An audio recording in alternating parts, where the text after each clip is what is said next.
Recording in progress.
Those are six factors. Straight out of the- Oh, yeah. So everybody's got a copy. Yep. Highlighted six factors. Yeah, I typed the line in on that thing. Okay. Yeah.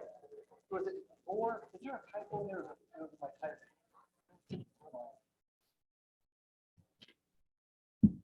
Let's get a bottle of water and never did.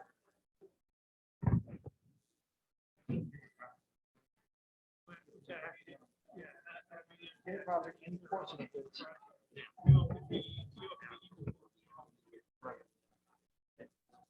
That's fine. It's fine.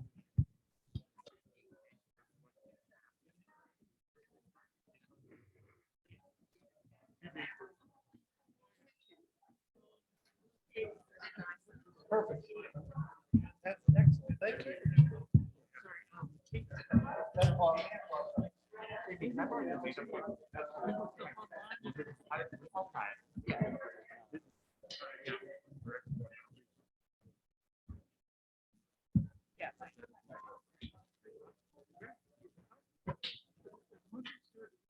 Hey, Ryan.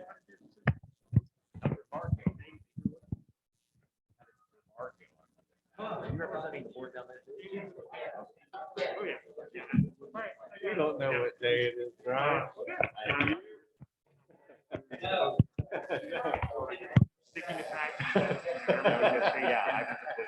Like wheeling it out to the road. Like looking up and down the road.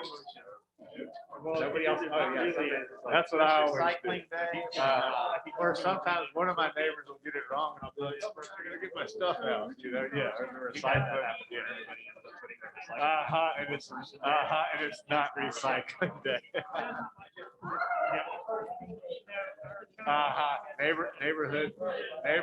Neighborhood dynamics.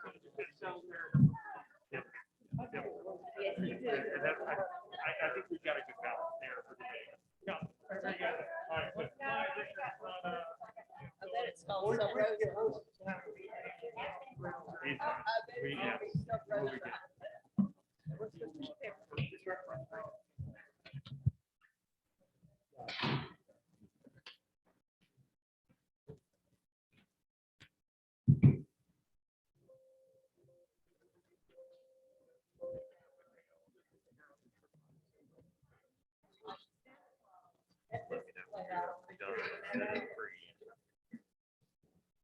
You give yourself 6 inches on that side. Move the table. Whole table.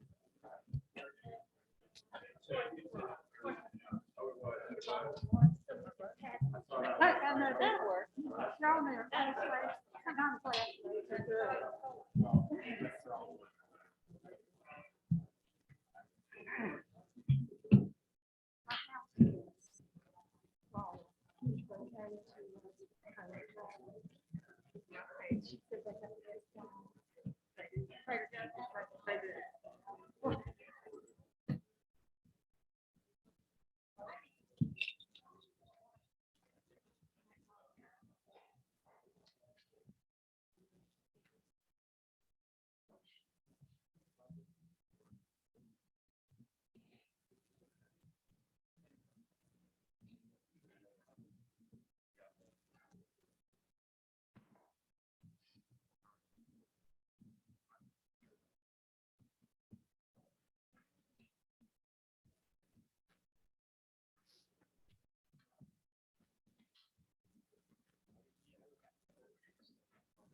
So new schematics, yes. What we've got are paper copies. We're not gonna be, like,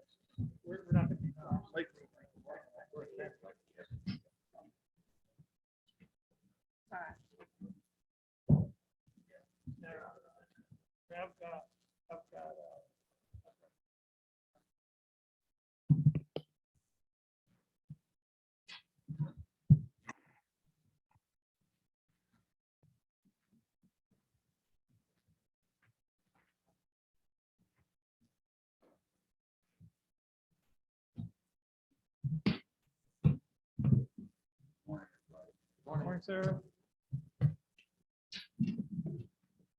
Good morning, everybody. Good morning.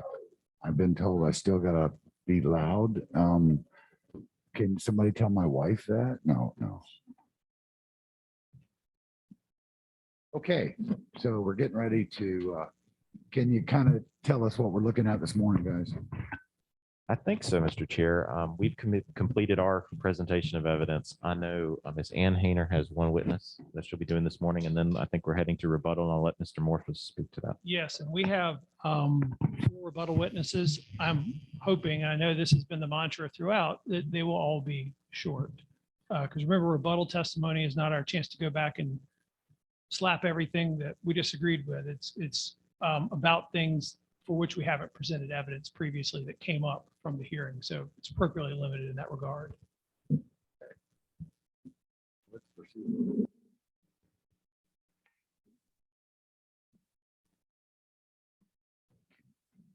You ready? Okay. I am. Did you want to do any opening or? Sorry, we've got to open the meeting first. I did open the meeting. Is that what you're asking? Oh, Normally, you've been doing. would you ask them for invocations. forgiving me for forgetting the invocation? Okay, thank you. Let's start with the invocation.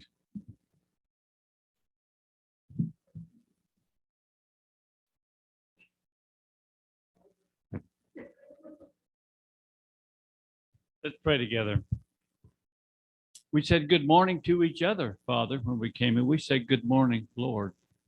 Thank you that you didn't go to bed last night, that you stayed up all night and watched over us. You never slumber. You never sleep. Thank you for your constant watch care over us. Father, so many times in your word, you picture life as a race to be run. We're coming down to the finish line of this race, possibly. And we ask for great wisdom. You said, if any man or woman lack wisdom, let them ask of God, and it shall be given with an open hand. We sure need your open hand today. Shovel wisdom to us in great, great amounts. And may we today listen for the truth and speak the truth. We ask it in Jesus' dear name and for his sake. Amen.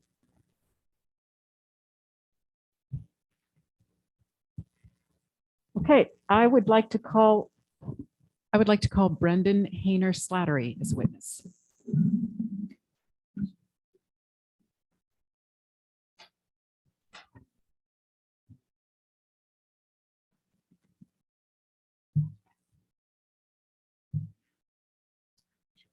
Good morning, Brendan. How are you this morning? I'm good, thank you. Glad you're here. You have not been sworn in yet? I'm not sure if I was withstanding, but Okay, we can well, do it again. it's okay to swear twice, right? Oh, good. Okay, raise your hand. You have me. I do solemnly swear to tell the truth, the whole truth, and nothing but the truth. Say I do. I do. And if you need to adjust the microphone, feel free to the right position. Welcome. Could you please introduce yourself to the board?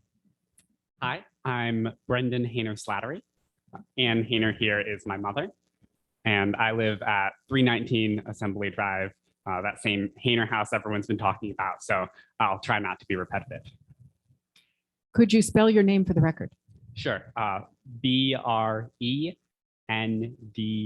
and then my last name is Hayner, Hayner hyphen Slattery.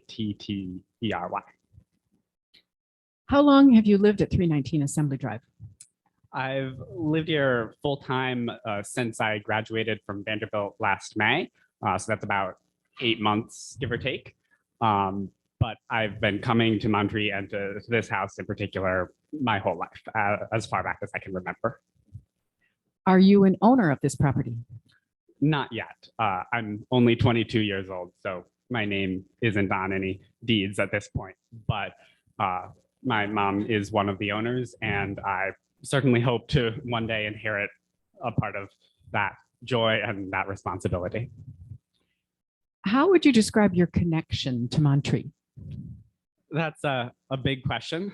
You heard my aunt, Kate Hayner, talk about my family's history with this place, and that is incredibly important to me. But you could also say I'm a part of the next generation of Montreaters, at least more than I think a lot of people here, no offense. But this place is my future. The impacts that our choices have on Monterey 30, 40 years down the line, that's the Monterey that, God willing, I'm going to be living in. So I've really been trying my best to help take care of it, whether that's meant helping the tree board take down ivy from the trees or working with land care to take samples from the stream. Yeah. Did you apply for standing in this case? I did. I know it's been a couple months now and a lot of witnesses have come and gone, but I was one of the ones who applied for standing back at the very beginning. Of course, my home is right next to the property where the hotel is proposed, but unfortunately the board wasn't able to grant me standing because I'm not a property owner. But you did say that those of us who weren't granted standing could come testify as witnesses. So here I am. Have you been present for the rest of the testimony so far? I have. I've been here in person for every day of the hearing, and I've been paying very close attention. So I'd like to talk specifically about your use and enjoyment of your home. For the board members, for your reference, that's section 310.624 of your special use permit criteria. Of course, we don't want to be needlessly repetitive. So with that in mind, could you tell us briefly how you currently use and enjoy your home? Sure. I think a lot of what Kate said is spot on my experience. It's a place of quiet peace and refuge. It's a place to gather in community with friends and family. But above all, it's a home. I sleep in my bedroom overlooking Galax and the proposed building site. And I also work from home on that same side of the house. And I spend a lot of time out on the front porch. So like she said, it's really the emotional core of the home. And how do you hope to use and enjoy your home in the future? Well, everything I just said, I absolutely hope to keep doing as long as I'm able. And if I have kids someday, I hope I can bring them to Monterey to have the same experience of it as I was able to have growing up, whether that's reading on the porch, playing in the yard, or rock hopping down at the stream. Now, listening to the expert testimony so far in this case, have you heard anything that's made you concerned about your ability to use and enjoy your home if the hotel is built? Absolutely. Some of the things that were said, I don't think I have anything to add. I mean, I'm sure no one would want to get sick from polluted waters in the stream. So I don't think I need to say anything more on that, but there are a couple of points where I think I have specific facts to offer based on my personal experience. So 3 points. What are those 3 areas? The first would be noise, second, drilling, and then the third, the size of the proposed hotel. So let's take those one at a time. What about noise is concerning to you? Well, specifically, it's what we didn't hear so far in this hearing. The MRA hasn't brought up any expert to talk about what sort of noise this hotel would create. And that was weird to me because they promised they'd hire someone to look into that. I'm going to object. What's hearsay?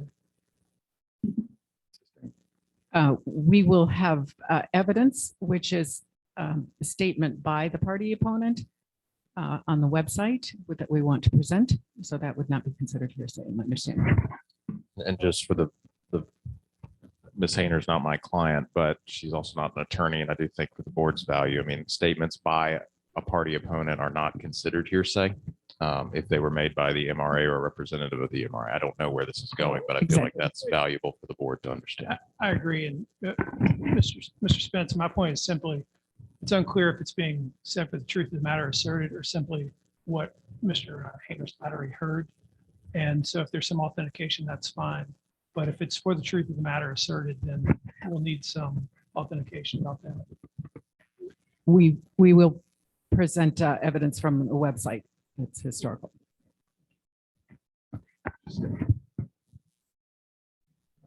Okay, so you said that a statement was made about the promise to report on noise. Right. Yeah, this wasn't something just verbal. This was something on their website. They posted a commitment back last spring, promising to hire an acoustical consultant to investigate noise. And would you recognize that page from their website if you saw it today? Yes, I would. So if we could see slide 1, please, at the beginning, or the first slide on the Zoom. So I think it's being displayed on the screen, if everyone can see it. I'm showing you a record from the Internet Archive. Does this appear to be a fair and accurate copy of the Montreat's New Lodge page of the MRA website as it appeared on April 15, 2021? It does, yes. And if we go down to the FAQ section, that would be the next slide. Is this the promise that you were talking about? That's exactly it.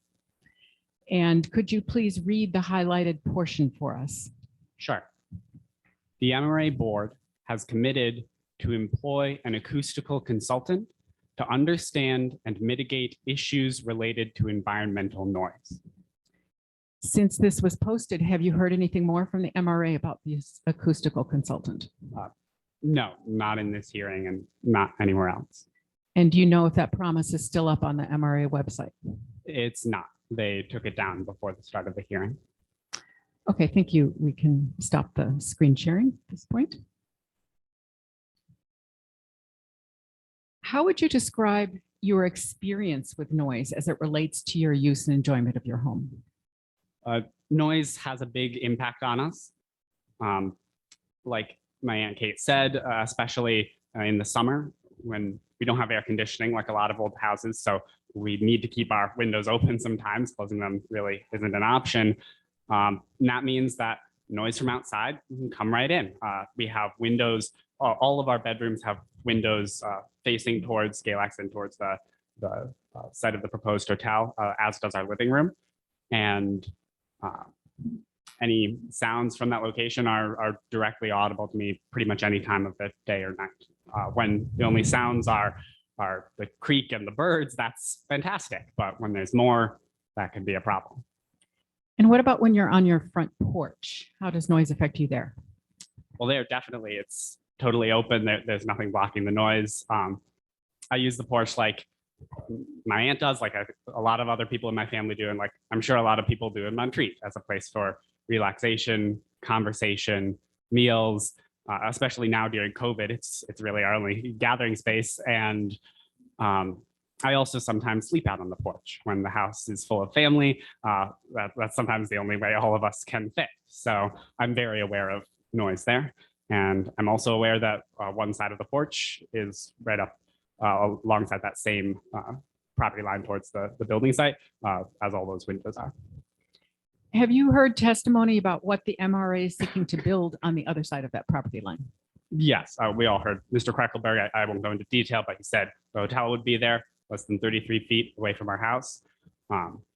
The driveway along that same side, in line with that side of the hotel where all the traffic would go in and out of their parking garage. And he also said around the back of our house, kind of cornering us in, there would be the HVAC systems, but he said he couldn't tell us how large they would be or how much noise they would make. He also said there would be, I believe, windows from 20 rooms in the hotel facing towards our property. Now, let's turn to that second point that you mentioned, drilling. What did you hear about drilling that concerned you?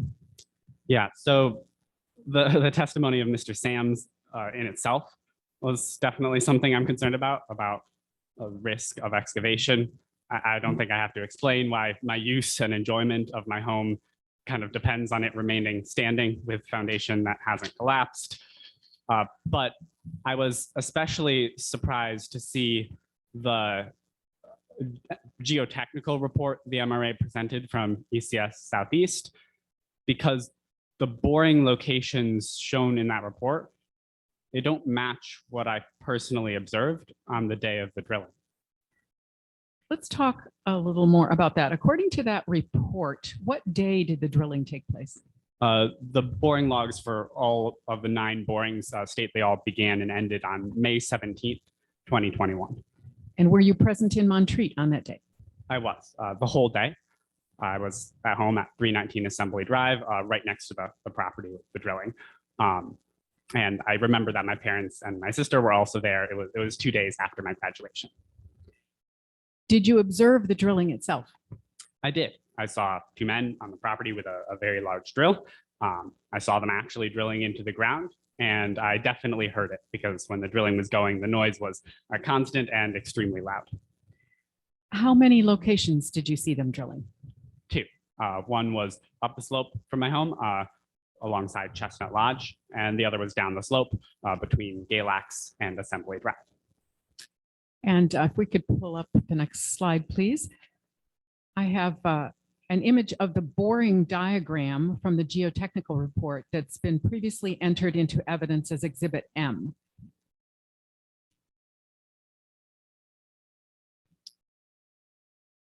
And this is that Exhibit M. And now I'm going to, in the next slide, zoom in on the borings so that you can see them more clearly. Locations, thank you. That boring that's marked B8, if you can see it on the screen. Maybe you can drag the video slightly so that we can see B8 up in the top right corner is the one labeled B8. Thank you. Yes, I see. Does that match the location of the drilling you saw along Chestnut Lodge? No. That mark in the diagram shows the drilling being on the footprint of the hotel, of the proposed hotel on that building site, but the drilling I saw was not. It was further away up the slope. How can you be sure? Well, I have pictures. When my family and I saw this drilling happening next to our home, we were obviously curious, so we took some photos. Would you recognize those photos if you saw them today? Yes, I would. Okay, in the next slide, can you identify what's on the screen? Yes, those are photos of the drilling that took place on May 17th, taken from Georgia Terrace. Do they appear to be fair and accurate depictions of the drilling as you observed it on that day? Yes. So how does the drilling in these photos compare to what's shown on the diagram that we just saw? Well, as you can see in those photos, they show the drilling was right by Georgia Terrace. In fact, it's pretty close to that Chestnut Lodge sign. It definitely wasn't down at the bottom corner of Chestnut as shown in the diagram. After the drilling was complete, were you able to see any disturbance in the dirt where they drilled? Yes, I was. And I actually marked that disturbance on a copy of that diagram for you. okay, that would be the next slide, if we could see that. Is this an accurate depiction of where you saw the drilling occur? Yes, that is. So let's talk next about the drilling between Galax and Assembly Drive. Does the boring that's marked B6 on the diagram match the drilling you saw? Not quite. It's a bit closer to being a match, but the drilling I saw was still further away from the proposed building site than is shown on the diagram. And do you have photos of that drilling? Yes, I took photos of the drilling and the mark left over, and I also marked it on the diagram as well. Okay, next slide.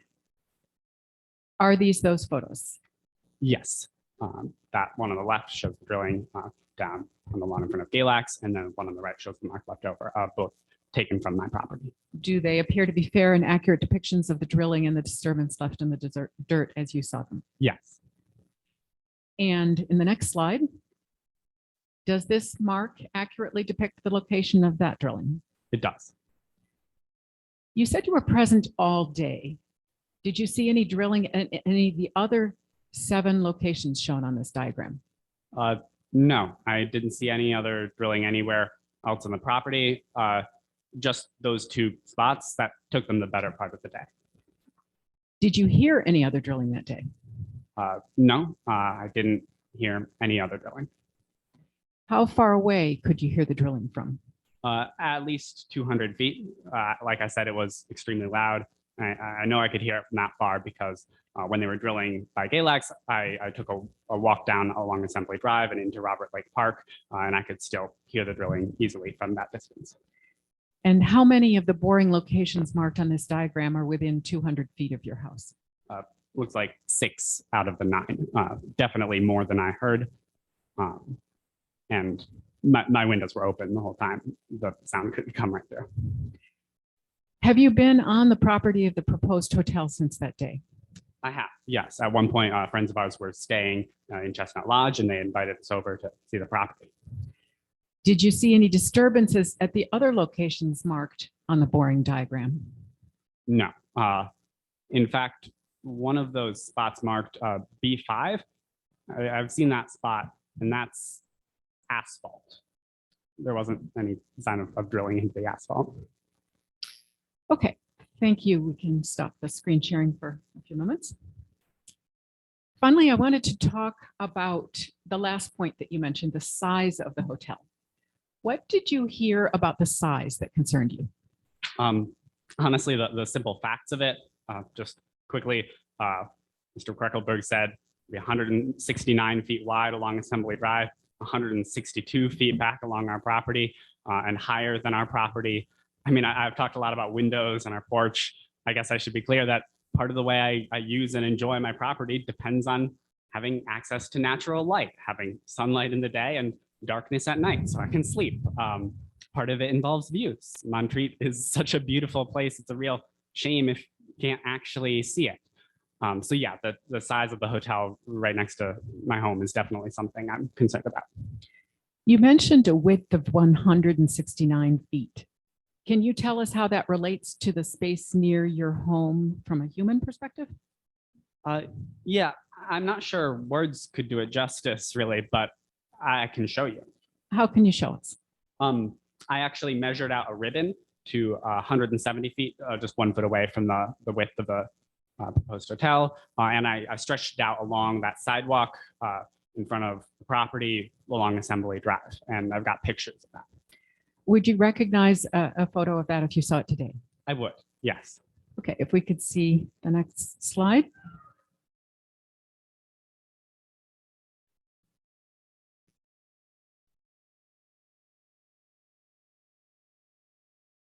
Is this that photo? Yes, it is. You can see I'm standing there on down on Collegiate Circle. Assembly Drive is on the right, and then that's the lawn of Galax on the left. You can see those little figures way there in the back for scale of the distance. Does it appear to be a fair and accurate depiction of the 170-foot ribbon you mentioned? Yes. In fact, the ribbon is a bit curved to follow the path of the sidewalk. So if anything stretched straight out, it would the full width of the hotel would be a bit further than that. Just a quick question. This is the frontage you're measuring? Yes, or the front. not the front to back, but the front. The front, yes. What would be the front of the hotel? Yes, the Okay. back would be just 7 feet shorter than that. So you can see on the. Right, thank you. You also mentioned height. Did you hear any of the MRA's witnesses testify to a number for how much higher the hotel would be than your home? Not that specific number, no. I heard a lot of comparisons to other things like the line of average grade, but I did hear Mr. Kreckelberg say that the absolute height at its highest point in terms of feet above sea level would be 2,687 feet, 8 inches. And were you able to create a physical depiction of that height at the highest point of the hotel? I was. I don't have any fancy modeling or rendering software, but what I did have access to was balloons. How did you use balloons to show the height? It was pretty simple, really. I went to a spot along the property line between my home and Galax that their own maps show as on the contour as 2,648 feet. And then I got a cluster of balloons, measured out a string at exactly 39 feet, 8 inches. And I let those balloons out to the end of the string at that spot. So 2648 plus 39 feet, 8 inches adds up to 2687 feet, 8 inches, or what their architect said was exactly the height of the highest point of the proposed hotel. We have a job for you in zoning. Thank you. Thank you. I'll definitely apply. You would not be disappointed.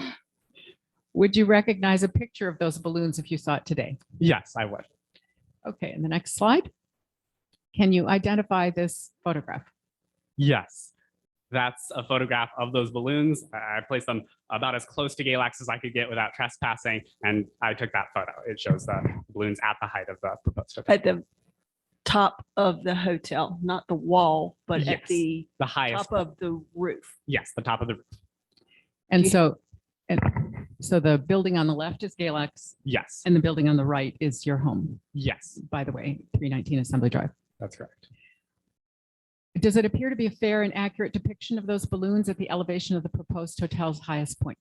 Yes, again, actually, the highest point would be a little bit higher. As you can see, the wind is blowing it a little bit off from vertical, but just about.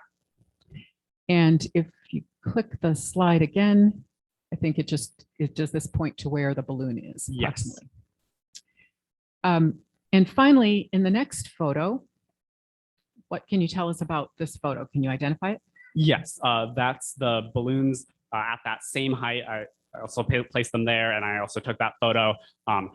Just shifted over horizontally, no change in elevation, but shifted over horizontally so you can see how it compares to my home. And just to be sure, does this also appear to be a fair and accurate depiction of the balloons as you saw them? Yes, that there is 319 Assembly Drive, the Hainer home, and that's those balloons at the height given by the MRA as the highest point of their proposed hotel. And if you click again, the arrow should point to where the balloon is. Does that appear to be accurate? Yes. Thank you. We have nothing further. And at this time, I offer the slides from this witness as Ann Hayner's Exhibit 1, and I have copies for the board. No objection to those being admitted from the Jones family. No objection, but I do have, for lack of a better word, reservations that I'll get to when I question Mr. Hayner Slattery.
A few more. I have Okay. no questions. I don't have any questions for Mr. Hayner Slater. Thank you, Mr. Chair. And thank you. And I like your use of the Wayback Machine. That's, I use that myself. It's a really great tool. Yeah.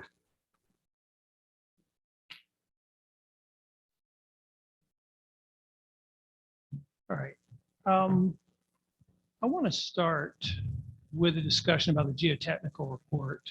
And this is actually, it's a question directed to the board. Because Mr. Hayner Slattery has essentially said that 6 of the test drillings were fabricated. That is his testimony. I certainly wasn't there. I can't contradict that. The concern I have, however, is that he and Ms. Hayner have known about this potential issue for months. We had our geotechnical engineer testify. I presume they knew about it at that time. I think there is a huge due process issue if on the last day of testimony, they spring this and we don't have an opportunity to rebut it. We have contacted our geotechnical engineer to see if he's available to testify. I don't know if he is, but respectfully, Mr. Hayner Slattery is not a geotechnical engineer. And we would say if we're not allowed to rebut that, then his testimony needs to be stricken. It's simply not competent evidence. And there's a due process issue with it being presented in this manner. So I have a question for the board's attorney. So originally, we did not accept this witness as standing. And so the witness and in the guidance that I've seen in the past, that you set that up, you go through the evidentiary period, but you also allow for some feedback, but you don't want to make it from the public. And so his opinion is his opinion. He's not a subject matter expert. So therefore, I think we should allow it in, but we should address it as well. That's his opinion, and we'll use that. Is that, And Mr. Chair, if I this can. is to the attorney. I'm looking at you guys, but it's to. So standing's a separate issue, right? We didn't grant him standing. He had no ownership interest in the property. Therefore, he wasn't made a party to this proceeding. And a party to this proceeding has the right to confront, cross-examine witnesses, and present evidence. He was called as a witness, just as a fact witness, and he can talk about facts. He has not been qualified as an expert and doesn't have the ability to give any opinions based on those facts. Those opinions would be germane to some of the questions that may be asked. So all he can testify to are the facts, and you can give it, you can consider all or none or some of it as competent evidence to whatever the truth of the matter is he is trying to present. I have a question from Mr. Slattery. This information you gave us about geotechnical, did Yeah. you give that information to Mr. Whitlock? To Mr. Whitlock, I didn't specifically go through everything I talked about. I did mention that I had the geotechnical report didn't seem to specifically match up with what I saw, but I actually, the MRA did not provide Ms. Hayner with Ann Hayner, apologies, with a copy of the geotechnical report at the time that they presented it. I believe she had to request it afterwards. So at the time that they called that expert up, I believe we didn't have that. But your lawyer was aware that you. I don't have that. I'm sorry. Yeah. Oh, I'm sorry. You're right. You're right. Oh, I apologize. Well, that cleared that up. Yes. Thank you. Thank you very much. But he does have a person who called him as a witness that is a party with standing. And so if you wanted to ask him about. And I will just note on behalf of the Joneses that we did not have any access to this before today. I've not seen it. I've not heard about it. And I just wanted, to the chair's point, my understanding is that this testimony about facts as he observed them, not opinion testimony. So I just want to clear that up as being a distinction. And TC, I'm sorry, I would say rely on the advice that I give you, not that they do. It may be the exact same advice, but I'm the board's counsel. You can hear from everybody else. And if we need to retreat you and I back to talk, but yes. So I think we're on the same page. I will rely on your advice. I also take everything into consideration, and we all should. So we'll discuss it if we need to later. Yes, and I think Mr. Morphus had something to say. Right. And to be clear, we've not objected to the photos coming in or the testimony as factual statement. I think to the extent board members feel that that is probative, that it is relevant, we would ask for the opportunity to provide rebuttal of that. If board members do not think is a factor in their decision-making, that's fine. We can go on. But I have nothing further to say about that, but I do have some other questions. And TC, I'm just going to say to the board, it's going to be hard for anyone to know whether that's probative until the hearing is closed. I don't think that this board should indicate, yes, it is probative or not. We haven't had any discussions about it, and you shouldn't have any discussions about it. If the applicant wants an opportunity to present rebuttal evidence via their geotech report, we'll hold the hearing open until we can get back and hear it. I'm happy to see where we go, but I'm sorry, ma'am. Go Will ahead. Mr. Crackelberg be able to address this? I could ask, but I don't think so. He Okay. didn't conduct the geotech, and neither did Mr. Kennard. Okay, thank you. What I would say is, let's leave the matter open. Maybe we can reach some consensus by the end of the day. I think that's right. We'll be here back. Okay. That's, All right. So, Mr. Hayner Slattery, I want to go back to where you started. One of your first concerns was about noise.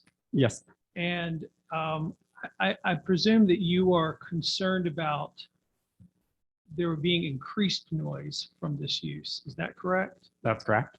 So have you lived in the house during the summer I have, yes, and with the windows open, correct? yes. And do you hear noise from conferences and conferees currently? At some points, yes, but it's a lot more manageable when it's not something constant. If it's occasional noise from someone passing down the street, that's definitely something we can work around. My concern is if there's prolonged noise from something that we can't really avoid. Sure. Do you hear noises from the current occupants of the lodges, Galax, Chestnut, and Lord? Not much. Like my Aunt Kate said, their windows don't really open out onto our property. And when you've got only 3 rooms in a building, it's not really as loud as you get with some of those larger groups at other places on the conference center. Did you or Ms. Hayner hire an acoustical engineer to evaluate the potential effects of the proposed lodge, how it would increase the noise in your house? No, we didn't. We were under the impression that the MRA would be hiring one, and we're curious to see what they found and whether we needed to have someone else look into that. But no, I haven't. And you goes out saying you're not an acoustical engineer, correct? No, I'm not. So you're not in a position to evaluate what the prospective noise would be from the proposed use, correct? No, sir. Would it make a difference for you if I were to tell you that the MRA is still perfectly willing to hire a noise consultant to do the analysis that was shown on the website? I'm not sure I'm really in a position to say anything about that. I mean, if they did hire someone, I definitely want to hear what that person said. And if they haven't, I'd be curious to know why. But other than that, Mr. Chair, just so the record's clear, I'm going to object to Mr. Morphus's testimony or statement. The zoning administrator has already deemed the application complete. As part of this board's quasi judicial decision, it will also have to deem the application complete. And these gratuitous references to performing an analysis in the future that should have been done as part of the application are irrelevant. Well, Thank you. I would concur with Mr. Whitlock that a noise study done in the future is not something you all can consider, but it is something the Hayners have said they care about. And what I'm saying, I guess, sort of stepping outside of my role as presenting evidence, is that the MRA is still committed to providing a noise expert or a consultant to provide some analysis of that. But I will continue on. And again, Mr. Chair, just for the record, Mr. Morphus's statement that the MRA is committed to that is not evidence that the MRA is Well, committed to doing that. There would have to be some type of competent evidence submitted, not just the statement of their legal counsel. That's true. Thank you.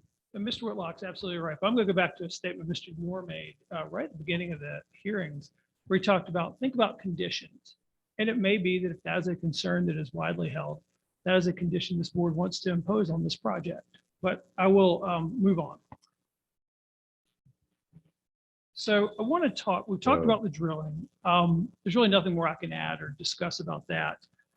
I do want to talk about the building size in your balloon test. Are you a engineer or architect? I'm not, no. Okay. Did you hear the discussion when Mr. Kruckelberg was talking about rectifying the drawings? Yes. And do you understand what that means? Yes, I believe it means accounting for the differences from different angles or perspectives on the view. That's my understanding as well. It's when you rectify the drawings or diagrams, it gives a true perspective. Is that correct? I'm not sure what you mean by true.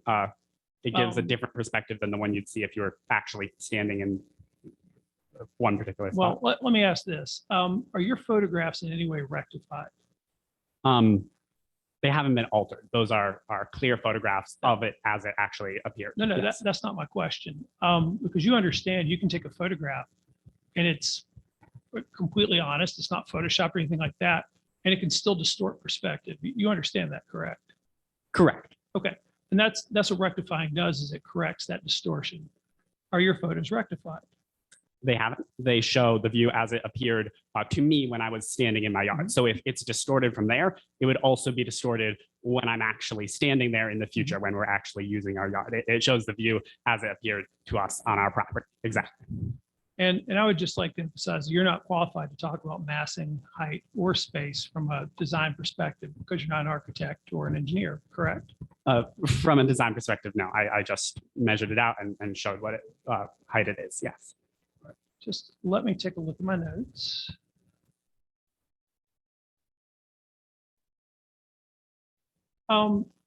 If the project's built, Mr. Hayner Slattery, is there anything about the project that would prevent you from continuing to live in the Hayner house? If the foundation collapses, then yes. Okay, that's a fair point. Assuming your house does not collapse, is there anything about the lodge that would prevent you from living in your house? From I've heard, that would be the only thing that would make it physically impossible, but certainly there are things that might cause me to live there less. Fair enough. And I would concur, a catastrophic collapse of your house would make it unlivable.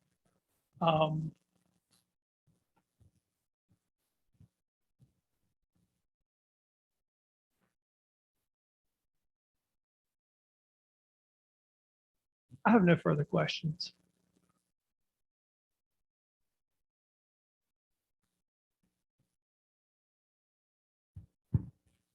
Yes, board have any questions?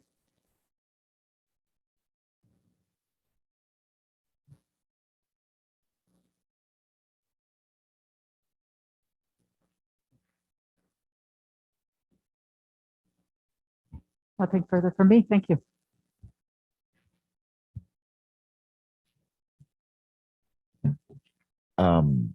We had a brief conversation earlier and I'd like to repeat that.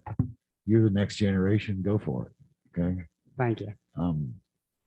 You're not an expert, but it's important to let your voice be heard. And that's what we do. So I appreciate it. I really appreciate that too. Thank you. Very glad to have the chance to be here. Is that the end of the opposition's case, Ms. Hayner? You put on all your evidence? Yes. Do we want to, it would be TC your opportunity then to rebut. Do we want to, we've only been here 45 minutes, but as opposed to putting somebody on for 15 and cutting their testimony, but that's up to you guys. I was gonna say whatever is the pleasure of the board. Yeah. We're happy to start our rebuttal witnesses. We're happy to go after a break. And if we do take a break, I know we have emailed our geotech engineer. I can try and call him as well to see what his availability is today. And I think he testified originally via Zoom, right? And if That's there's- correct. Okay. Thank Okay. you. Okay. Yeah, I'm always for a break, coffee. So we'll come back. Yeah. So we'll take whatever time it needs. I'll hammer the thing and we'll come back.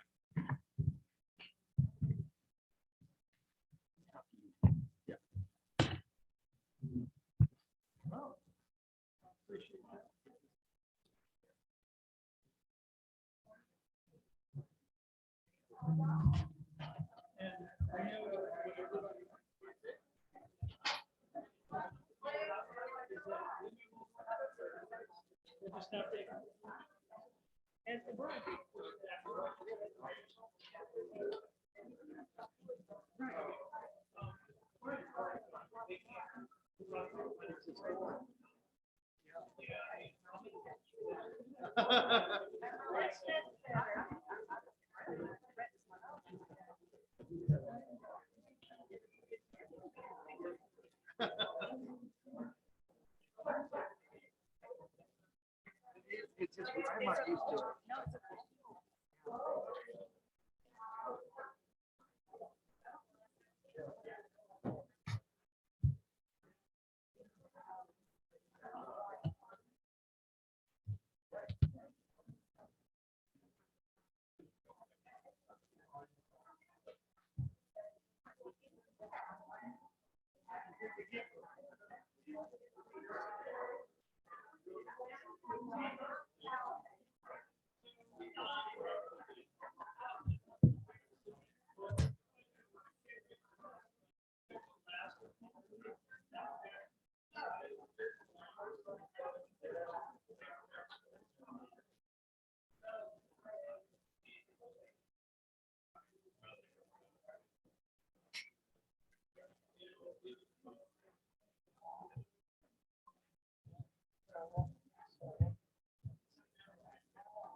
He's gonna put it in his car. I don't know.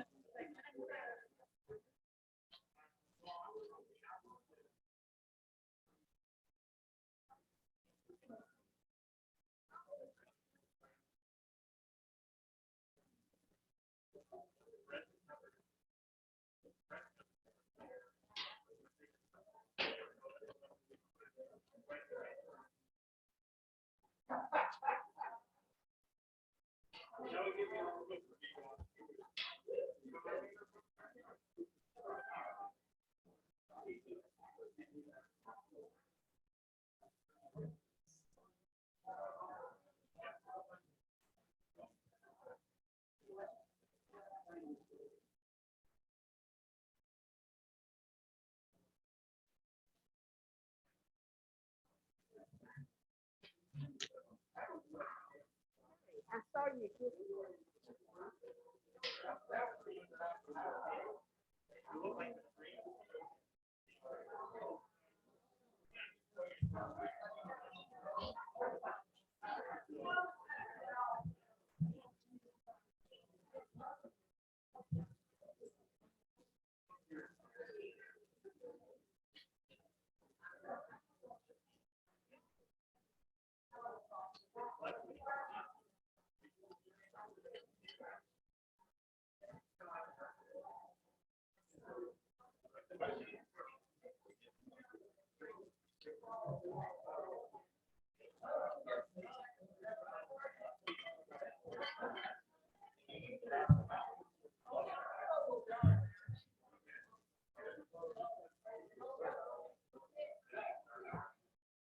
Hey, Ronnie. How are you today? I don't know what to respond to half the time. You know me as a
Of course.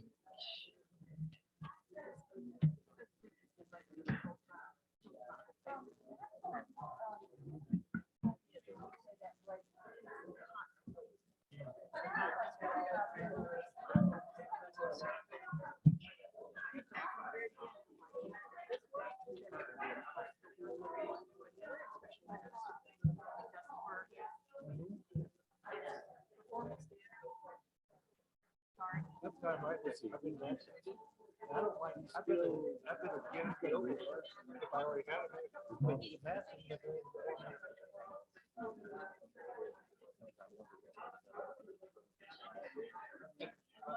my security is not in the mask. Keeping track of everyone's size, trying to- it's hard. I'm looking at-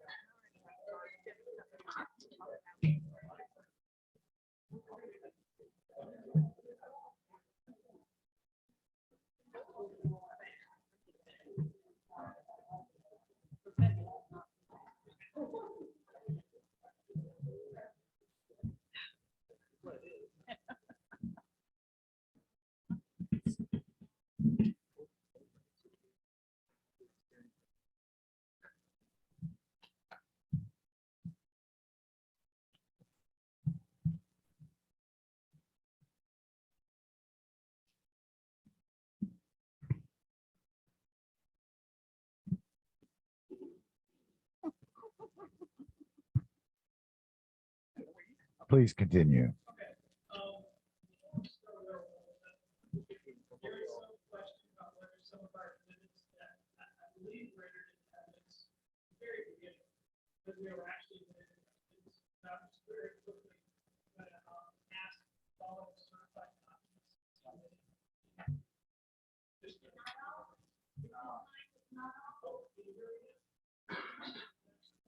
Better? Okay, thank you. All right, thank you, ma'am. I appreciate that. So we're going to ask that the board admit into the record the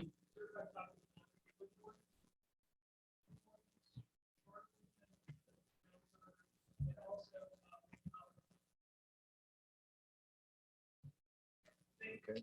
Any objections? We're good. So moved.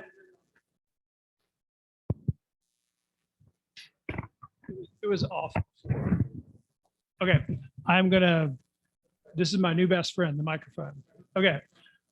We would, for our first rebuttal witness, call Mr. Chuck Kruckelberg back to the stand. Okay, I believe that you were under oath and so you're so. Now, Mr. Kruckelberg is going to be referring to some drawings, and we're going to have those up on the screen. Is that correct? That is correct. Okay, if we could go ahead and bring those up, please. We're going to have the drawing, the diagrams up for the board to look at. We do have paper copies for the board if you would like those. And we have a paper copy for the court reporter as well.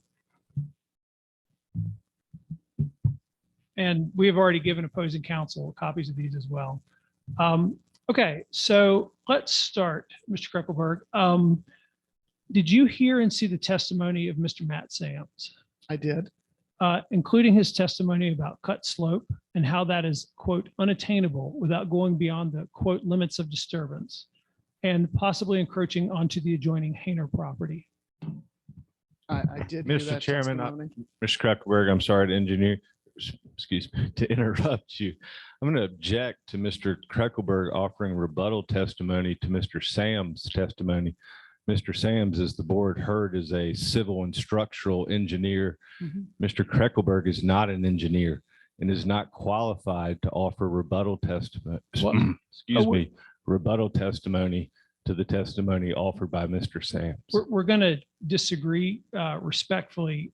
This isn't apples and apples, oranges match the fruit. Is the expert qualified? And Mr. Kruckelberg has been qualified in the areas of site design and project management.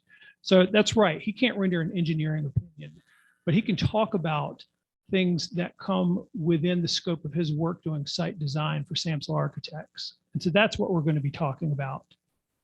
Well, that might be true, Mr. Chairman, but Mr. Sams' testimony as to these slopes and the fact that they are unattainable is engineering testimony. That requires an engineering background and expertise. And obviously, no disrespect to Mr. Kruckelberg, he simply does not have that. He's not qualified to rebut the opinions of Mr. Kruckelberg. The MRA has a civil engineer who could, and he's here. We will be getting there, but what we'll be talking about is construction methods. I don't think Mr. Kreckelberg's going to be presenting any kind of calculations. There's no attempt to say that that uniquely engineering work that Mr. Sams did was wrong. We're simply going to discuss how this can be built. Mr. Chair, it's clear Mr. Kreckelberg is going to offer an opinion that this is an attainable slope, which would require an engineering background in order to rebut Mr. Sam's opinion. He can't do it. I have a question. I want to know from somebody how they're going to dig this hole in the ground. Well, Because from what I understand, there's different ways of doing it. One is the slope that your client was saying is not attainable, but I believe there are some other construction methods to getting this hole in the ground. Is that what you're going for, Mr. Morpheus? We were going to be discussing the diagram that Mr. Kreckelberg has prepared. So Correct. in general, I understand that he is not an engineer. I just want to know how this is, from the MRA standpoint, how this is going to be accomplished. That's all. And member James, I completely understand that. However, the MRA has to put up a witness who is qualified to offer you reliable testimony to demonstrate that point or those points. And again, with all due respect to Mr. Kreckelberg, he's simply not that witness. Well, and for what it's worth, Mr. Kennard will be testifying later today. Then I guess all the more reason for Mr. Kennard to do it would be the position of Well, Mrs. so Hayner. Let me ask you this, Mr. Whitlock. Would it be permissible, without rendering an opinion on slopes, for Mr. Kreckelberg to authenticate the diagram? Because we need that in, because Mr. Dunnigan, who is going to be talking about construction methods, will need to be able to talk about that. That's why I'd like him to authenticate it. Yes. From the Jones perspective, if the testimony is simply, I prepared this document, then we wouldn't have an objection to authenticating his preparation of the document, but we would object to him testifying at all related to whether it can achieve the slopes that Mr. Sam said will attain. This argument has come up before in this, and in a company, and we discussed this before, in a company, if a PM is representing the company, who actually did the diagram? Nick Markovich in Okay. our office, So under my supervision. a subject matter expert did the diagram. Okay. I'm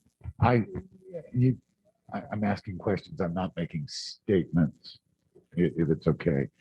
I think it's the same thing as the 702 issue. Let's hear it and we'll decide how much relevance to apply to it. Is that not the right process to follow? I don't want to interrupt because I know you may be talking to Mr. Goulden rather than me. So Yeah, so I mean, the objection was made. It hasn't been ruled upon. If the board chair wants to poll the members of the board because it's an issue of importance, you can, to see whether they want to sustain the objection or overrule the objection. Again, sustaining the objection doesn't let Mr. Kreckelberg testify about the question Mr. Morphus asked. Overruling the objection would allow that to come in and you can give it any weight that you want. if before you rule, I can just for the record, register the Jones objection in a complete form. So the Jones would also object to Mr. Kreckelberg testifying in the areas of engineering and whether slopes are attainable and construction methods to achieve those. We don't believe he's been qualified as an expert in the areas that would include those areas. And we'd ask that his testimony be excluded from those areas, except for authenticating any documents that he personally would have prepared. Question. So I'm going to pose it to the board. I would like to hear it, hoping that Mr. Kinnear will be able to substantiate it. If Mr. Kinnear is not able to substantiate it, then as a board member, I will take that into account. So I'm for everyone. I'd like to hear it.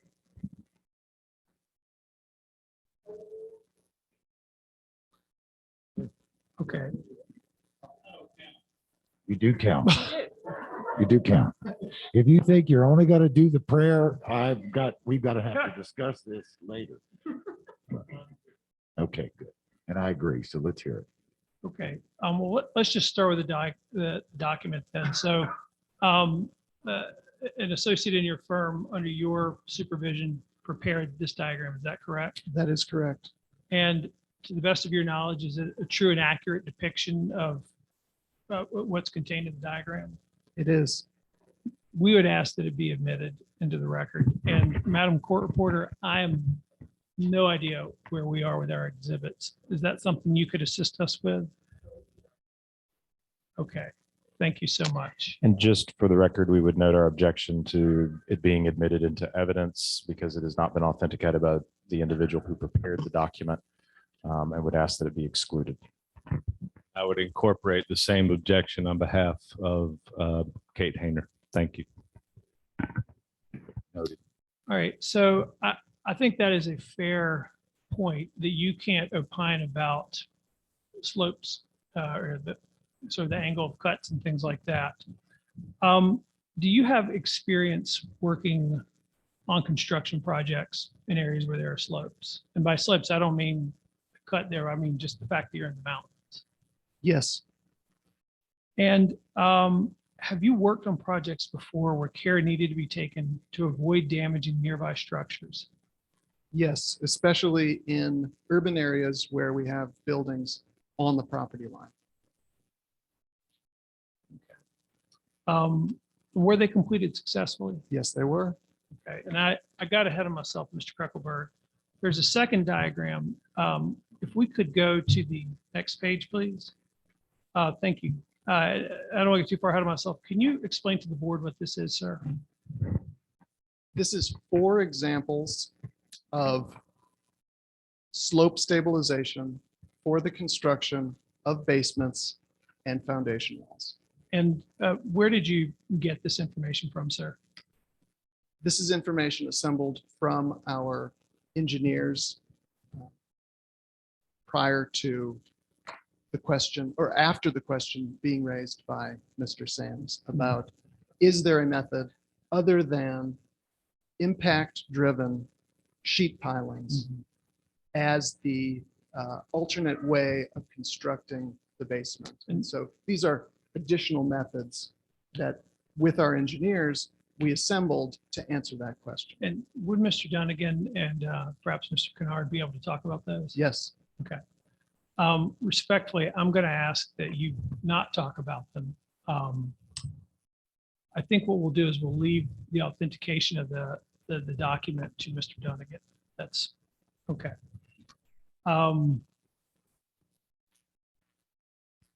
So TC, if I could, did you? Yes, sir. It was admitted, I think, that document. Do you have those documents for the board? And yes, now that was the drawing. So we've got 2 separate drawings here. We have the drawing that was the first slide that was prepared by Samsel Architects, and that's been admitted. do you have a copy for the board, or do you need? I do. I can hand out copies to the board if you'd like. However, it's an entire packet, so I thought we would wait. Yeah, I wanted to get it authenticated before we handed it to the board. Yes, sir. I didn't know. No, sorry about that. Okay. So have you had the opportunity to discuss with the engineers and the contractors who have been working on this project about how they intend to build the proposed lodge? I'm sorry, I'll have to object as to hearsay there. Conversations he would have with engineers aren't Well, admissible. well, it's not admissible if the person who said it is not here, but we're going to be bringing up Mr. Kennard and Mr. Dunnigan. That's the whole purpose of hearsay, is that we hear from the person But who then I would actually ask said it. Mr. Dunnigan, so have you had conversations with Mr. Kreckelberg? So you see, I'm in a bit of a catch-22. I don't think you're in a catch-22. Mr. Dunnigan can talk about what he said. Mr. Kreckelberg can talk about what he said, but talking about what someone else said is hearsay. Putting forth the document. Fair enough. So do you know how it is proposed to address the slope issue with the construction of the lot?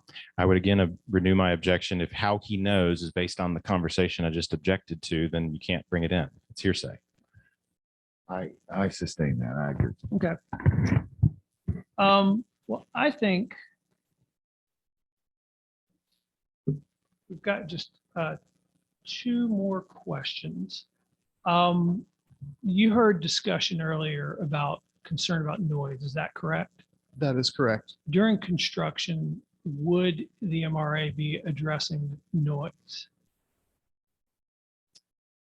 Both during construction and with the operation of the building, there is a clearly defined noise ordinance that the town of Montreat has enacted that establishes a decibel limit that MRA is required, as is the contractor in the final building, is required to adhere to that established standard. And that would be the area where an acoustic consultant would be involved in the design of those acoustic components of our building.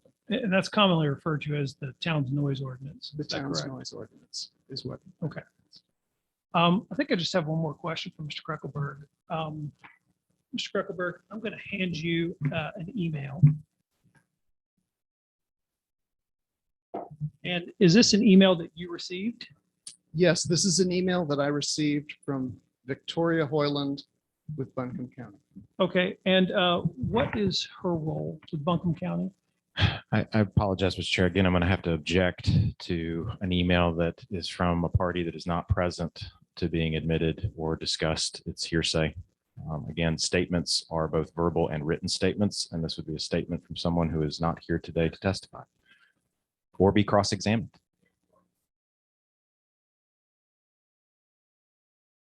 We have a copy of the email that we could submit into evidence. I understand his hearsay objection. But first of all, you need to understand that the rules of hearsay do not strictly apply in a quasi-judicial matter. And secondly, I think it's fair for Mr. Kreckelberg to talk about the email that he received, and you all can apply the way you think it's appropriate. And if I can just reiterate, so Mr. Morphus is right about hearsay not strictly applying. However, due process absolutely does. And I cannot cross-examine Miss Townsend if she's not, Victoria Townsend, I think. Hoyland, I apologize. I can't cross-examine her about the contents of that if she's not here. And so we're denied the opportunity to question or probe what is in that email because she's not present. That's a due process issue, and that is absolutely. Well, I'll part of withdraw this. the question then. Let me ask it this way. Have you had conversations or emails with Buncombe County staff about stormwater? Not for the truth of the matter asserted, simply did the conversation happen? Yes. Okay. Is it your understanding that the design, of course, Mr. Kennard will be testifying to this as well, for the stormwater system has received preliminary approval from Buncombe Objection County? to this would be again hearsay. He's about to ask him whether it's received approval, I mean, a communication from Buncombe County for this system, and that person is not here for us to cross-examine. That's exactly what we objected to before. Will that person, is this the person we're talking about? No, Miss Hoyland is an employee of Buncombe County who's not She's a appearing to our permit knowledge, person. She's a permit person. but she's not going to be here.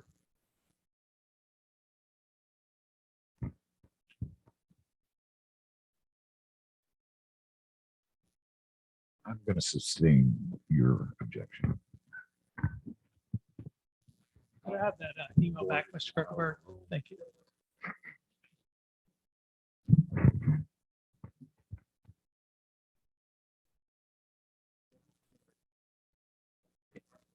If I could, again, I'm This is unfortunately a- going to have to object to testimony being given by one of the board members This is about Miss Hoyland's role quasi-judicial. and what she does. This is quasi judicial. And we've sustained the objection. So let's move forward.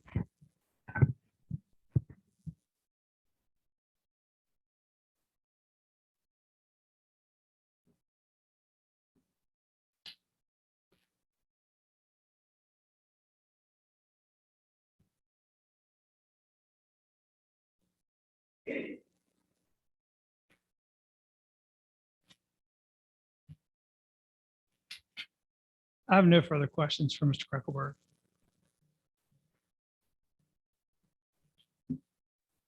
If I could just have a moment, Mr. Chair.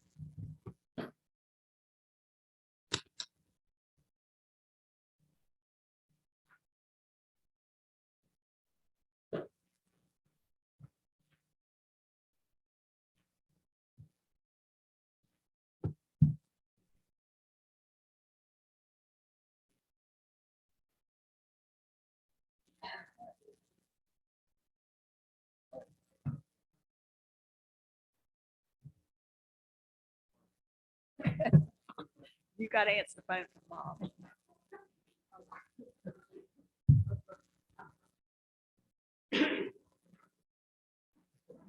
For mom. All by yourself now. You gotta take care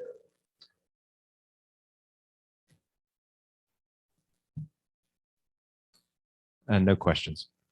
No questions, Mr. Chair.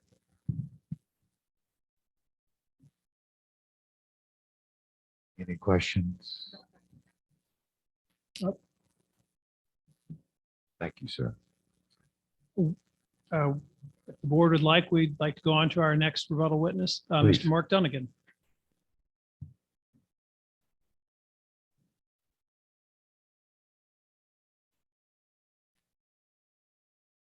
Morning.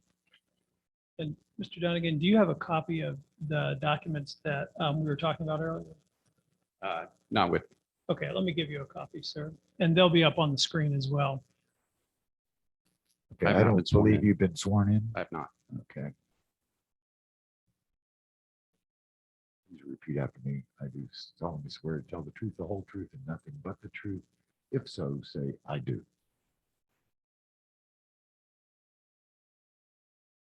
All right.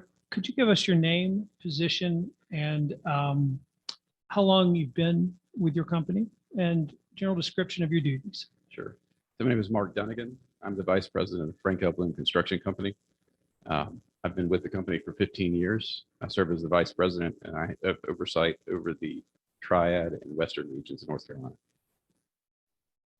And what does Frank L. Bloom Construction Company do? So we're a commercial general contractor specializing in buildings just like this. And if the project moves forward and gets permits it needs, would Frank Bloom or Frank L. Bloom Construction Company be involved in this project? Yes, sir. We would be the construction manager. Okay. Could you provide us a little bit about your background, your education, any special training that you might have? Sure. I have a bachelor's degree in construction engineering from NC State. I have a master's in business administration from the Citadel. I am a professional engineer in North and South Carolina, and I'm a lead accredited professional. Have you ever testified as an expert witness before? I've not. Okay. We would offer Mr. Dunnigan as an expert in commercial construction and commercial management, and construction management, excuse me. So that's commercial construction and construction management. Can I ask a couple questions on voir dire before the board makes its determination? Your last name again, Mr. Dunnigan, is that right? Dunnigan, yes, sir. When were you retained? In this? For this, Mhm. in the last, probably 2 weeks. Okay. So you were brought in the last 2 weeks. You haven't been with the project throughout, correct? Oh, no, I'm sorry. Our firm has been retained as the construction manager on the project since, gosh, it's probably been almost a year. Okay. Something like that. Just want to make sure I understood the Right. involvement timeline there. You personally have been involved, it sounds like, on this for 2 weeks. Is that what you were? Just in terms of this hearing. This hearing? Yes. You said you've not been qualified as an expert before in any Correct. matters, correct? And you are a licensed North Carolina engineer? I am. Okay. Were you able to hear the testimony of Matt Sams? I was in this not. case? Okay. Were you able to hear any of the testimony that's been given in this case? The first day. I was here for the first day. Okay, so going back to October, that first day, mostly, I think it was Mr. DeBose, and there may have been a little bit of a couple other witnesses. That's right. Okay. Mhm. I might have one moment.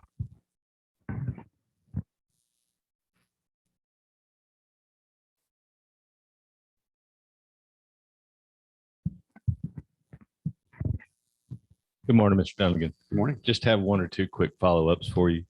What level of involvement, if any, did you personally have in the preparation of the MRA special use permit application that's currently before this board that we're here today discussing? None. None? Just 1 second, Mr. Chair.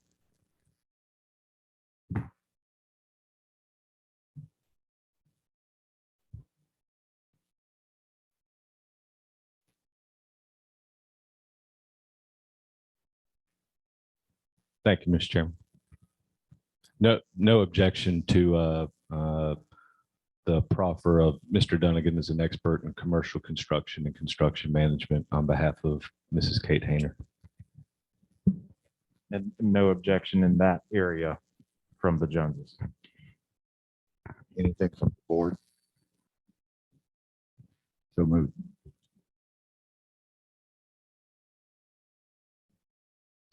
Thank you.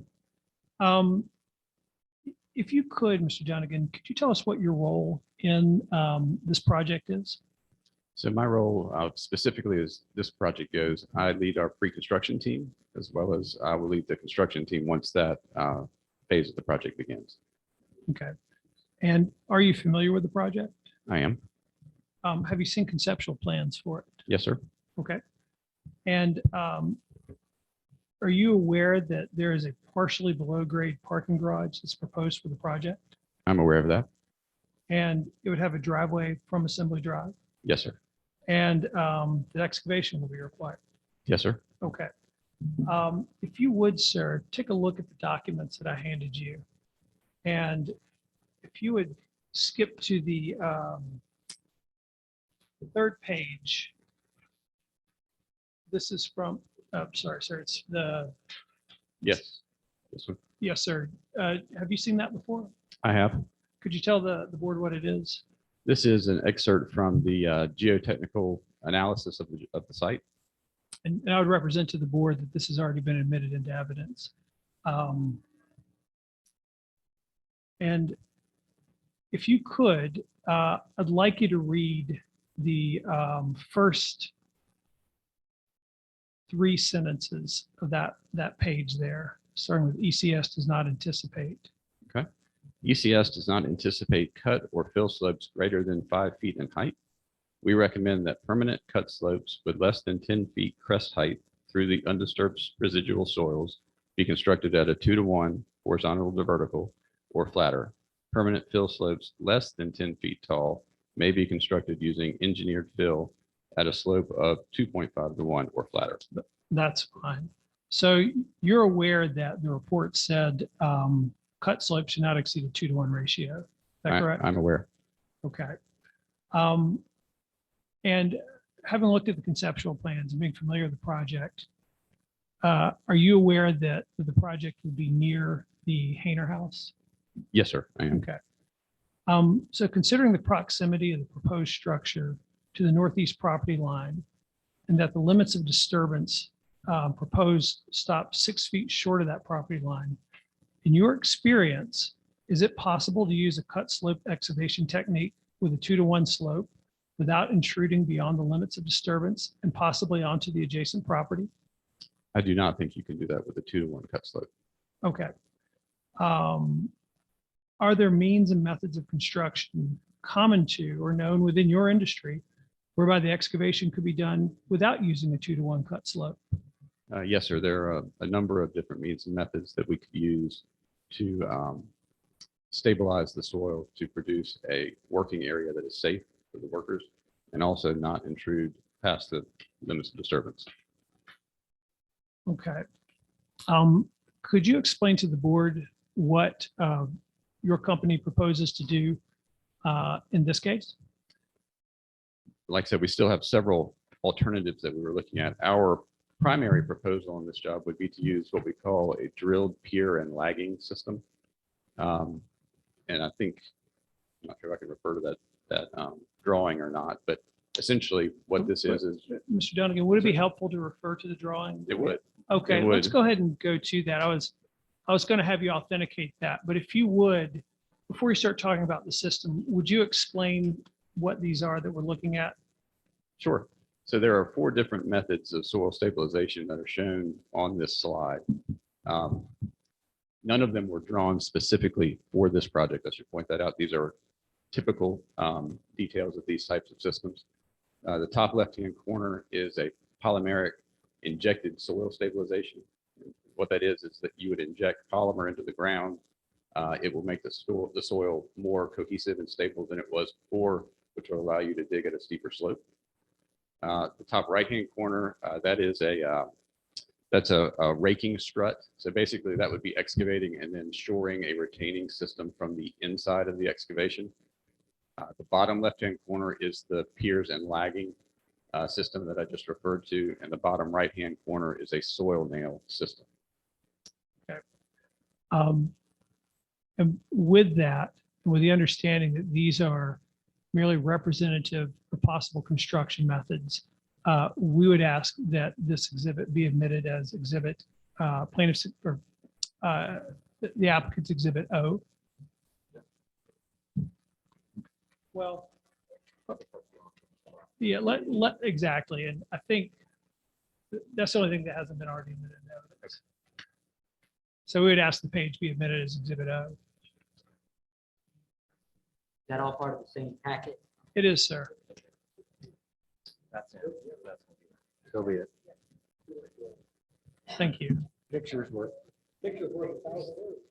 Okay. So Mr. Dunnigan, now with the benefit of the diagram or of the drawings, could you then talk about what your company proposes to do in this case? Yeah, our first option of these four would be the one in the lower left-hand corner, which is the piers and lagging.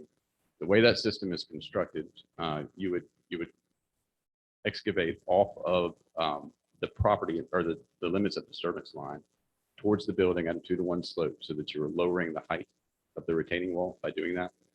You would then drill into the ground vertically, steel piers, and they would be grouted into place. And then as you excavate beside that wall, you would drop the wood lagging in between the steel piers. And that's what's ultimately would hold the soil back from the wall. Have you worked on other projects before where care needed to be taken to avoid damaging structures? Yes, sir. Were they completed successfully? Yes, sir. Just bear with me real quick. We need to reorient ourselves.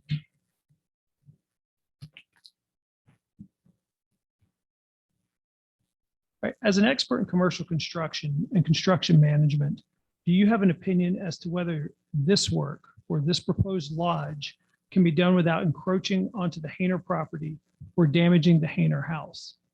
Yes, sir. I believe that it can. Okay. Do you think it can be done without damaging other nearby properties? I do.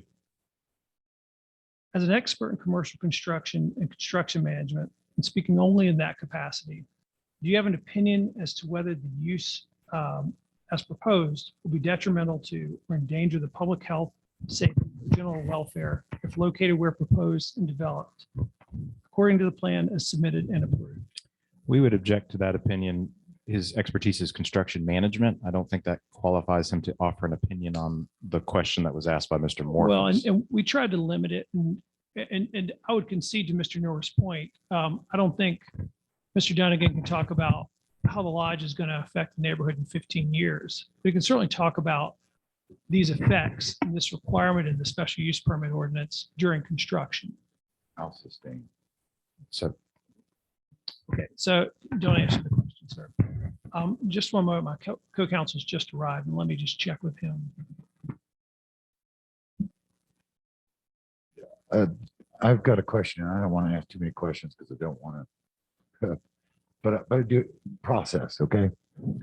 So the process when you build or you put forth a design and so forth, and then the construction or the implementation process, it's an iterative process.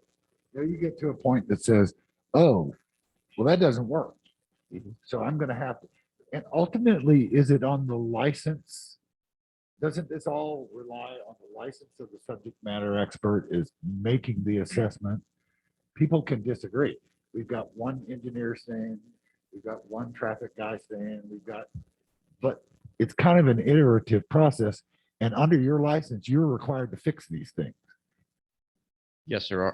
Our job is to make sure that it is built to the plans and specifications and that it is done safely on the site without affecting any of the other properties around it. And do you test as you go along? So I'm going to put this, or I'm going to do this. And if it fails the test, then what happens? Then we adjust. So this is the first stage of the special use permit says, if it's designed, done under the rules and regulations and the codes and so forth and so on, And that's what we have to, but ultimately, then it goes on to the engineer or the company, and then it's based on their license. And then they are liable if they're wrong. That's correct. I just wanted to understand and explain the iterative process of this whole process. Yes, sir.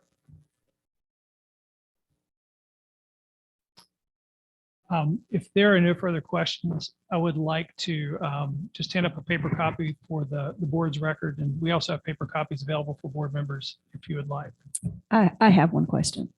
Yes, ma'am. During this process, obviously, there's going to be a lot of ground disturbance. There's going to be a lot of drilling, things like that. Are there any, and I don't know if this is your purvey or not, but are there any other ways to mitigate damage to the Hayner's house that contractors normally do?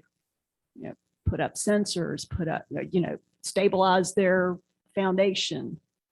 Yes, Do you ma'am. do that? And can you do that? Yeah, we can and we will. Can Anytime you we're- describe what those Sure. would be? Anytime we're working around an existing structure, whether it is an older structure or whether it's a newer structure, we are going to be using vibration monitors on those buildings. It lets us know if we get out of bounds or if we're getting close to out of bounds, we're able to then immediately stop. So those will be monitored throughout the course of construction, not just during this particular excavation here, but all the way through construction. As long as the property owner will allow us to put vibration monitors on their structure, which I would encourage. What about shoring up their foundation? Is that something normally done or could be done or should be done? It is something that could be done. Mhm. And I think that would be a conversation that we would need to have with the property owner and Mhm. understand what their wishes were, because ultimately that's their structure on their property and they would need to allow it. Allow it. But- And then of course our client would need to also agree to that. But it has been done. It has, yes, Yes. absolutely. Okay, thank you.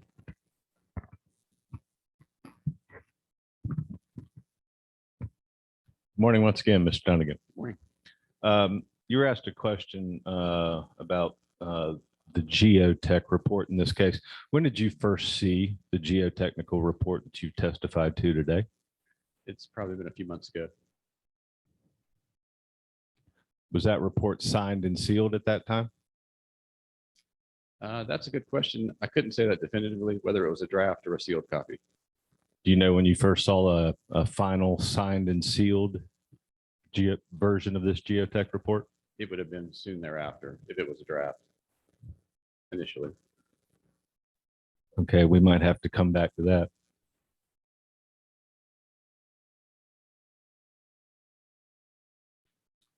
So you've testified that, in fact, a 2-to-1 cut slope is not attainable as part of this development, correct?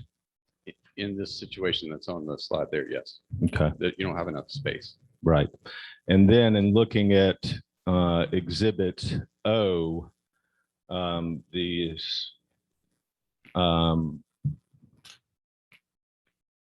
you focused on the soldier pile and lagging. These are just possible construction methods, I believe was your testimony, that could be utilized as part of the hotel development, correct? That's correct. No final decisions have been made as to exactly what will be used, correct? That's correct. Okay. And were any of these methods and primarily the soldier pile and lagging method, were those depicted in the MRA special use permit application? I don't know the answer to that. And that's because you hadn't seen it, you didn't contribute to it, right? Correct. And this is not a signed and sealed engineering drawing by you, correct? This Correct. one? No, it is not. Just a figure of possible construction methods. That's correct.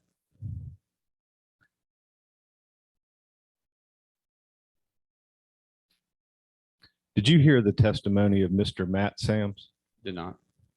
Did you review his report or his slide presentation that has been admitted into evidence in this matter? I reviewed one slide.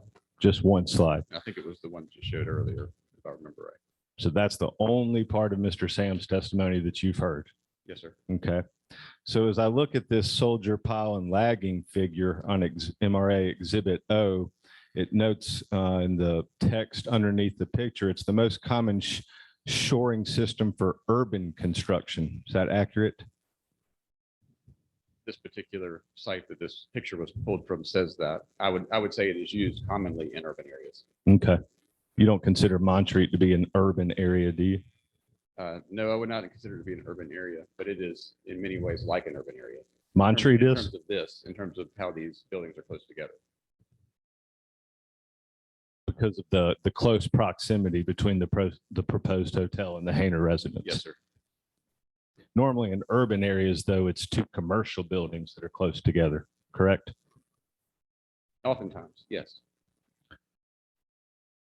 So the soldier pile and lagging, if indeed that method was pursued as part of the project during the excavation phase, that would require steel beams to be drilled into the ground near the Hayner property line, correct? That's correct. Has there been any type of geotech exploration as to whether there is rock over on that side of the property? Not that I'm aware of at this point.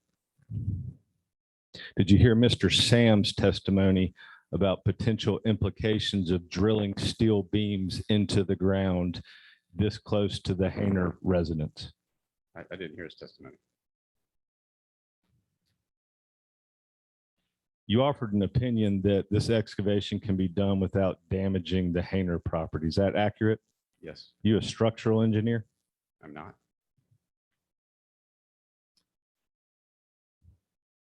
I don't have any more questions for this witness. I have a couple, and I sort of want to reinforce something that's already been asked, but maybe in a different way. Looking here at MRAO, these are theoretical. I want to make sure we understand that. These are not proposals for this specific site, correct? That's correct. Okay, so theoretically, these have been used in different areas before, correct? Yes, sir. Okay, and you didn't listen to Mr. Sam's testimony, correct? That is correct. And you reviewed one slide of the packet that he put together, correct? Yes, sir. Okay, and his analysis was site specific. Well, you didn't listen to it, so I can't ask you that question.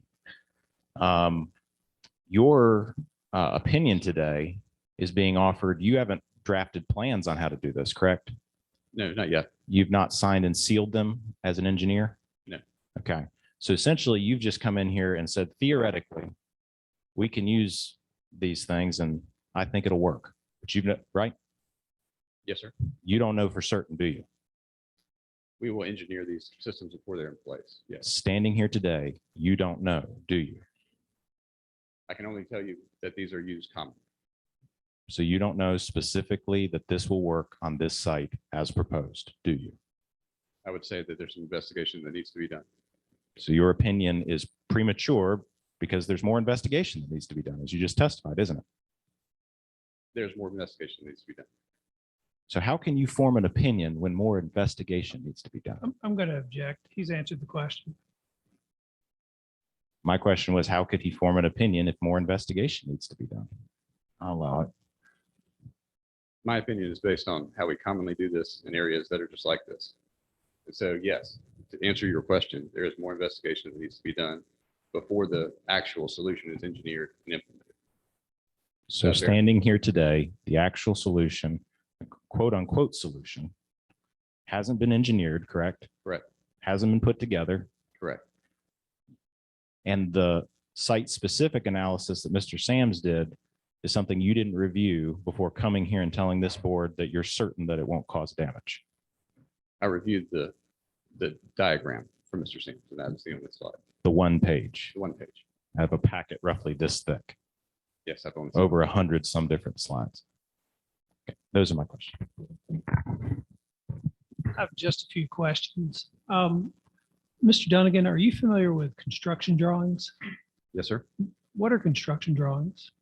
Those are drawings that will depict what is proposed to be constructed on any particular project site. Have construction drawings been done for the proposed lodge? Conceptual drawings have been done. Well, no, I'm But no I'm talking construction about drawings. like detailed engineering sir. construction drawings. And I appreciate you making that distinction, And can you explain to the board the distinction between a conceptual drawing and a construction drawing? Yeah, so in the typical course of construction, the drawing process goes through 4 phases. So there's a concept that is put forth, there's a drawing that depicts that. That is then refined into what they call a schematic drawing set, which has a little bit more detail, a little bit more refinement. Then moves into design development, where they start to work through the minute details of it. And then ultimately into construction documents, where they have a set of drawings at the end of that everyone is willing to put their engineering or architectural stamps on and say, this is what we are going to go build. Is there a cost to construction drawings? Yes, sir. Can be quite significant.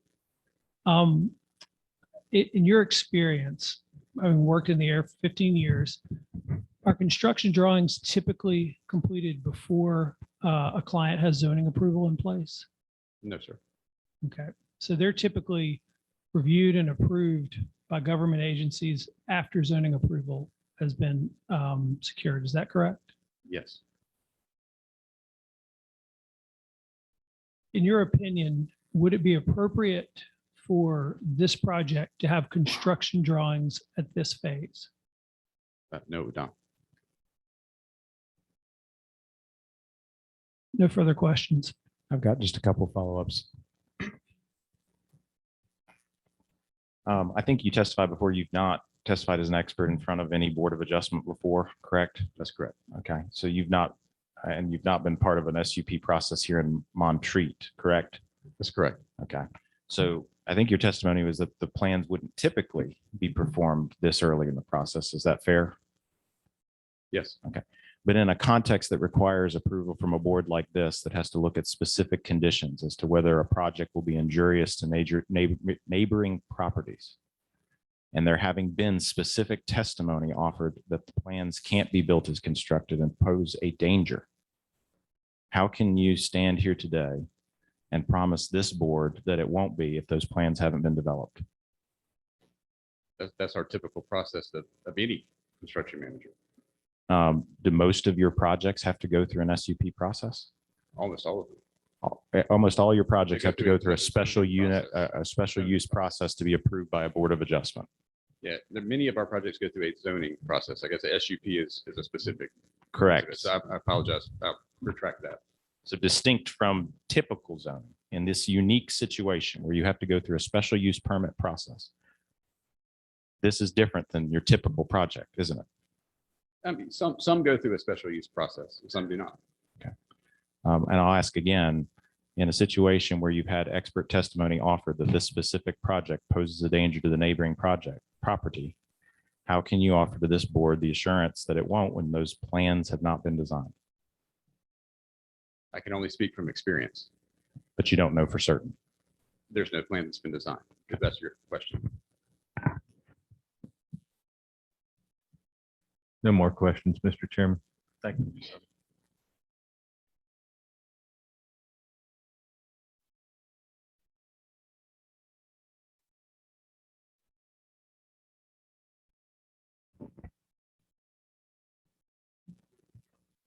Under the construction drawing 4 phases, what was the first one? Conceptual. We have no further questions, Mr. Chair.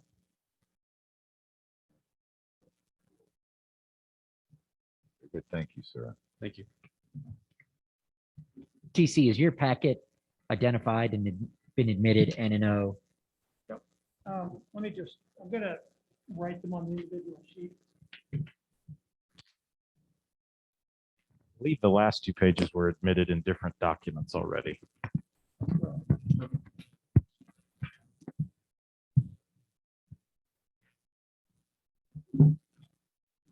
And would any other board member like a copy of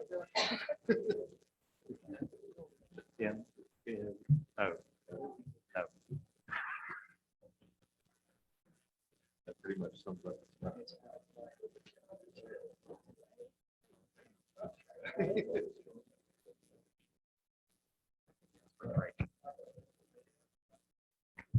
It's about the top of the hour. I don't know if the board wanted to take a I break or think not. that's a great idea, so let's do it.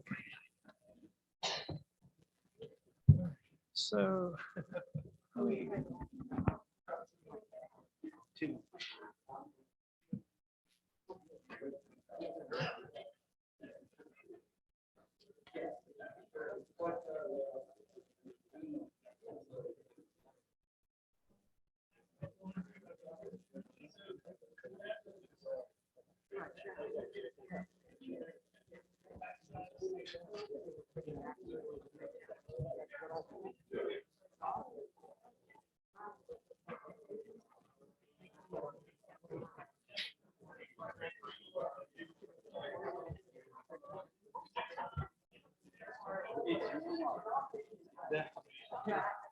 That's your mom.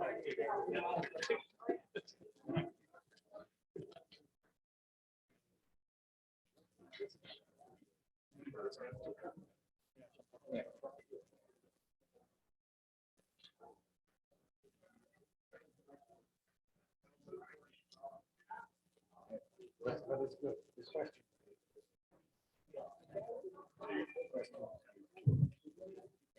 That's right.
Oh, where were you?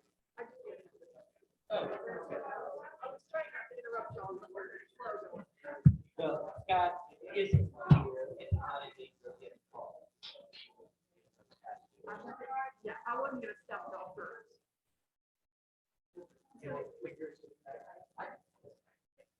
After sitting in the side. Election pilot is right here. So, what I did.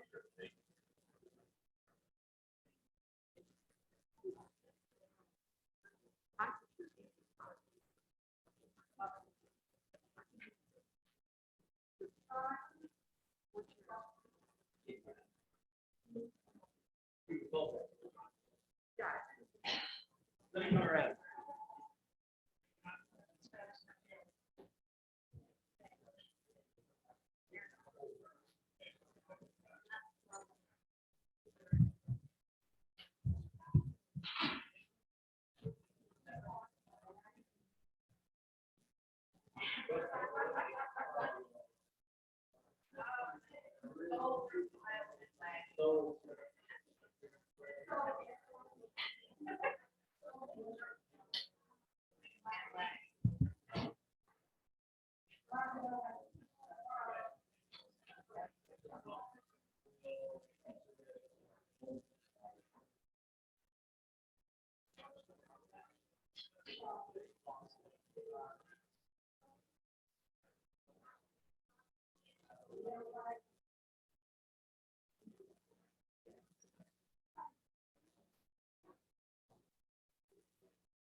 Yeah. Yep, I get it.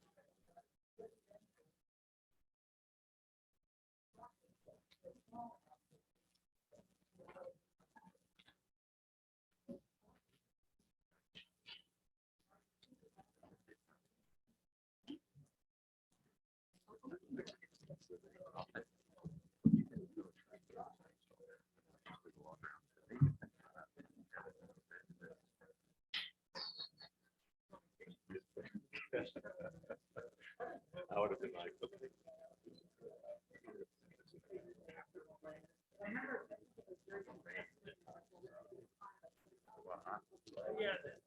I don't want our hands, especially if you want to break walls.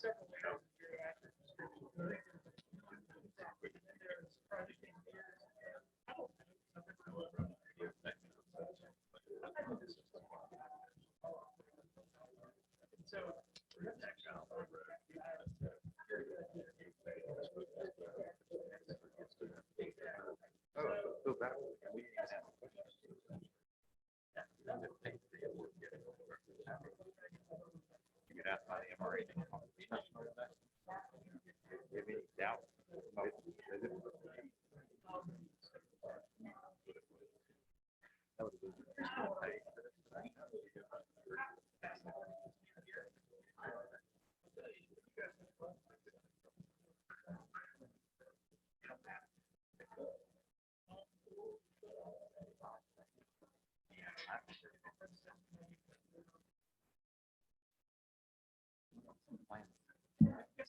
What's that?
Good morning.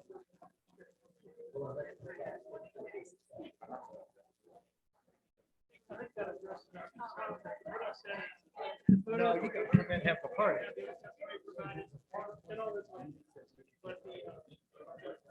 Did you, you actually mixed the myths? We had the Bachelor episode first, Bachelorette. And look who's got the rose. No. Yeah, no, I don't, none of us. It is. No, we think there's plenty of Christie. evidence for them to consider we don't need the method. Sure we go. All I ever have up here is my. Thank you. The last. Right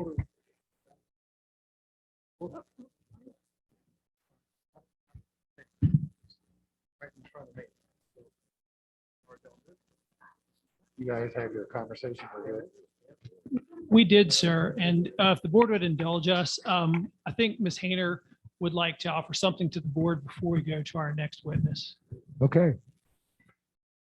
Yes, we've had a discussion since the geotech engineer is not available at this point to address some of the questions that have been raised. We will withdraw and ask to be stricken from the record any testimony specifically about the number of drillings that were made. So there's no question about that. We'll just take that off the table. We think it's not as a critical issue that needs to be hold up the hearing in order to get their testimony about the number of drillings. So we'll take off that part of the testimony about the number of drillings. The evidence we presented of the photographs and the other evidence that I submitted, I think still stands, but that particular testimony, we're happy to have stricken. Does that meet your needs? Yes, ma'am. And just to reiterate for the record, Mr. Chair, we've agreed to that as well. So photographs, other testimony that Mr. Hayner Slattery put in, that is all part of the record. As part of this, we do not think we need to call a geotechnical expert now or the person who drilled the holes. So we're hoping we don't go to February. And we all agreed to that to avoid that. So. Okay, please strike that. Please strike that from. I think, Mr. Chair, I think Member Solomon might have an objection, though it looks like. Please strike that from the record, ma'am. Thank you.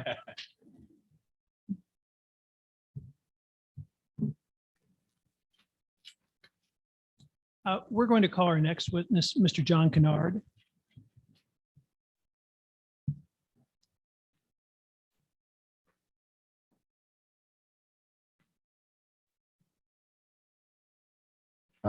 Remind me, I don't believe you've been sworn in.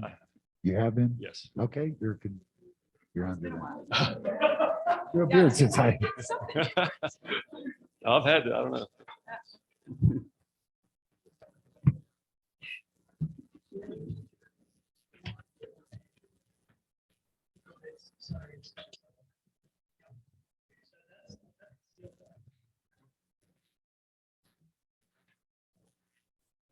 Just one moment, Mr. Chairman.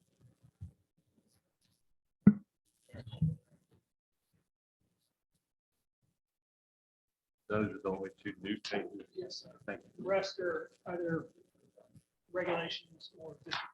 you.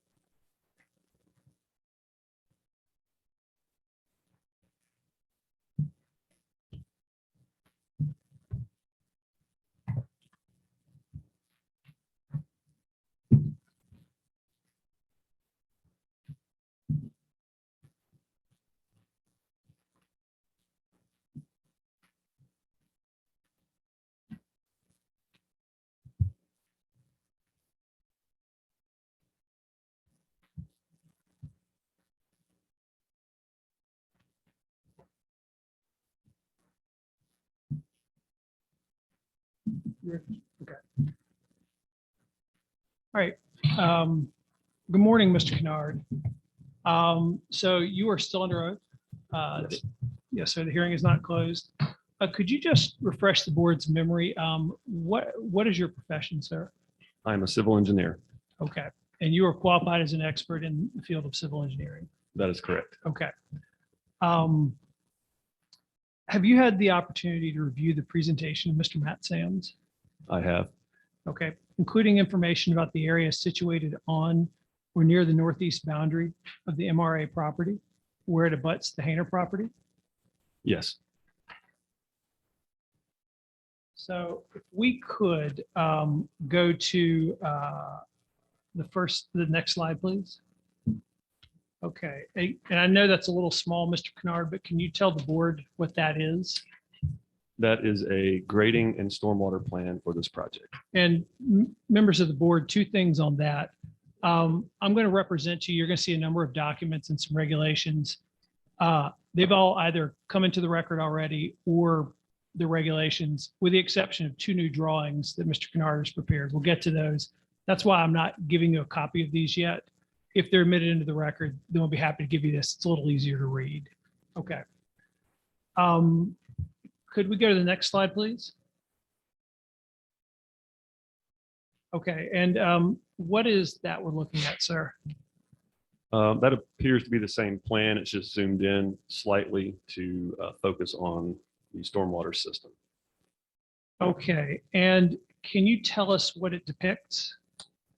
Yes, that depicts our proposed stormwater control measure, which is a system of storm tech chambers and specifically an isolator row within those chambers. Okay.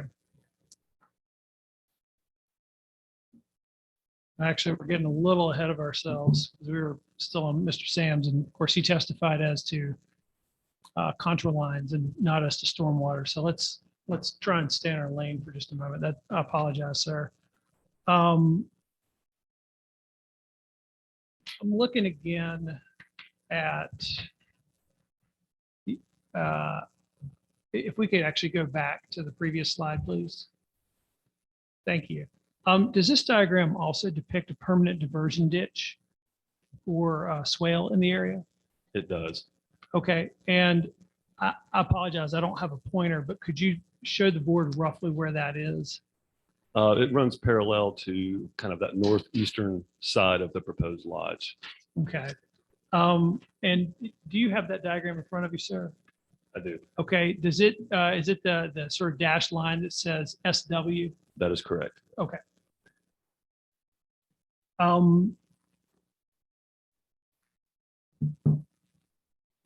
Okay, now if we could go to the third slide, please. And do you recognize this drawing, sir? I do. All right, and was it previously admitted as part of Mr. Kreckelberg's and Mr. Bryant's testimony? I believe it was, yes. Okay. And so this shows a planted buffer in this area, including 6-foot trees as a buffer? That's correct. Okay. Do you know if the finished contours of the project site in this area will be the same post-construction as they are now? Yes, they will be very close. Okay. Within a foot or two. And I want to be clear about this. When you say the contours, explain that for the board, because we're going to be talking about a stormwater ditch. And, you know, of course, a ditch goes down. And so some might say, well, that changes the contours. So when you say the contours don't change, what do you mean by that? I don't think I mean the contours won't change. I think what we're saying is that the grade in that area will not change substantially more than a foot or two. The only change to it will be to create this permanent swale as shown on the drawing. Okay. And is the MRA proposing to have a ditch along the northeast boundary of the property? Yes. Okay. And with that background information, can you explain to the Board of Adjustment how the stormwater swale and a vegetative buffer could exist, both of them exist in this space? Sure. Yeah, we have about 20 feet of room between the edge of the building and the property line. Because we are not changing grades very much, it's quite easy to grade in a 2-foot wide ditch with some gentle slopes on each side of it. It will still leave plenty of room on the Hayner residence side to create a buffer. I mean, we'll have a minimum of 6 feet undisturbed, and we'll have quite a bit more than that. That's flat enough and suitable for planting trees. And could we go to the next slide? All right, so this is the first diagram that's not been previously admitted into the record. Could you tell us what that is, Mr. Kennard? Sure, that is a section view through the proposed lodge. There's a diagram north of the Hayner residence, approximately at the middle of the Hayner residence, and then just south of the Hayner residence. And it shows our proposed stormwater swale, the existing grades, and it shows approximately where our proposed buffer would be located. And is that your engineering seal on the diagram? That is our company seal. Okay, thank you for clarifying that. Could we go to the next slide, please? And could you tell me what this is, sir? That is the slide from the previous drawing, approximately at the middle of the Hayner residence. Okay, so it's just an enlargement. Just an enlargement. That's Okay. correct. And would you say that this is true and accurate, a true and accurate rendering? Yes.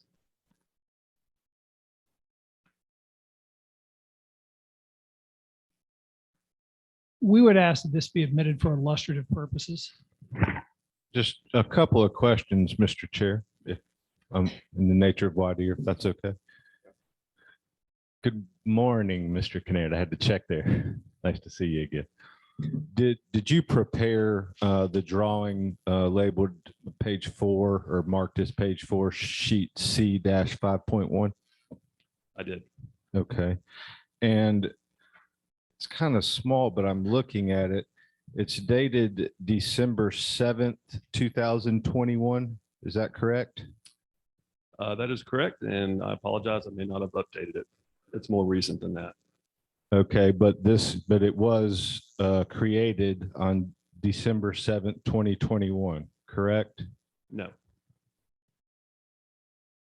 No, I did not update that date. That's what it was dated, it was created more recently than that. So you're testifying that the date of creation on this document is inaccurate? Yes.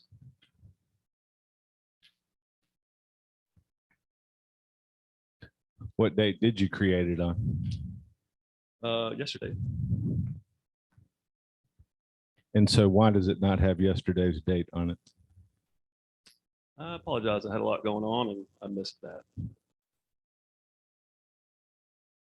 Well, and just to be clear, Mr. Chair, I have not seen this document until 1 minute ago, so I'm doing the best I can here.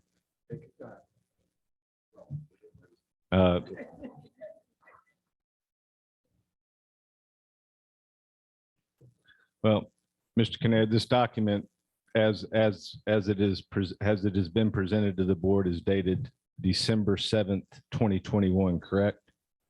That's correct. And are you aware that Dr. Kays did not testify until after December 7th, 2021, correct? Correct. And I believe, and I'm checking here to make sure that before I represent this to you.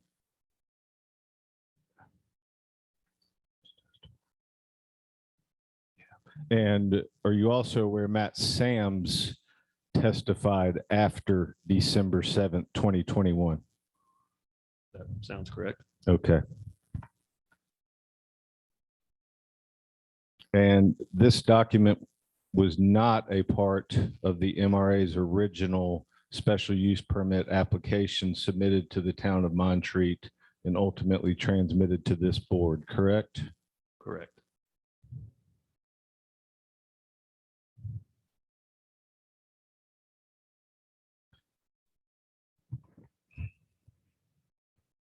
I have a question. Were these drawings made, that you made yesterday for the purpose of explaining to us or showing to us how the swale and the vegetation could exist? Yes. That's the purpose of That's the this. purpose, yes. Thank you. And Ms. James, you've anticipated my question. We had offered it for illustrative purposes. It's not intended to be construction drawings. It is, as Ms. James has asked, solely for illustrative purposes for this board. Excuse me. And if I can, usually documents offered for illustrative purposes are not admitted into evidence. So, illustrating testimony is one thing, using them to illustrate what he's going to talk about, but you don't admit those into evidence because, again, they're for illustrative purposes, not as actual evidence. So I think I'd have to object on that basis. I did have a couple follow-ups. Were you able to hear Dr. Kays and Mr. Sam's testimony? I did not hear the testimony, no. Okay. Review any of their materials? I did review the materials. Yes. Okay. And their testimony occurred about mid-December, and I know you and I were in something late last night, so we're all living very busy lives. But this was prepared yesterday. Correct. Okay. And we were provided with it for the first time today. Correct? Correct. Okay. So I renew our objection as to being admitted. If it's for illustrative purposes, that only evidence gets admitted into the record. And Mr. Chairman, that's where I was headed. That is my same objection. illustrative purposes, if the witness wants to testify and use this to illustrate his testimony to the board, no objection. But on behalf of Mrs. Hayner, do object to it being admitted as substantive evidence. With the recognized limitations that have been presented of the drawing, we'd ask that it be admitted. This is a similar subject. I'll throw this to the board. My tendency is to say that we admit it and then decide whether it's relevant, what weight it has on the thing. That would be my opinion. I agree. I agree. Okay, so Thank you, Mr. Chairman. Let's admit this as applicant's exhibit P, and just for clarity, P1 and P2. And Mr. Morphus, yeah, just so I'm clear, is that just the sheet C51 and or pages 4 and 4A? Thank you for asking that. Yeah, that is correct, because the rest of the documents, again, are either regulations or have already been admitted into the record. Yeah. Never seen that before. Just a moment, guys.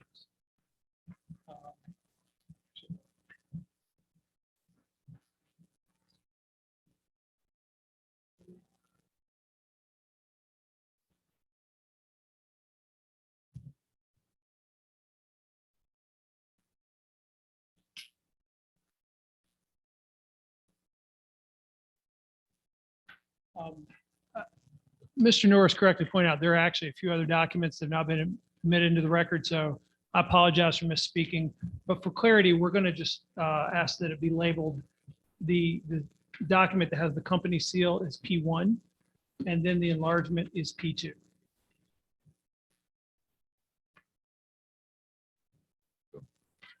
And we will get to the other documents and have them authenticated in due time.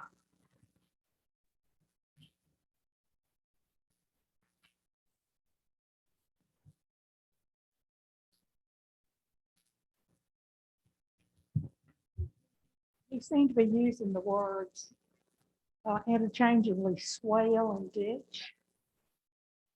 I heard during some testimony that there's a definite difference in their functions. So could you cover that maybe, please? I'm not aware of any substantial difference in those two. They both convey stormwater. And my detail would be the same for either one of them. Do they convey it in identical ways? Yes. what goes inside this ditch? Pardon? Anything go inside this ditch or swale? No, this is just an earthen ditch. So it'll be vegetated. It'll have grass on it.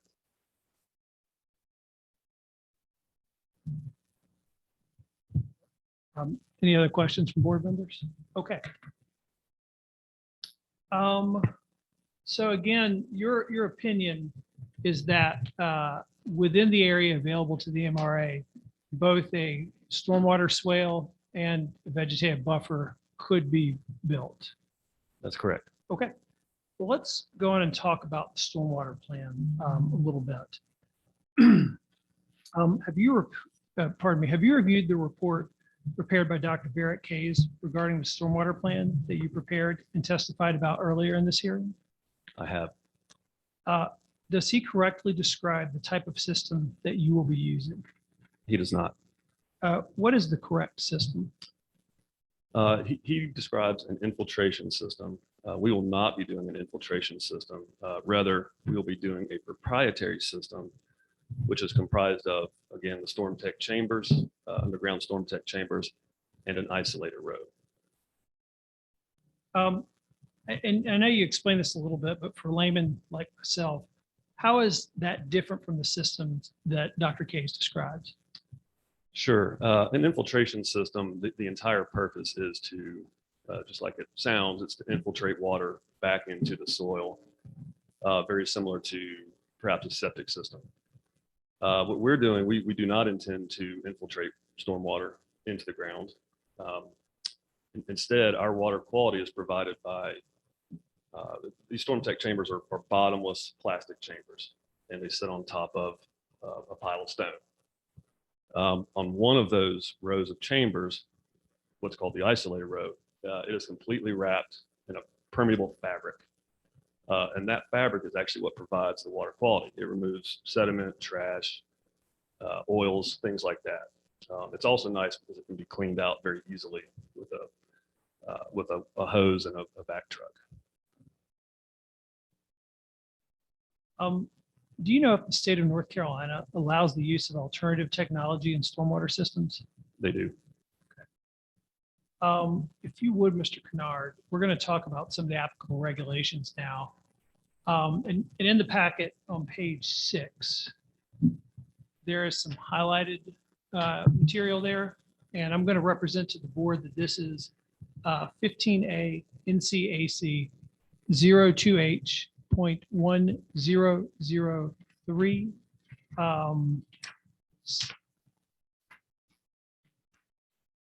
Make sure I've got it correct.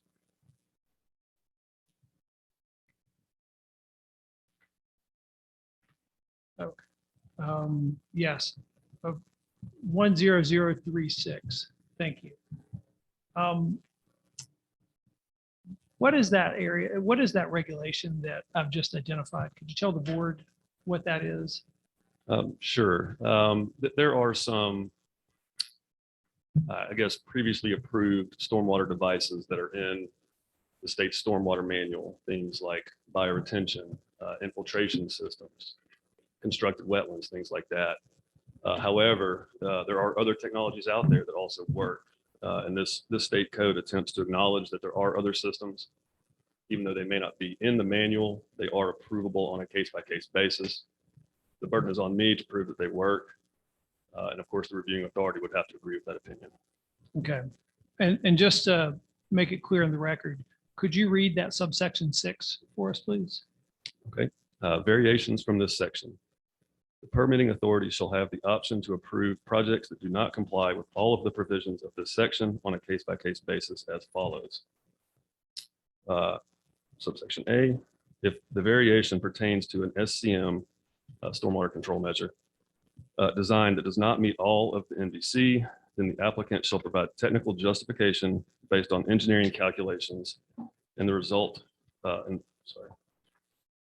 based on engineering calculations and the results of research studies showing that the proposed design provides equal or better stormwater control and equal or better protection of waters of the state than the requirements of this section, and that it shall function in perpetuity.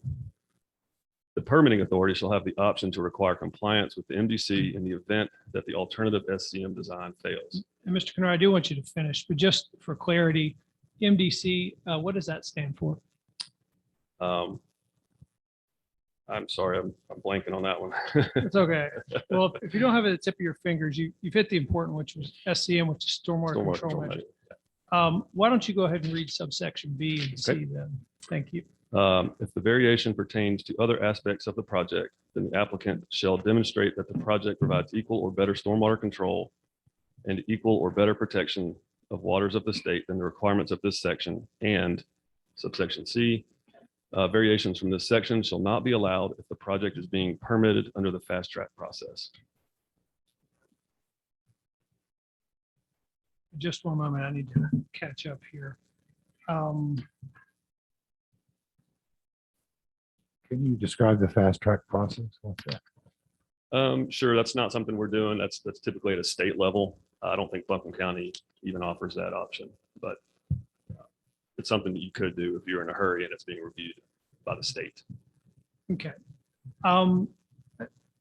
What implications does this have for how the system should be located on the property?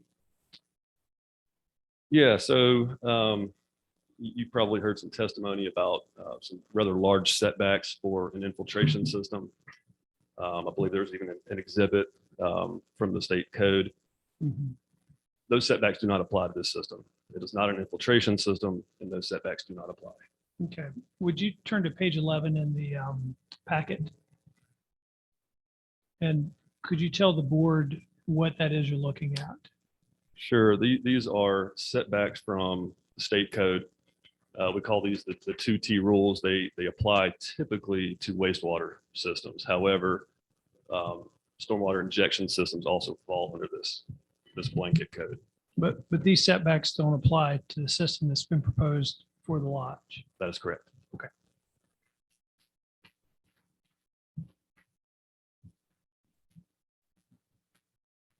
All right. What about the depth of installation? We talked about that a little bit, but can you explain that? Yeah, it's just this system requires a minimum of about 7.5 feet to install. Typically, we go a good bit over that. We don't want to be cutting it too close. So in this case, it'll be 8 to 10 feet deep. Okay. Could you turn to page 12 and actually, could we go forward one slide? Thank you. That's it. And again, I apologize for the size of the diagram. We do have printed copies, but we need to get it authenticated before you all can have paper copies. Could you tell the board what it is you're looking at? What we're looking at, Mr. Kennard? Yes, this is a plan and profile view of our proposed stormwater system. And it shows the elevations of that system. Okay. And again, this has the seal of your company on it? Correct. And was this prepared by you? Yes. Okay, and Mr. Whitlock asked an excellent question about the date. Now I've got to get my reading glasses. That's the same date. I believe this actually was possibly prepared back that date. I Okay. can't remember. This has been prepared for quite a while. Okay, that's fine, sir. Is this a true and accurate depiction of the profile of the proposed system? It is.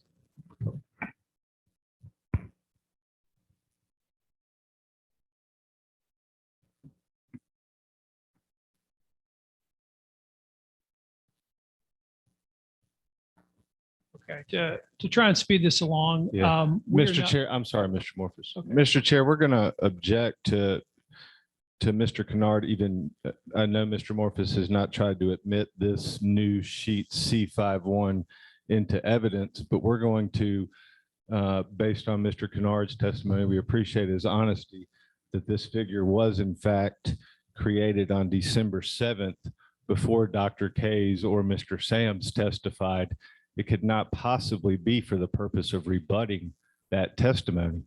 Therefore, it's not proper during this rebuttal phase of evidence.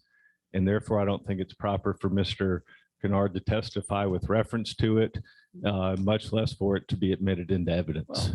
You know, the design of the stormwater system was in place before the opposing witnesses testified. We're not seeking to have this admitted. In fact, I was just about to say, to try and avoid the process we just went through, we're going to leave it for illustrative purposes there. But again, if the board wishes to rule on Mr. Whitlock's objection, by all means. We would include from the Jones parties an objection as well. Again, multiple bases. One, this was prepared before we put on our case. So this could have been submitted and should have been submitted with the application. This is not part of the application. Not part of what was sent to the zoning administrator, not submitted at the beginning of this hearings, and was available to them before they closed their case. So that's the first basis for this. Two, the designed system. I think it's clear to understand what this is. What was cited here is this says variations. This says if you can't meet the rest of this, maybe we can approve you as a special system. There's been no foundation laid that actual system, the actual special system, has been designed and approved. So we're talking about theoretical, not the actual system for the project. And again, it wasn't submitted with the application. And before the board rules, I think this is an important point we're going to get to a little later. Mr. Noor just said designed and approved. Do you typically get your stormwater system, does that have final approval before zoning approval? No. So it couldn't be approved at this phase. Well, I would object to him offering an opinion on whether the permitting authority could approve a system that was brought to it as designed at this point. Again, your standards talk about the application as submitted. It's in virtually every single one of your standards. And it says that the use meets or will meet. That's only one of them says that. Other than that, they say as submitted. It says the use will not.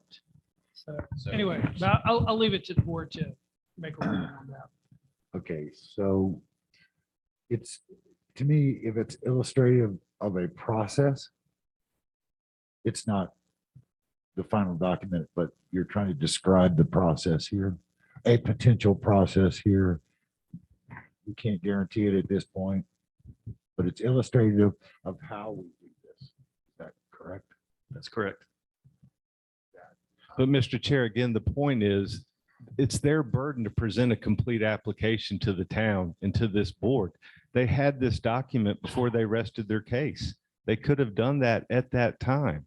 And I think it would be inappropriate for the board to allow them to now backdoor it in just because they heard evidence they didn't like. So this is on rebuttal. And the reason it's on rebuttal is because Mr. Kay specifically called out the design of our system. And as Mr. Kennard has already testified, with all due respect to Dr. Kays, we believe he's identified the system we're using incorrectly. So this is not for you to evaluate the engineering of this, but it's part of Mr. Kennard's testimony about the system we're actually using. And that wasn't necessary until Dr. Kays presented his testimony. And they're going to say, but the drawing was done beforehand. That's fine. We're not asking to put it into evidence, but I think Mr. Kennard can absolutely talk about the design that's being used because Mr. Kays opened that door. And if I can respond just briefly, Dr. Mr. Kays, Chairman. pardon me. No disrespect. Had they, so one, their stormwater system's entirely relevant. They should have put everything they wanted you to see from the beginning. That's an express standard in the code. Two, it's their burden to prove compliance, not ours, theirs. They have to affirmatively show that they've met the standard. Three, they're now showing something in the context of, well, Dr. Kays didn't identify this right. And let's tell you why, based on a document we didn't provide you or him to look at in the context of this application. So they're trying to undermine his testimony through a document that they didn't give us a fair shake of seeing, so that his testimony, even if assuming Dr. Kays is wrong, which I don't concede, they want to say he was wrong because we didn't give you the information that you would need in order to make that determination. And they're also And that's due process issue. And they're also trying to interpret the ordinance in such a way that it requires complete construction drawings, complete stormwater drawings at the zoning entitlement phase, which is not what the ordinance contemplates. And we're saying present the evidence that's necessary to show that each standard is met. These are special projects. They require more than the traditional project of coming in and doing it the way we usually do and figuring it out along the way. In this project, you have to present your evidence, prove you met the standard, then you get the permit. And Mr. Chair, I would just further note that as part of his direct testimony, and again, as Mr. Noor noted, and as the board knows, it is their burden to produce competent material and substantial evidence in their direct case that their stormwater system will comply with all of the special use criteria. All they did during their direct case was Mr. Kennard said, yeah, here's the drawing, here's the system, here's the size of it, and here's a letter I sent to Mr. Adams saying, oh, we intend to comply with all the standards. That was their proof on direct. And to now try to backdoor all of this in when we're not going to have a chance to respond to it is completely inappropriate, in my opinion. And again, we would ask that the board respectfully disallow it. Okay, I'm gonna like to.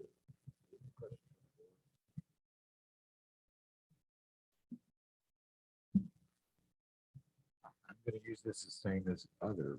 I think we do it in deliberation. We figure out what appropriateness it is, how much to weigh it. I would tend to want to at least hear it, and so I particularly gonna let it in, and then we'll apply whatever weight is required. Fair enough, Mr. Chair. I just do want to note for the record, we very well might ask the board to allow us to call Dr. Kays back to testify as to this new evidence that should have been offered in their direct case. We have, as this board knows, we have moved with all due speed to put on our case. We did, and we did so very quickly. I think the board knows that, and we do have no interest in prolonging this. But if we are going to be sandbagged with evidence that should have been put on during the MRA's case in chief, that our experts, who we have spent countless time and resources on, did not have a chance to review these documents and opine on them, then we very well might be forced to ask this board as a matter of due process to bring them back in the form of SIR rebuttal testimony, which is only going to prolong this hearing. But respect the chair's ruling, but do want to make that note on the record. Thank you. Due process is important. It is. Thank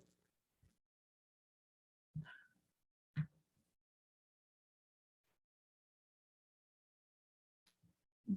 Do soil types and water tables affect your selection and design of stormwater systems? They do. And can you explain the significance of the seasonal high water table? Sure. Most of the systems you select require a 2-foot separation from the seasonal high water table. Is there sufficient depth to the seasonal high water table here for the system to be installed as required at the required depth? There is. And how do you know that? We refer to the geotech borings near this system. Do you know what a custom soil research report is? I do. And did you obtain one for this site? I did.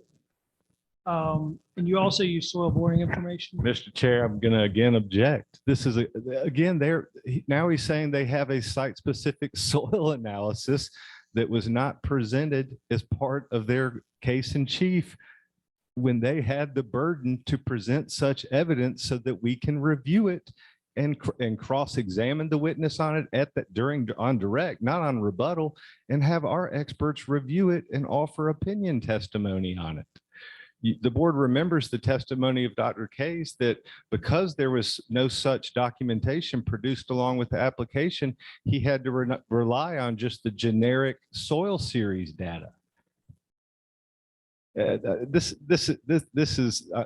is, I'm sorry, it's just highly inappropriate. This whole rebuttal phase this morning has been. I don't think I need to tell the board that. If I can, on behalf of the Jones property,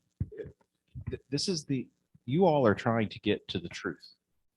We do that when we have everything out on the table and we can look at it and we can hear from the experts. Well, you did this and I see that phase this and I see this project and report here and I brought all that into consideration.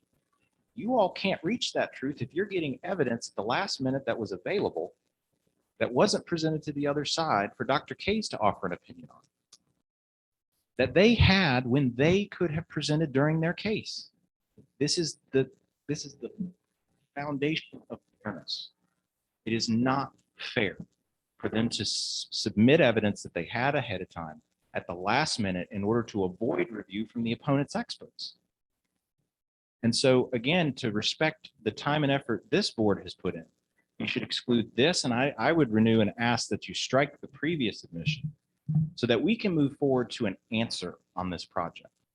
They could have presented it. They didn't. They made choices for it.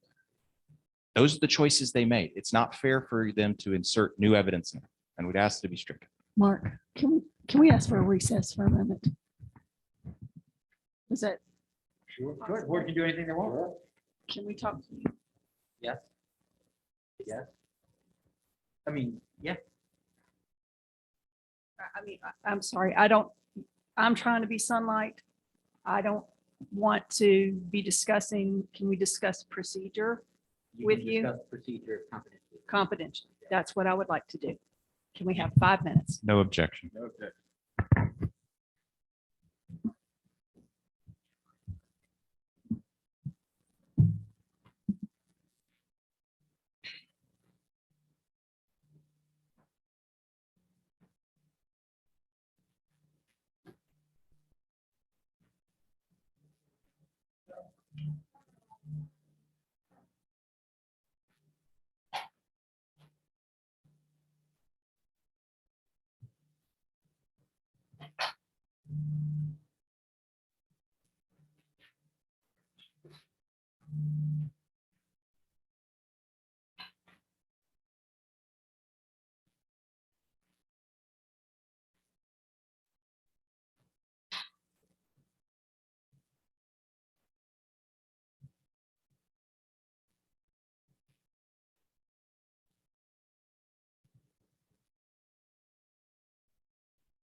Say again?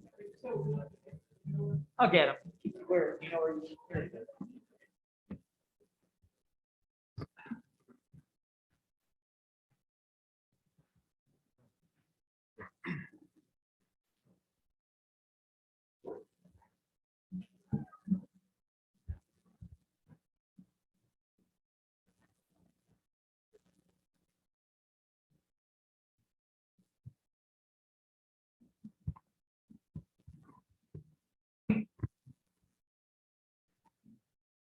The board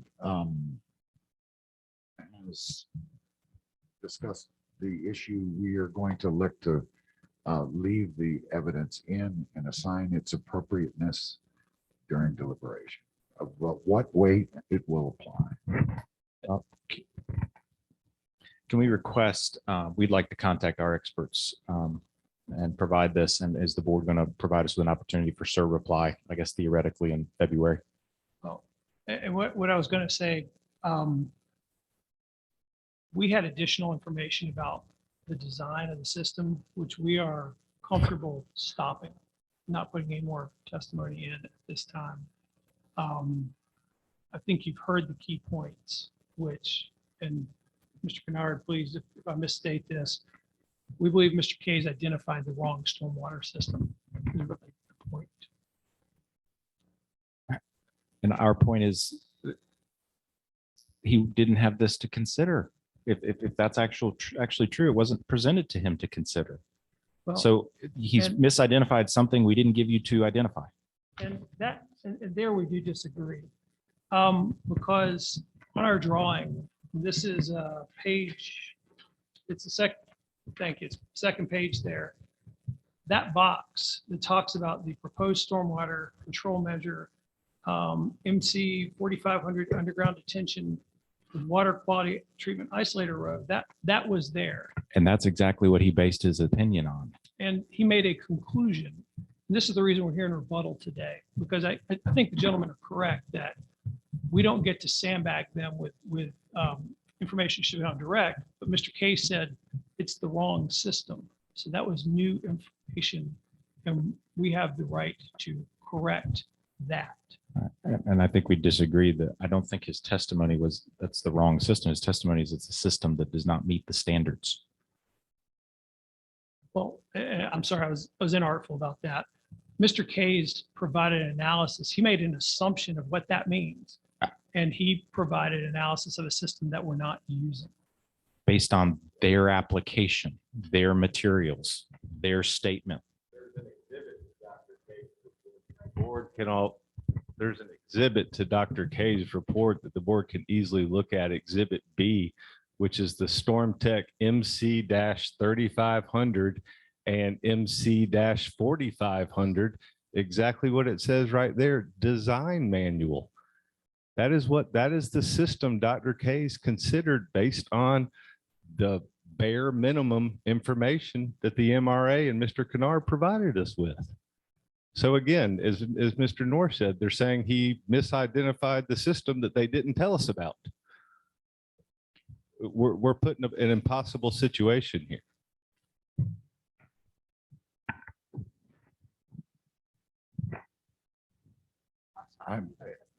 I think the question was, Mr. North said, if they want to call Dr. Kays back, it may have to be till February.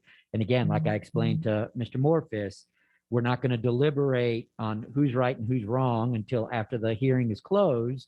And so if it has to come back in February for them to call a witness, that will be their choice to do that. This board can also say we aren't going to consider new information so that we can finish this. We've been here for over, I think, what, 12 days at this point? And I And think, Mr. Noor, not to cut you off, I think the board said that they were going to consider that information over the objection and then give it whatever weight they deem appropriate during deliberations. I think that was that's what you said. Is what we said. And I think you have held consistent saying that throughout the entire rebuttal and even during some of the cases in chief. We've not asked for any recess during the case thus far. Could we have 5 minutes? We'd at least like to try and see if there's any way to get our expert here to also review what has just been provided to us and give you an opinion on that versus bringing you back in February. We absolutely want to allow it if Can we do possible. lunch? It's 12 o'clock. Could we do lunch? Yes. And now would be as And good a then- time for that as any, I guess. Give us time. What time would you like us back, Mr. Chair? 10.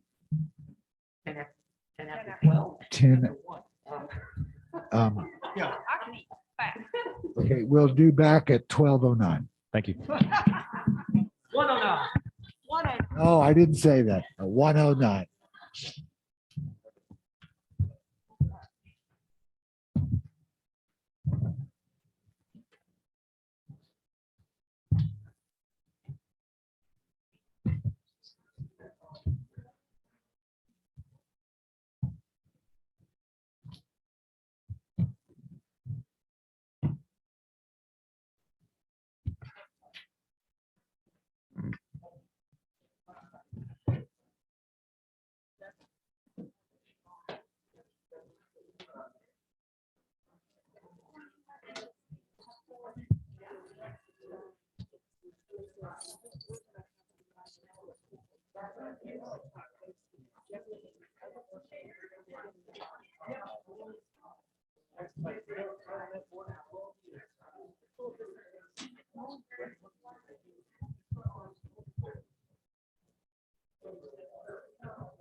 No.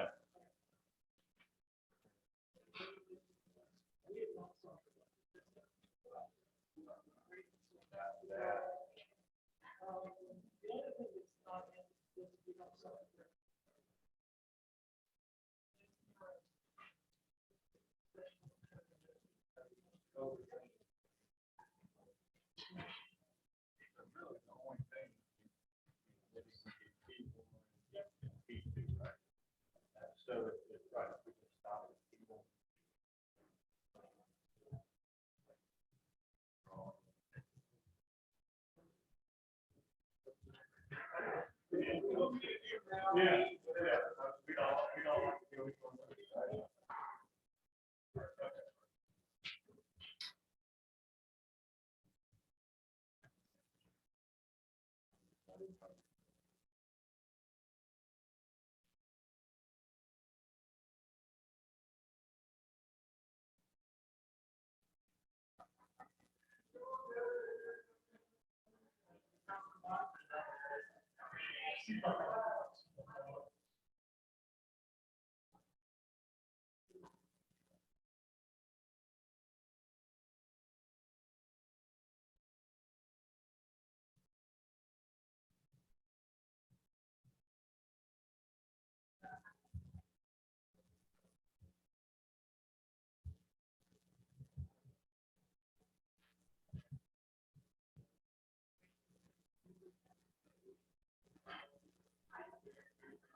I'm afraid I'm gonna lose a contract or two if I don't get to work someday. If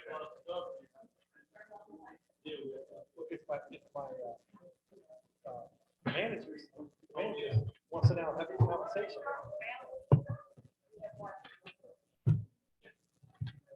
I didn't get a rose, maybe I'll get a peppermint. Thank you.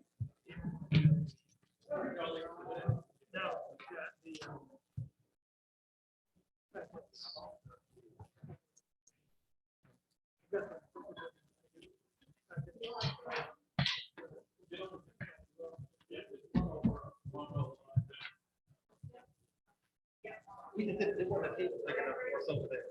We're trying to find a place.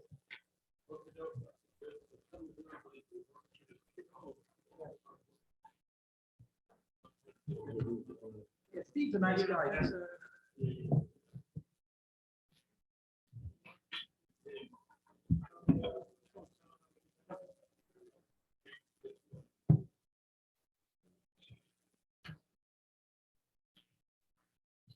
I was driving down the road.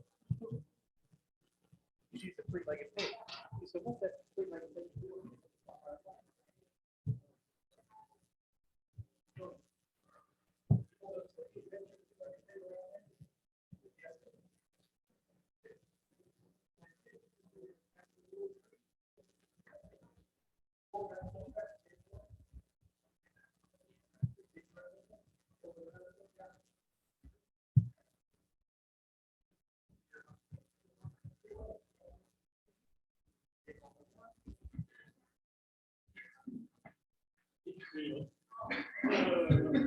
This is what our lunch was. It can be a good thing all at once.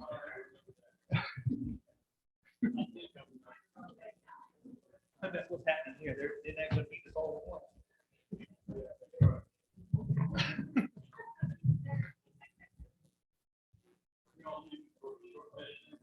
A what? I'd like to eat Christmas dinner tonight.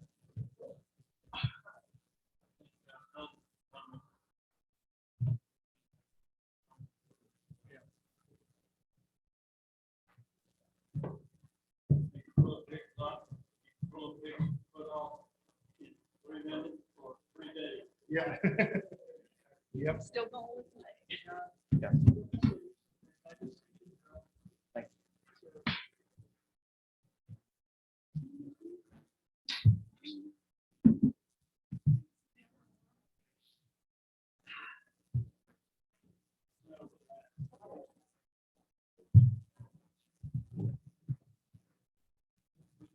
Yes. Right out.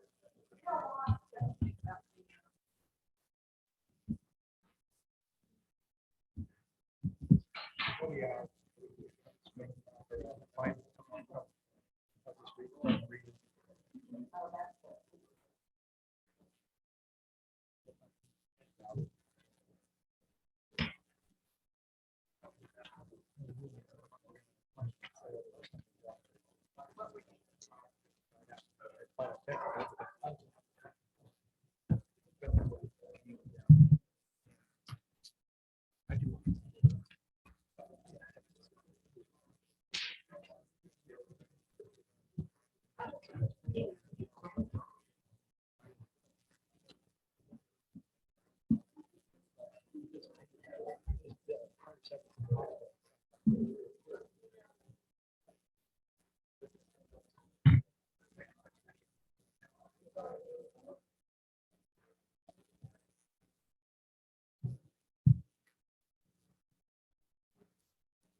Okay.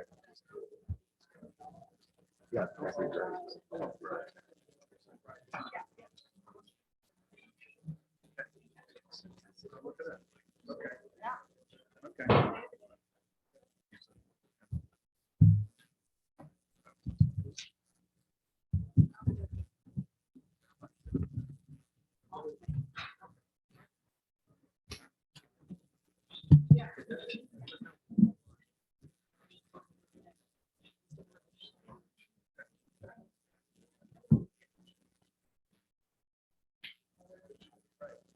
Everybody here?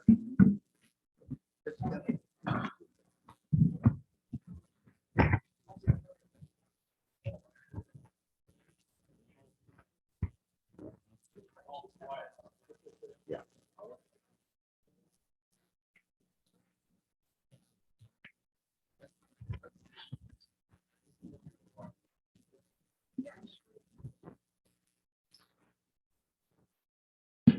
Okay, just a little bit of housework, not only for getting close to the mic, but in an effort to try to help our reporter, court reporter here, so we need it kind of.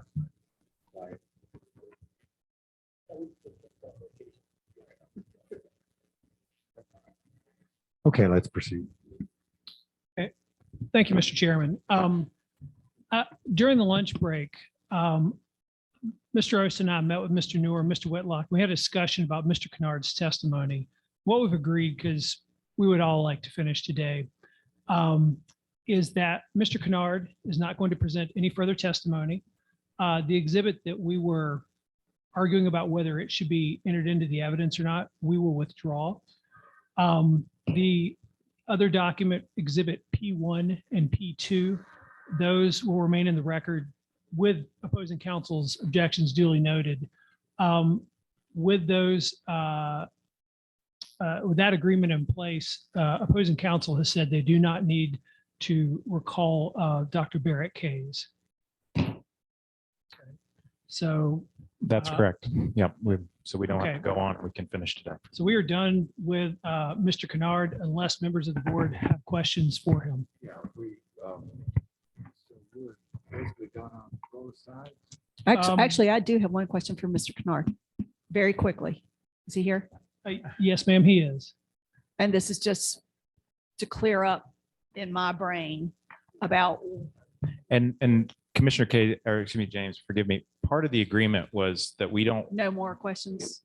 to be done, In because otherwise it could open a door for Dr. Kays to have to come back depending on what your question would be. Fine. Essentially, we're going to That's leave fine. it where That's fine. they say we didn't study the right thing and we say we did. In fairness to opposing counsel, that's exactly what we agreed to, ma'am. You like it when. Sorry, John.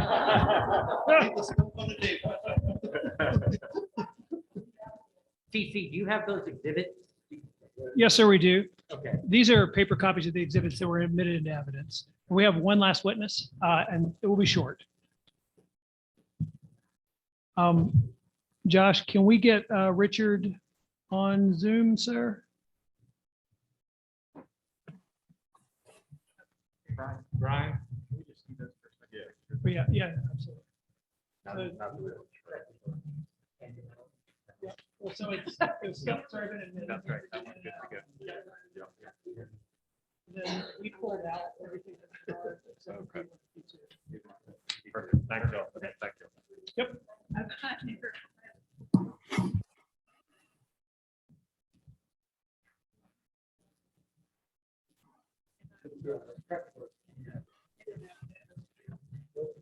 Okay.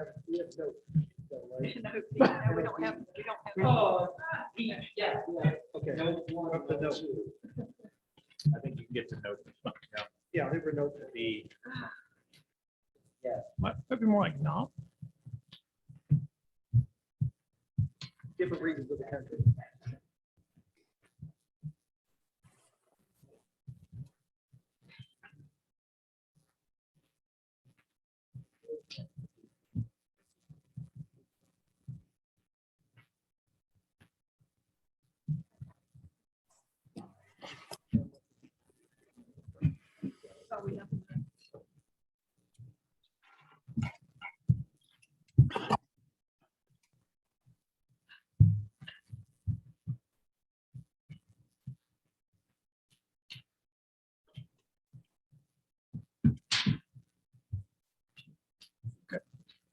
Richard, can you hear me, sir? I can hear you just fine. Can you all hear me? Yes, sir. You sound fine. So you are still under oath, and this is, I believe, going to be very short. I'd ask you to talk about two things. The first thing is in response to a question that Mr. Solaski had asked. He'd asked for the square footage of some buildings. And we'd like you, do you have that information in front of you, Richard? And could you provide that? I do have what our staff has gathered for us, yes. Okay, if you could go ahead and provide the square footage for those buildings. Sure. So I don't explicitly remember Mr. Solaski's question, so I hope these are the buildings that he is interested in knowing. The cluster of buildings across the street from the proposed site, which we refer to as the Raspberry Cluster of Buildings, includes the Updike Building, the Bell Raspberry Building, and the Walkup Building. These are buildings that Montreaters will be familiar with as, child care center. The old post office used to be over there, that sort of thing. The Updike Building has a square footage of 2,701 square feet. The Bell Building has a square footage of 1,682 square feet. And the Walkup Building has a square footage of 2,336 square feet. These figures were all taken from the Buncombe County GIS system. And then Anderson Auditorium, which is across the parking lot. We got conflicting information in our research, so we had our staff go and step it off. Anderson Auditorium has a building square footage of approximately 20,364 square feet. Again, this is based on calculations performed by the MRA staff. Okay. One other building, I see down at the bottom of the list, the Bill Weil Youth Center, which is next to Robert Lake Park, has a square footage of 5,378 square feet. I think that also comes to the Buncombe County GIS. Richard, if you could just hold right there. We're having a little bit, our court reporter's having a little trouble hearing you, sir. Sorry.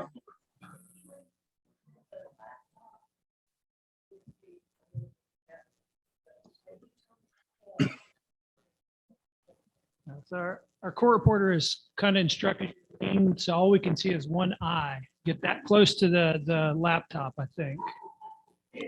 I beg your pardon? That's better. I was only kidding partially. So if you can, if you can just get a little closer, it'd be great. Okay. So those were the square footages. And I'm asking this to Mr. Solaski because he asked the question. It was really to the entire board. Does that answer the question about square footage? Okay, thank you. The other reason I wanted you here today, sir, have you heard testimony about possible infill sites identified in the comprehensive plan?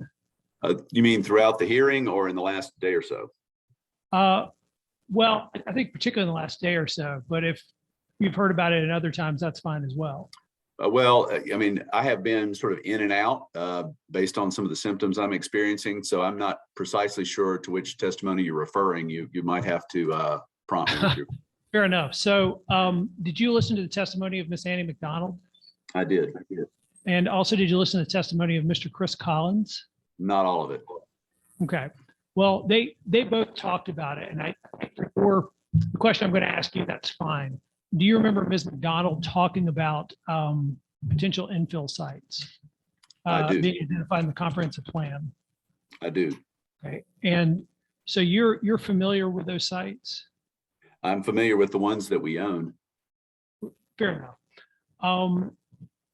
Can you talk to the board about why RA is not seeking to build the lodge on one of the infill sites? Well, to which site are you referring? I mean, I can speak particularly to just about any of them, but it might Yeah, take a while to go through. No, There's I one, wanted to there's go one to in particular, there's one in particular that received serious consideration. And that was the property that is up the hill from McAllister Gym, across the street from the gym on Community Circle there, directly adjacent to what is the Winsboro Lodge there, and adjacent to the college property. I can speak to that one. And if you could just talk about that one, that would be very helpful, sir. Sure. So, you know, building on that site adjacent to Winsboro, just we determined in our planning would not be as advantageous for us, for our guests, for Montreat College or Christ Community Church, or for the community at large, in comparison to the site that we ultimately chose. Which is not to say that it couldn't someday be developed, but in the comparison, there was a clear winner. For starters, there were practical considerations. You have the slope of the site there. It's a steeper slope. The grade of the area is more severe than the area that we ultimately proposed, and would require significant considerations in the design and construction phases, we were advised. It's undeveloped land and would require, a loss of mature trees, potentially more than the current site. For our guests, and I think I did cover this in my own testimony, but I'll reiterate it, the site is farther away from our primary conference spaces, particularly our program and ministry spaces. It would not meet our stated goal of providing lodging for groups in the immediate vicinity of Anderson Auditorium with other meeting, dining, lodging areas, the way that the site that we chose would. As I said, we know what our guests want, and that is convenient access to our ministry. And so the site that we chose being, a 2-minute walk to Anderson Auditorium, Lake Susan, Assembly Inn, a 1-minute walk to Robert Lake Park. I mean, essentially, the site that we chose is basically equidistant. Any look at our main campus, it's equidistant between one end of our main campus in town and the other. And that, of course, led us to other campus planning considerations, not just our campus planning, but how that might impact our ministry neighbors in town. I'm sorry, I'm getting a little bit of feedback, so I'm having to go a little slower than I might otherwise. So you got to take the potential impacts to Christ Community Church and Montreat College as well into account. The church, I believe, uses the back part of that property for parking, but both of these entities, at least sit adjacent to this property to some degree, and that leads to the larger potential future consideration for further development. And I don't know what the future holds. I don't think anybody knows, but Montreat College in particular has added to its enrollment in recent years and could be a leaser or a buyer in the future of that site. Both Winsboro and the adjacent property are contiguous to the Montreat College campus, and they could be valuable opportunities for the college to accommodate, growth in the future. And then finally, of course, there's a community itself, and for an understanding of how it affects the community, yes, you do turn to the comprehensive plan, which has gotten a lot of attention during these hearings. And yes, I think it's true that both of these sites, both the site that she spoke to and the site that we ultimately chose, were both identified by town comprehensive planning documents as spaces for expansion of MRA lodging and or college lodging. We are looking to build a structure here that is going to serve Montreat and our ministry for the next 100 years. And so we've got to take a 100-year view on that. One huge difference between those two properties from a planning perspective was that we were already using the Assembly Drive property, or the Collegiate Circle property, if that's the literal address, for the lodging of our guests. There was no change in use.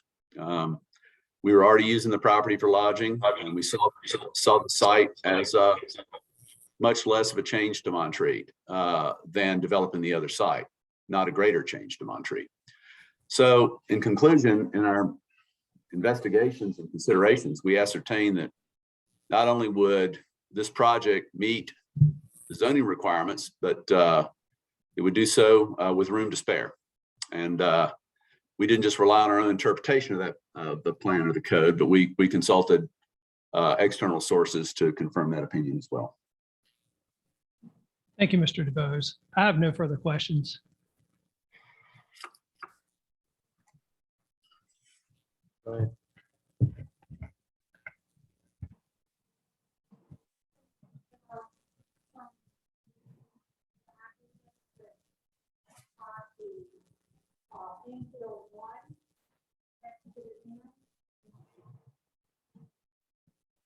I can't hear you.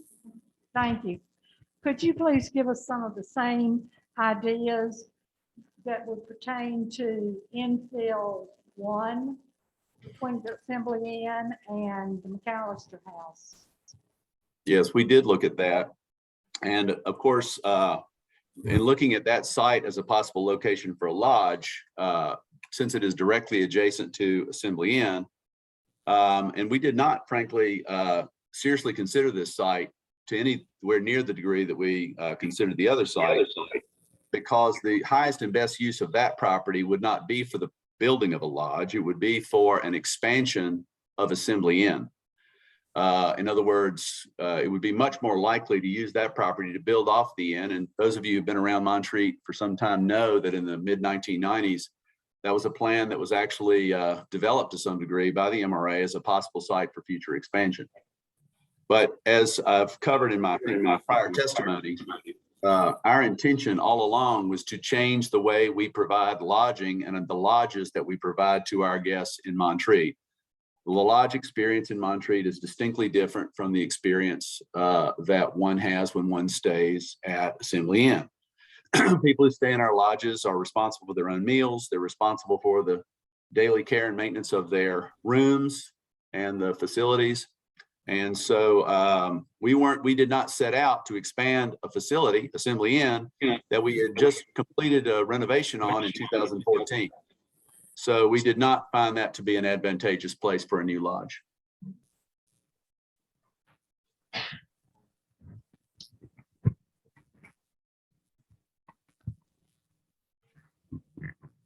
Clarifying question on Anderson Auditorium at 20,364. Is that a 1-story building or 2-story? It's both. The main auditorium itself is just 1 story. The vast majority of the building is 1 story.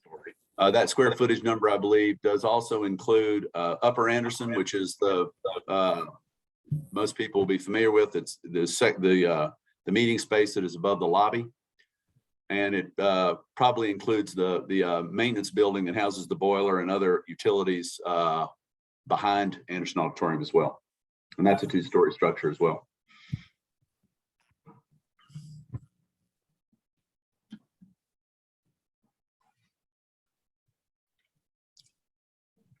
Good afternoon, Mr. DeBose. Good afternoon. I just had one quick follow-up question for you.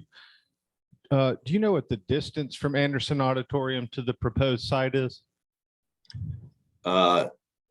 Walking distance.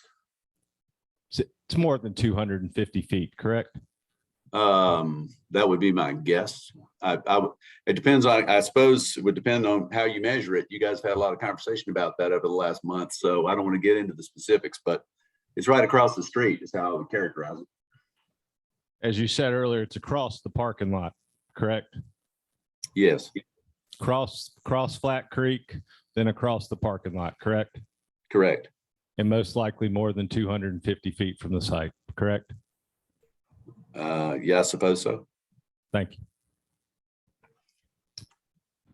Good afternoon, Mr. DeBose. This is John Noor. I just have what will probably be a few follow-up questions. You may not be able to see this. I'm going to present it, and I know they can change the camera angle and try to zoom in for you, so I'll let them try and do that if Josh can help us with that.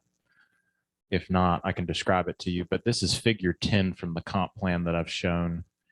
This illustrates, I think, the infill opportunity 2 that you were just testifying to. Can you see that? I think they'll keep zooming in. We'll give it a second. I can make it out. That's probably a better description than actually see it, but do your best.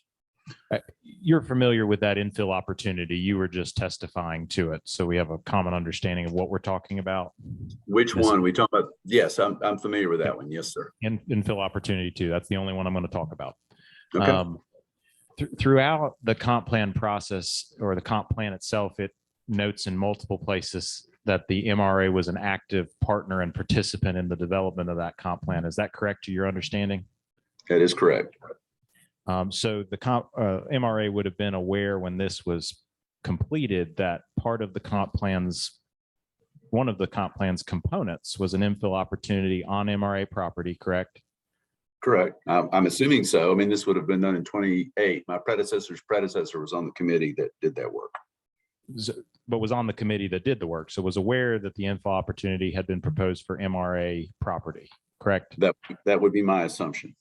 Okay. So, and I don't know if you heard some of Mr. O's questions to some witnesses yesterday about were you aware when the zoning changed? Essentially, this is where this is going. The MRA was aware that a hotel was proposed for its property as part of the planning process that took place to form this comp plan, correct? Yes, and I think you used appropriate verb tense there because was aware does not. The reason I'm hedging a little bit and answering the question is I don't want to imply that every member of the committee agreed with every recommendation that the plan proposed. So very fair, very fair. I understand that point. And essentially what's happened is we've moved on through time. The comp plan has this listed as an infill opportunity. And I think your testimony, if it's a fair summary, is we've changed our minds. We've identified what we find to be a better suited piece of property compared to what was in the comp plan. No, sir. I think your comment suggests that our mind was made up at that point in time that that's what we wanted to do. And I can't Fair testify. enough. That's fair. I wasn't trying to insinuate that. It's that it's gone through an evolution and today is where you've indicated that the proposed site is the site you would like as of today. Yeah, I would term it an enlightenment, but yes, that's fine. I think we all hope for those throughout time. Those would be my questions.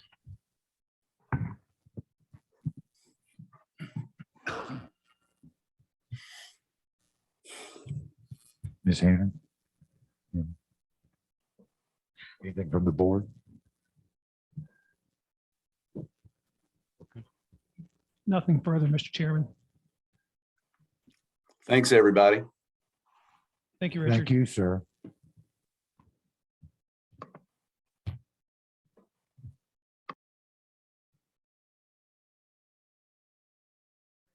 Are we done? Pinch me. No, I'm smiling because we're done. We have no further rebuttal witnesses, Mr. Chair.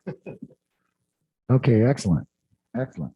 So what I would ask the board to do, if there's any questions that you have of, I suppose, any of the witnesses other than Mr. Kennard, who by agreement, he's not going to come up. That's right. Yeah. He's banned from the microphone. Yeah. But if you've got any other questions of Hainers or the Joneses or their counsel to answer any questions, that they're not sworn in and they're not going to testify, but if you have any questions, now would be the time before we close the evidentiary hearing part and then hear final summations from. Okay. I suppose. I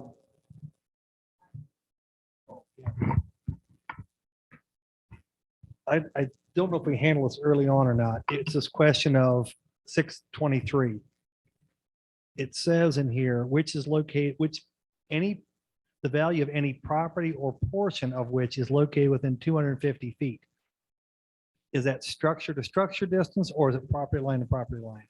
It's any portion of the property that would be within 250 feet of any property, any portion of the other property. So it could- Yeah, 250, I mean, yeah. That's the way that I interpret it. You can interpret it completely different, but it would have to be property line to property line. Yeah, yeah. Okay, so without any further questions from the board or we will now close the evidentiary part of the hearing and Are there no other questions? No member of the board has any other questions about anything that's been testified to, any documents that have been entered?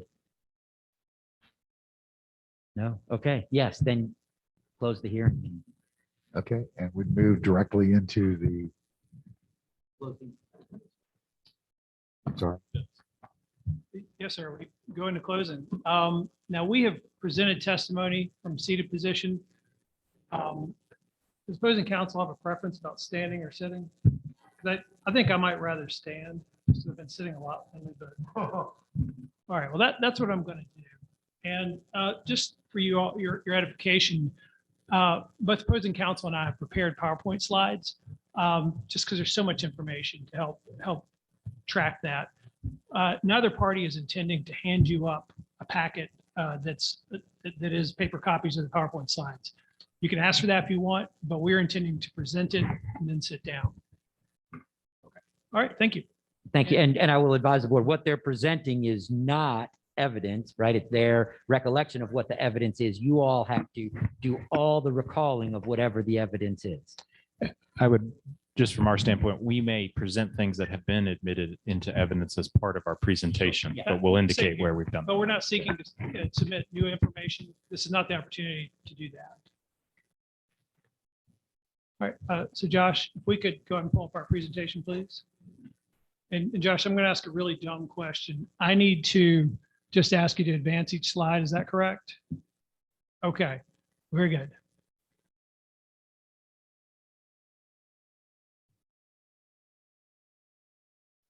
All right, so are we ready, sir?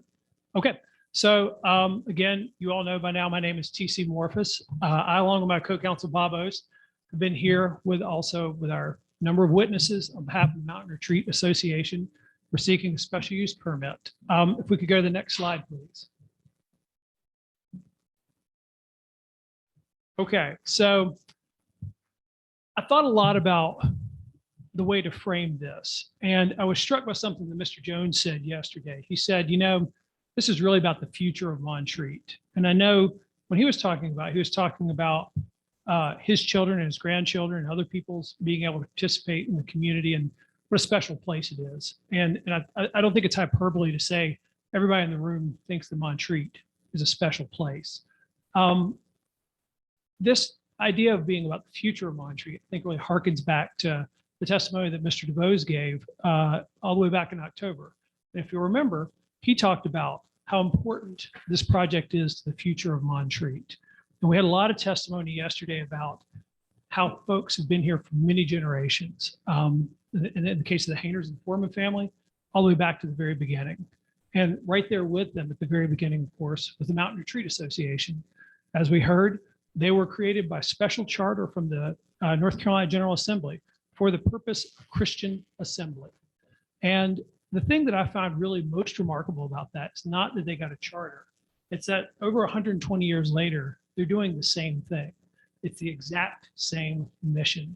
Now, times change, things evolve, and even if you have the same mission, how you deliver that mission changes.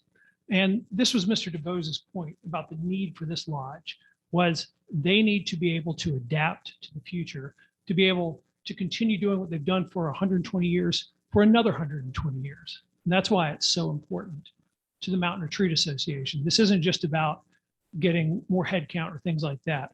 It is about how do they plan for the future of the Mountain Retreat Association. And of course, the slide there is one of the diagrams that was Mr. Kreckelberg's presentation. It shows the lodge we were proposing next to the Hainer House. If we could go to the next slide, please.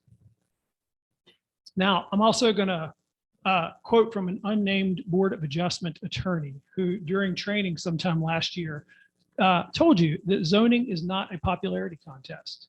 And I think that's important because you're going to have to make a decision about the special use permit. It has to be made on the evidence and the record. Can't be made on emotions or on a wish for how you believe the law ought to be. And I guarantee you, and you all are smart people, so you already know this, no matter the outcome, someone in town, maybe several someones, will be upset with you personally. And that is unfortunate, but that is the role you've been given. And I want to say this, and this is not anything other than sincere gratitude. Thank you for what you've done. You've got hard work ahead, but I've been doing this for 20 years and I have never been in a Board of Adjustment hearing this long. And so I really appreciate the professionalism and dedication you all provided. If we go to the next slide, please. Okay, so we're going to start getting into the meat of our argument. And one of the things I think is really important is to frame what the zoning ordinance and the comprehensive plan says about where lodges go. And sometimes we talk about lodge or hotel, but I think it's important to remember that the Mountain Retreat Association is talking about a lodge. We've distinguished that from a hotel. And so the first thing you need to remember is that a lodge, quite simply, in Montreat is allowed use in the IR district. We talked about this yesterday, and there's case law about how you interpret ordinances. And there's a recent case, Fehrenbacher v. City of Durham, and what it said, and it's just quoting widely accepted law, is that the basic rule is to ascertain and effectuate the intention of the municipal legislative body. And where the language of the ordinance is plain and unambiguous, the court need look no further. That means the plain meaning is what it is. We could go to the next slide, please. So our opponents, I think, from my view, have tried to tell you what they think the zoning ordinance means. And our case, however, has always been about showing you what we believe we have to do to comply with the standards as they are written. Since the comprehensive plan was adopted in 2008, the Board of Commissioners has not removed the lodge hotel use from the IR zoning district. Therefore, we think the language of the ordinance is clear. The commissioners did not mean to limit hotels and lodges to the town center overlay district. They specifically meant that they can be built somewhere else. There's been a lot of discussion about, well, what does the ordinance mean? What does the comprehensive plan mean? The ordinance simply says a lodge is allowed with a special use permit in the IR zoning district. I think it's also very important to just remind everyone the town has never taken steps to establish a historic district or local landmarks. That's not a pot shot at the town. There are a lot of reasons that towns adopt districts, a lot of reasons they don't. But when we're talking about the character of buildings, it's important to remember that you as a board don't have adequate guiding standards for what a historic building is. So if we go to the next slide, please. So, and I apologize, I tried to make the text as big as possible, but sometimes that doesn't work very well. So your ordinance is very detailed about the process that you use. And zoning ordinance section 310.634 lays out the three things you have to find in order to grant a special use permit. What it says is the Board of Adjustment shall only approve the requested application if it concludes, based upon the information submitted at the hearing, that one, the requested permit is within its jurisdiction to grant according to the table of permissible uses. That's never been in debate. Two, the application for the permit is complete. I don't think there's ever been any serious discussion about whether it's complete or not. Number three is really where the meat of the argument is. And that is, if completed as proposed in the application, the development will comply with all the requirements of this ordinance. We believe, and we think that our evidence shows that we do meet that third standard as well.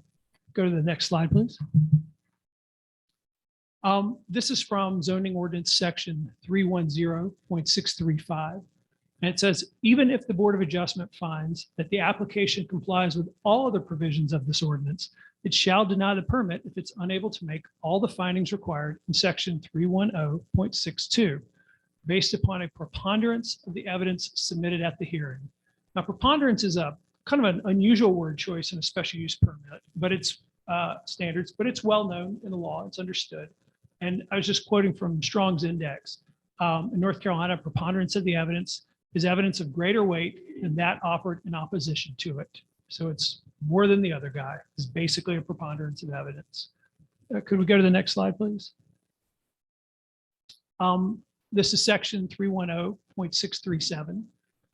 The burden of persuasion on the issue of whether the development, if completed as proposed, will comply with the requirements of this ordinance remains at all times on the applicant. So that's one area where opposing counsel and I agree. We have to present enough evidence to show we meet the standards of the ordinance.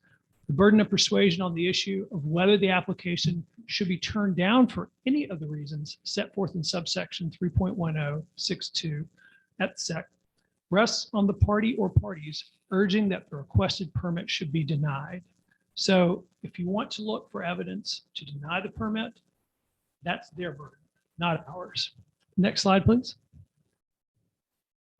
And this, for me, I think is probably the most important thing. It's something boards of adjustment have gotten much better at in recent years, but it's still confusing. And this is both in your ordinance and it's state law.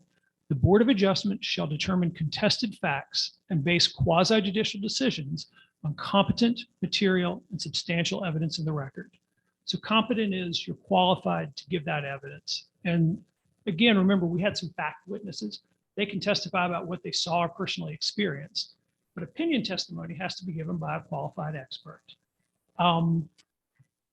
You have to have material evidence. That means it's relevant. So, you know, if I say, well, the sky is blue, that may be true, but nobody cares because it's not relevant to this case. And then substantial is essentially enough evidence. You think it is there's case law that defines it as more than a mere scintilla. And if you ask me what a scintilla is, your guess is as good as mine. If we go to the next slide, please. And again, this is another long quote, but I think it's important. And this comes from a 2020 North Carolina Supreme Court case, actually out of the city of Asheville. And what the court said is that in the event the applicant satisfies this initial burden of production, then prima facie, he is entitled to the issuance of the requested permit. At that point, any decision to deny the application should be based upon findings contra, which are supported by competent material and substantial evidence appearing in the record. With the local governmental body lacking the authority to deny a permit on grounds not expressly stated in the ordinance, given that it must employ specific statutory requirements which are relevant. I'm not worried about you as a board, but I've seen this happen before. You can't make up standards. The standards are what they are in the ordinance, and we're going to go into those in great detail in just a little bit. Next slide, please. All right, so again, you don't need to read through all of this, but we did want to put up all of the expert witnesses that we presented. We had 7 of them. Mr. Nathan Bryant, who's an expert in architecture and building design. Mr. Charles Kruckelberg, an expert in site design and development code compliance. Mr. John Kennard, expert in engineering and site design. D. Scott Schuford, an expert in municipal planning with extensive experience in comprehensive planning. Jeff Moore, an expert in traffic management and traffic engineering. John Palmer, an expert in land valuation, and Mark Dunnigan, an expert in commercial construction and construction management. Next slide, please. All right, from our perspective, we think we've met all the standards. We feel like we've done our homework. We've provided a geotechnical report, traffic analyses, relevant appraisal information, and solid engineering and architectural work. We've talked with the town staff and other agencies about this project. We believe that the opposition's expert witnesses base many of their conclusions on conjecture and or false assumptions about the project. Next slide, please. All right, so we're going to get into the 6 standards.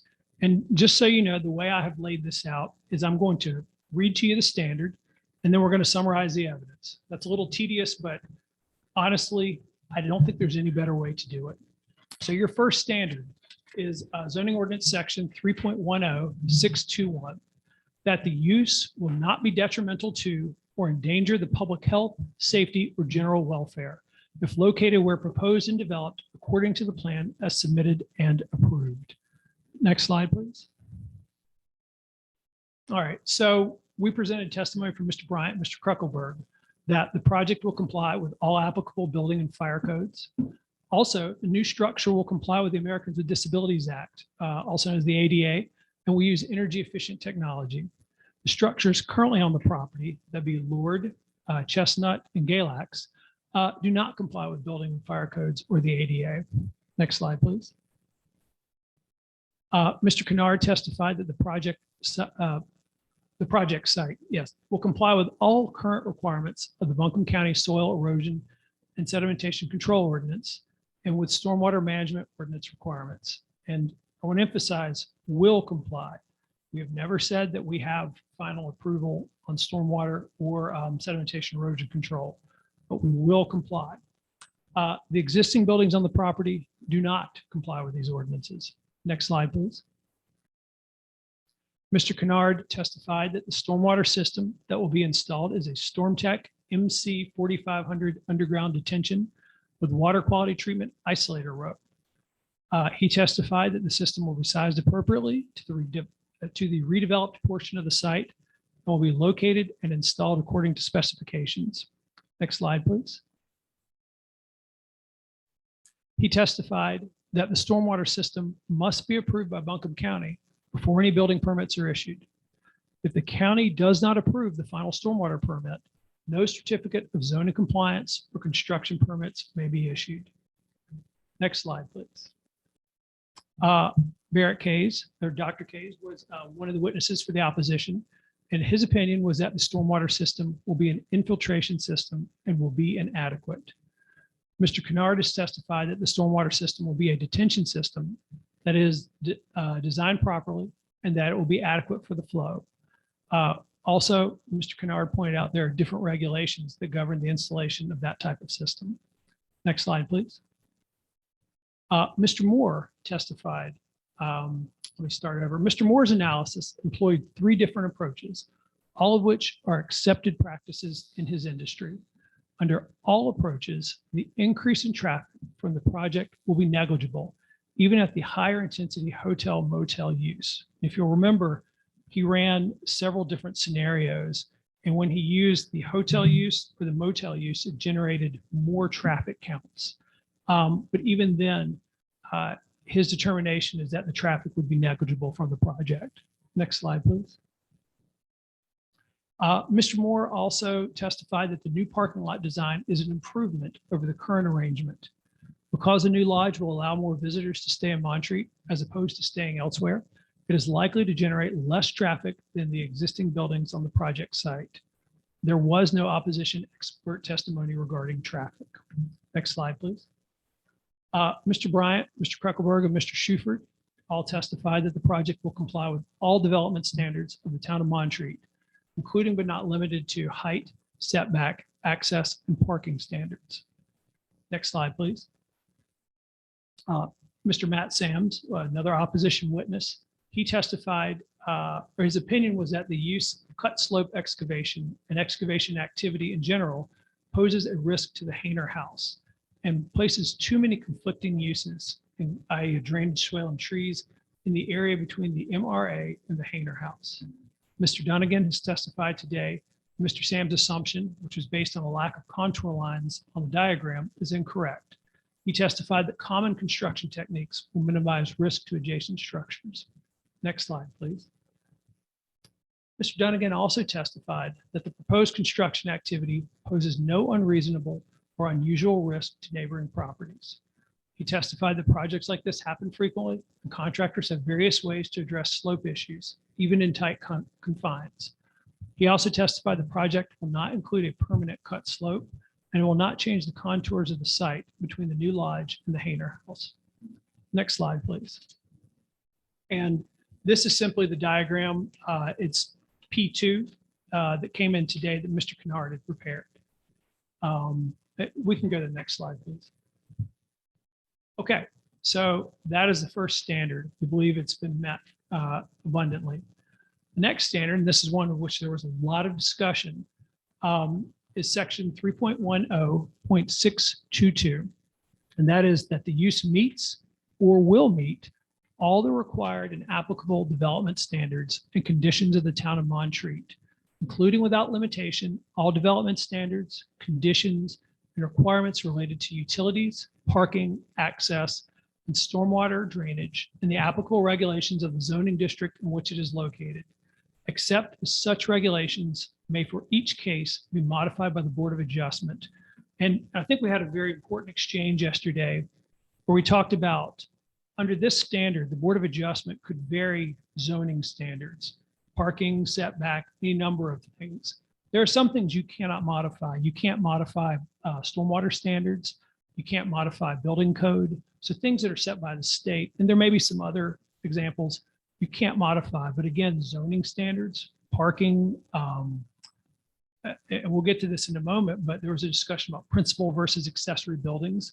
Well, we think that we comply with the law. If the board found that you disagree with our interpretation, we believe you can modify that standard under this authority.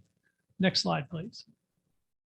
So Mr. Shuford testified that the zoning ordinance contemplates that after a special use permit is approved, that a certificate of zoning compliance can be issued.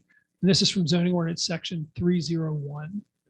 He also testified it'd be impractical to require that all technical codes be satisfied before special use permit approval because aspects of the project could change in response to requirements imposed by the county stormwater staff or building inspectors or other approval authorities. Next slide, please. Mr. Shuford also testified that most localities do not require detailed plans showing compliance with technical ordinances, just like they do not require construction drawings to show compliance with the state building code. Instead, there's usually a standard condition in all special use permits that technical ordinances must be satisfied before final approval of the project occur. If not satisfied, the project cannot move forward, whether a special use permit has been issued or not. Next slide, please.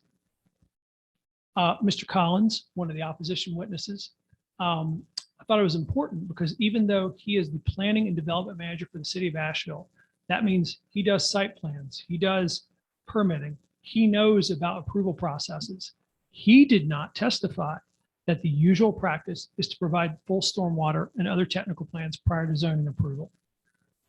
Next slide, please. Mr. Bryant, Mr. Kreckelberg, and Mr. Shuford all testified again that the project will comply with all development standards for the town of Montreat. Next slide, please.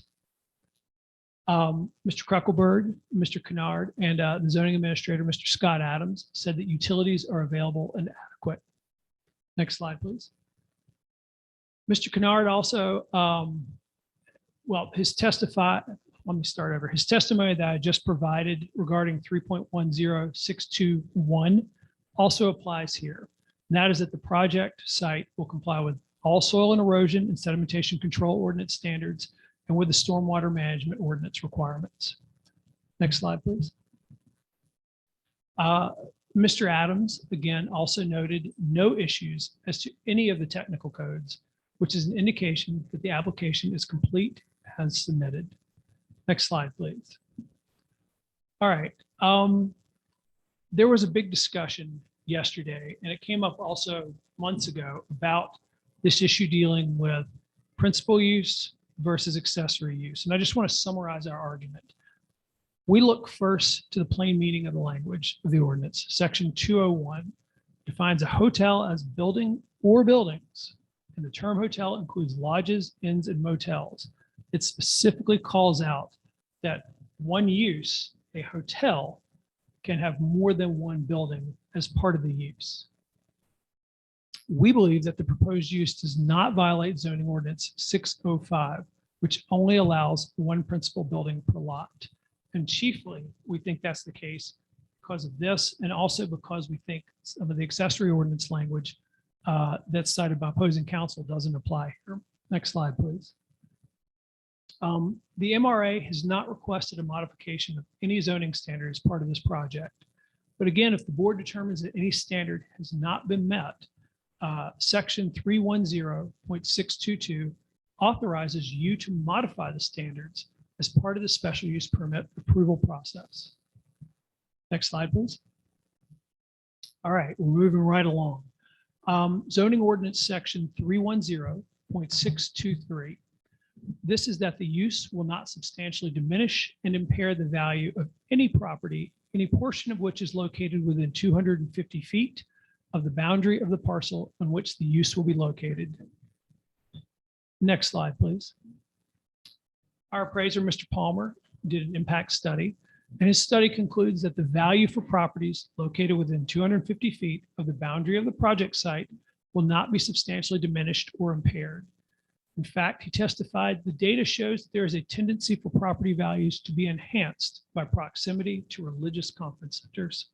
Next slide, please. Mr. Palmer's study used comparable sales data from sales of similar properties near similar uses, including at other religious conference centers. He did not use comparable sales data from houses located near Tunnel Road or from Biltmore Park. Mr. Reed, the appraiser for the opposition, had comparable sales data that rely on sales near some of the busiest roads in Western North Carolina and near large shopping centers that are nothing like what is being proposed and are simply irrelevant. Next slide, please. Moving right along, zoning ordinance section 310.624, that the location and character of the use, if developed according to the plan as submitted and approved, will be in harmony with the area in which it is to be located and will not be injurious to the use and enjoyment of other property for the purposes already permitted within the area in which it is located. Next slide, please. And I read this quote out to you yesterday, but I think it bears repeating. This is from Woodhouse v. Board of Commissioners of the Town of Nags Head. The inclusion of the particular use in the ordinance as one which is permitted under certain conditions is equivalent to a legislative finding that the use prescribed use is one which is in harmony with the other uses permitted in the district. Next slide, please. Now, as Mr. Noor rightly pointed out, this presumption may be rebutted through competent material and substantial evidence to the contrary. And I cited one case, but there are several cases for that proposition. Next slide, please. The hotel use is allowed in the institutional residential zoning district with a special use permit, which means that the Montreat Board of Commissioners has made a legislative determination that the use is appropriate in this zoning district. Mr. DuBose testified that the property already has a lodge use on it. So approving the new lodge building will not introduce a new use into the area. It's simply going from lodge to lodge. Next slide, please. Mr. Bryant, Mr. Kreckelberg, and Mr. Schuford testified that harmony does not mean that the new building will look like what's already there. In fact, this kind of duplication is discouraged because new structures should look new. Harmony means that the proposed use is designed and sized so as to blend in with its surroundings.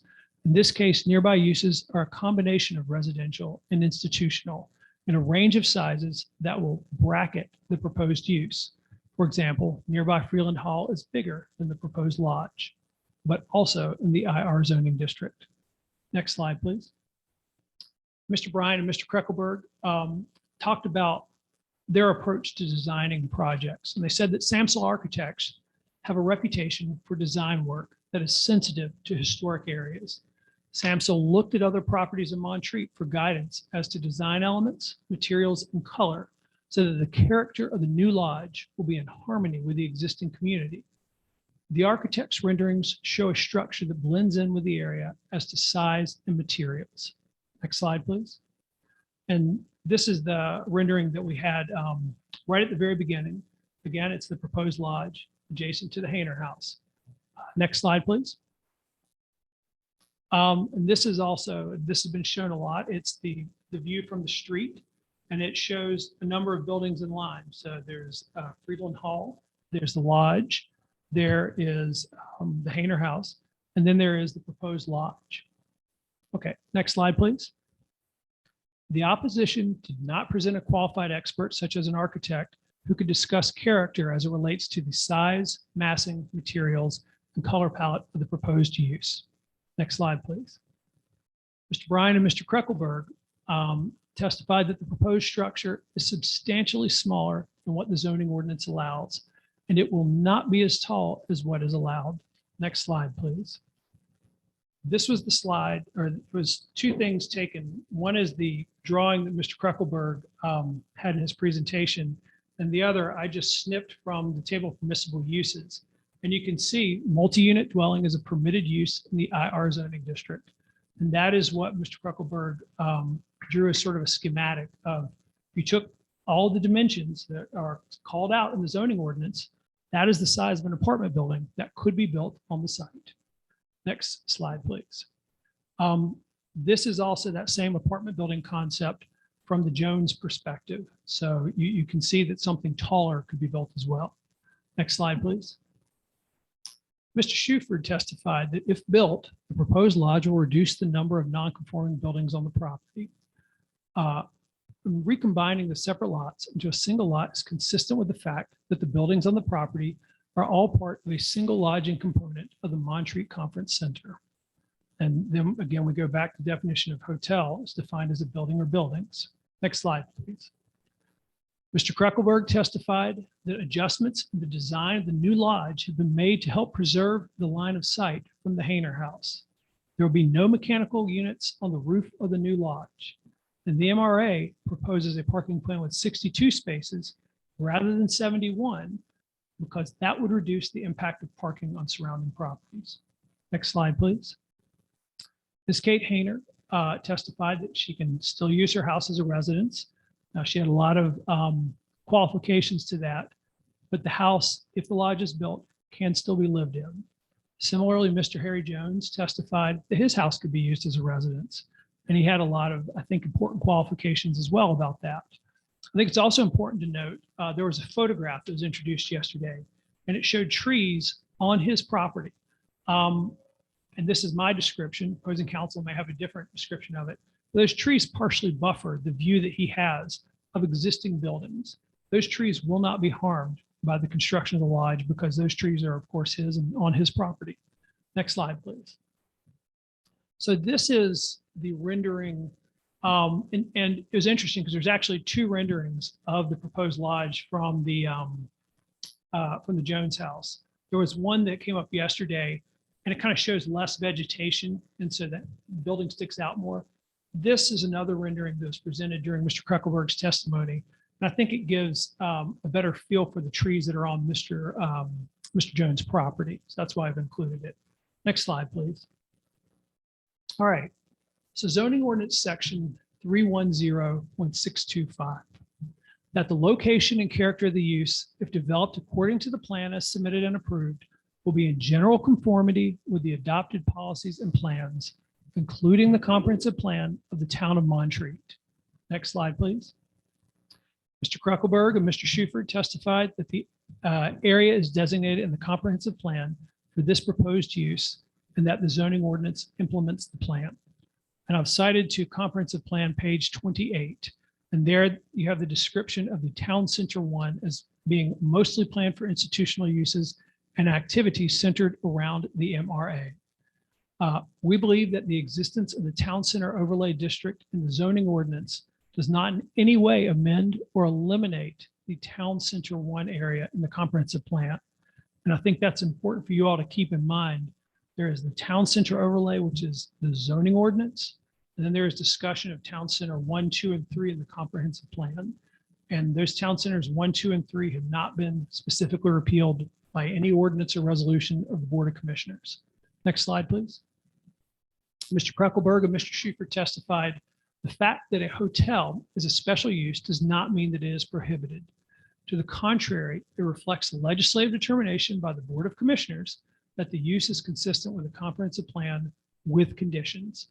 It can be inferred that this was reaffirmed when the Montreat Board of Commissioners recently adopted a major revision to the zoning ordinance and did not prohibit lodges or hotels in the IR zoning district.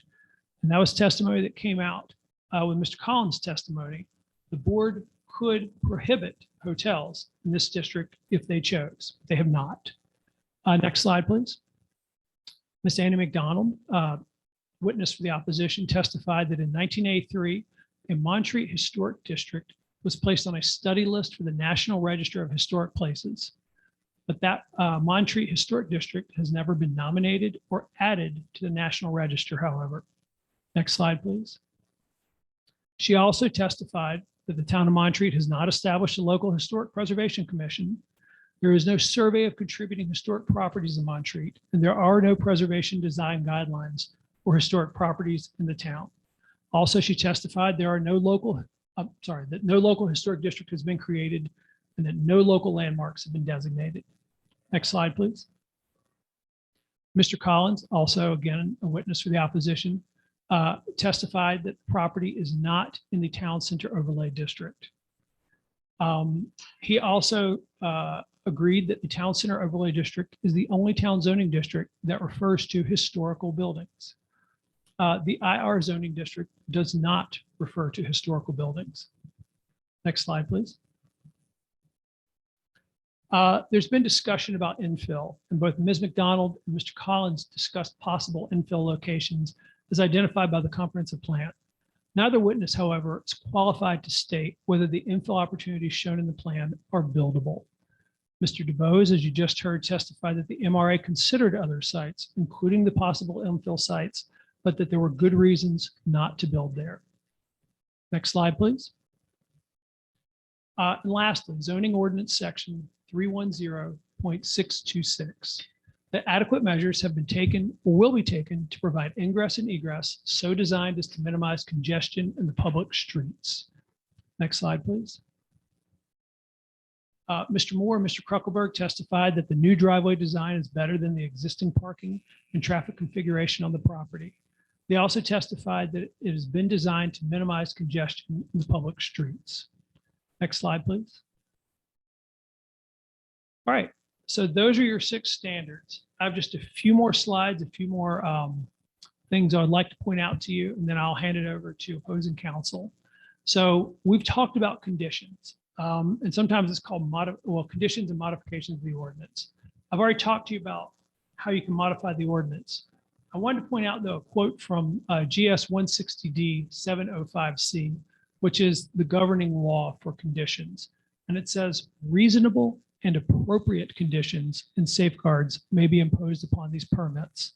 Conditions and safeguards imposed under this subsection shall not include requirements for which the local government does not have authority under statute to regulate. I really want to focus on reasonable and appropriate. That's what the statute calls out, and I will submit to you that's consistent with North Carolina case law. Next slide, please. In summary, we believe the MRA has met its burden. Even though there was some disagreement about whether the MRA even had to go through the SUP process at first, it did so because it wanted transparency and a community process, which is what a good corporate citizen does. The MRA has jumped through every hoop it had to, and some it did not have to. Respectfully, we believe the opponents have not met their burden of showing that the MRA has not met the standards of the zoning ordinance. And I believe that is my last slide. Thank you. And thank you again for your time.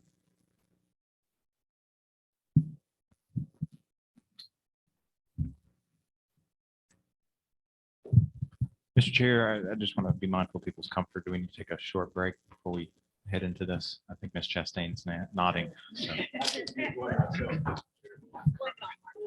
John, are you going to use that screen? I am. Yeah. Okay. Don't want to try to see.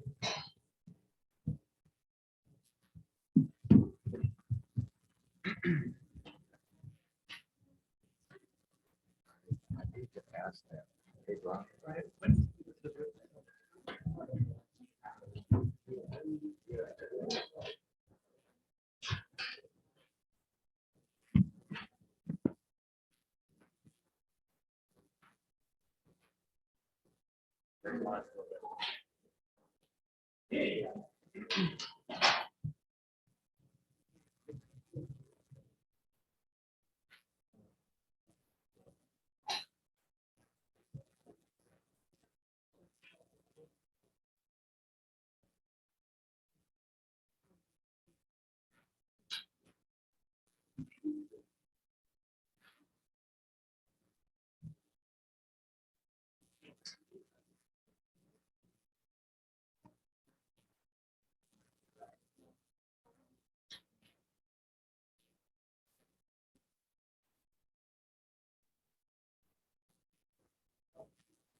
Come on, Your Honor.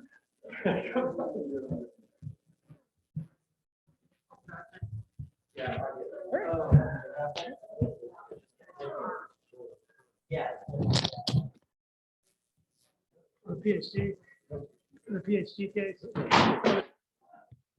Oh, yeah, no, yeah, sorry.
No, I'm gonna still listen to the last.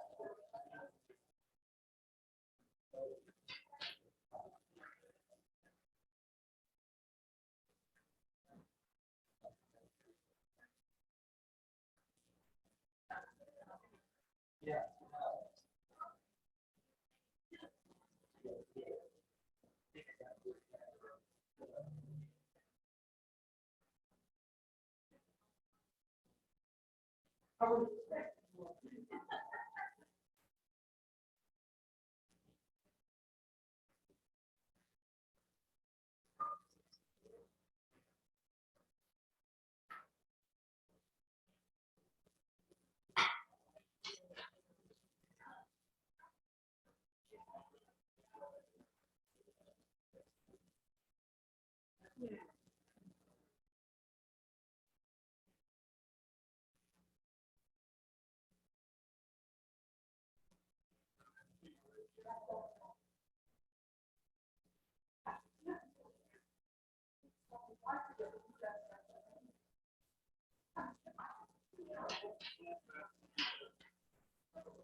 Yes, ma'am.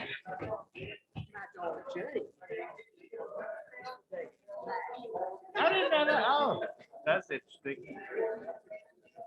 I like Lash. Lash left us about a year ago.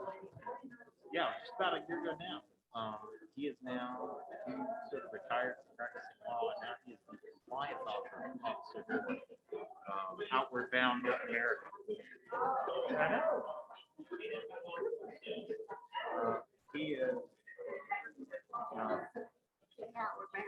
That's right. That's right. Litigation. So I graduated law school in 2011 in Carolina. Yeah. And the real one. Yeah. Oh, I know. I was just talking to somebody else in South Carolina. I was like, y'all want to pretend? That's fine. But yeah, and worked for a judge, clerked for a judge for a couple years down in Charlotte, and then I came back and kind of at Robertson.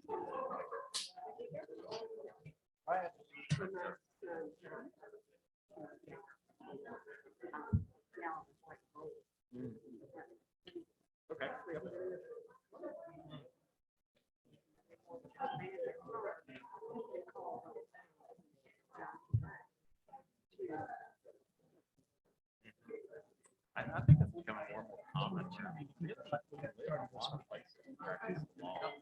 So as long as you got a license transition, that's why I love being up here, you know? Do a lot of things.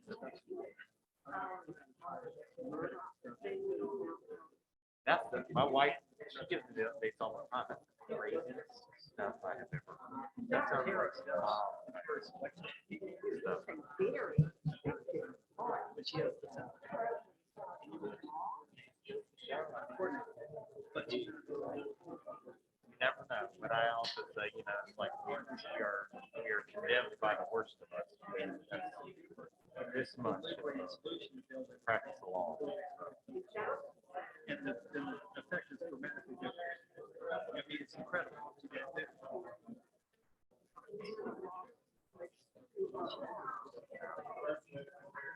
That's a special kind of shark, I guess, as they call us. A shark who eats sharks. They call it a great white. Yeah.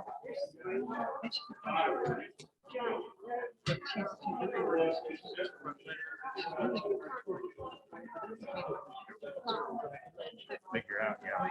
Man, that's awesome. Yeah. That's got to be interesting. Yeah. Yeah. Because I would imagine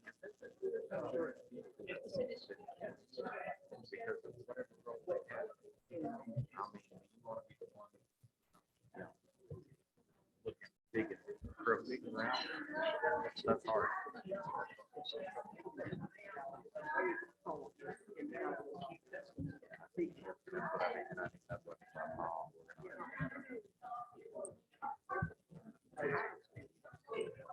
You don't have this many people disappear without there's something worth disappearing.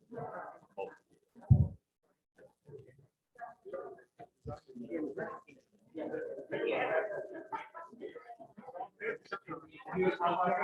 Yeah. Anyway, well, sorry. Yes, but thank you for coming on. I mean, I think it's good to have this. I hope it's been a little bit interesting.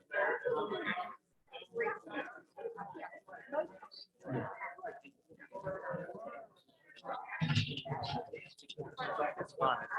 Good. But someone asked me why I became attorney. I don't know the exact one, but I do remember watching a lot of Perry Mason when I was a child. So, you know, my dad always jokes. He has this folder. He said, when you were early on, you're probably going to be an attorney because, you know, we come to an understanding and then your mind might change within a minute. So, list of handwritten contracts in crayon that you would have me write out and sign at the bottom. You do like this. Oh, I know.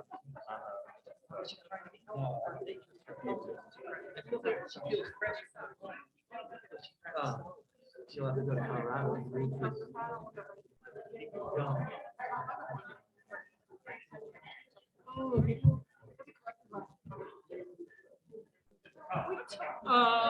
Maybe they were part of the great spill, great chemical spill of 2022.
We're not talking anyway right now.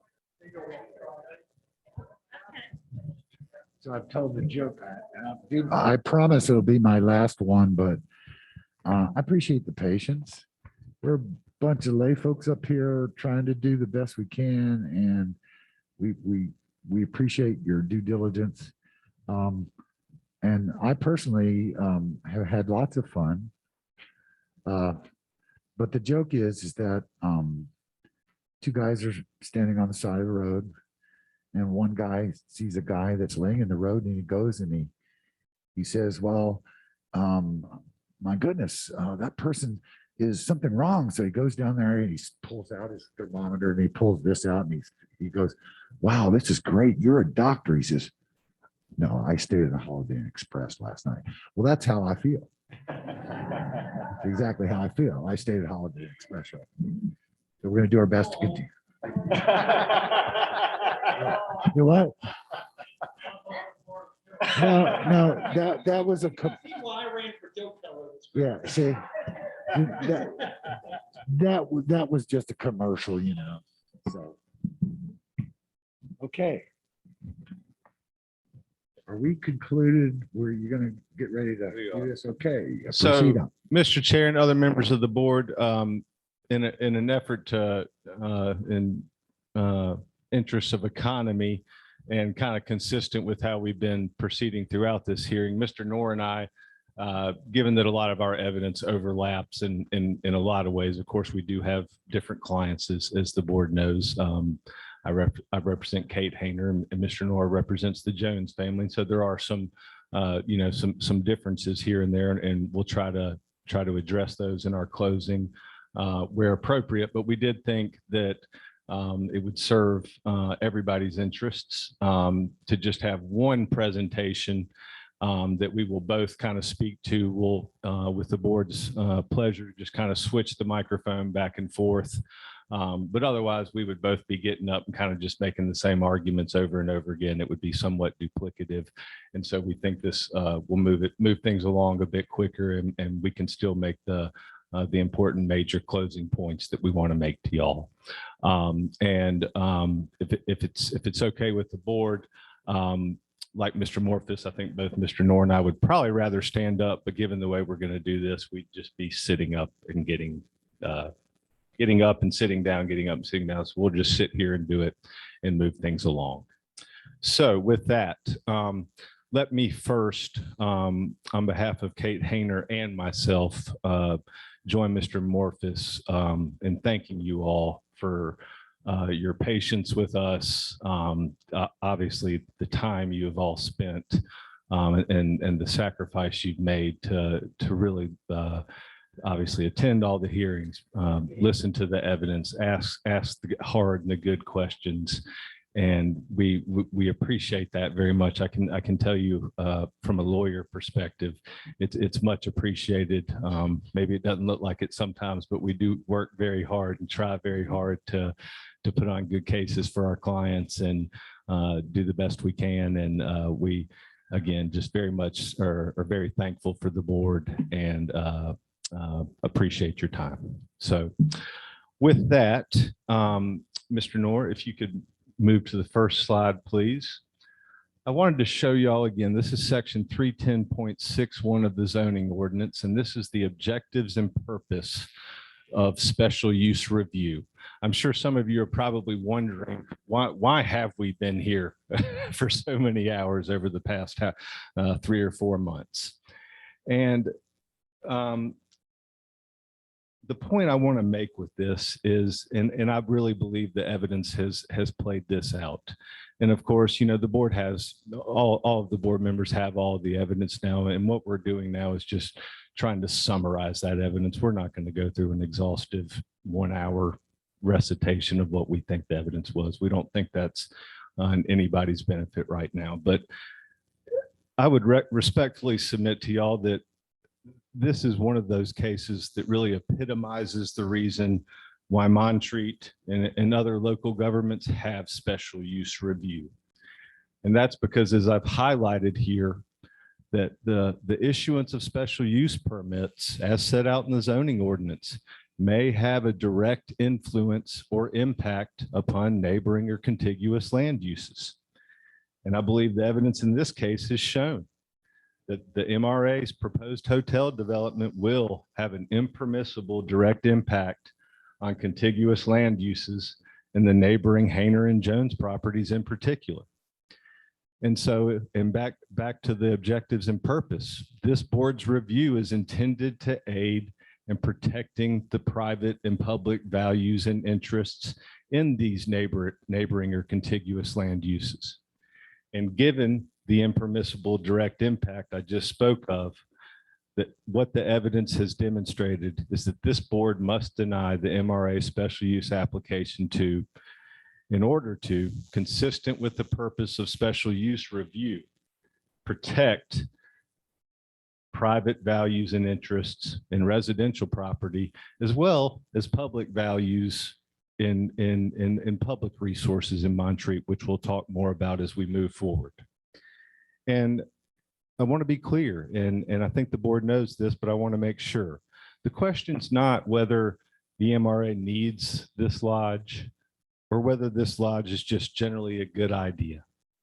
I don't have an opinion on that either way. And I don't think there's, I don't think that's an important consideration for the board.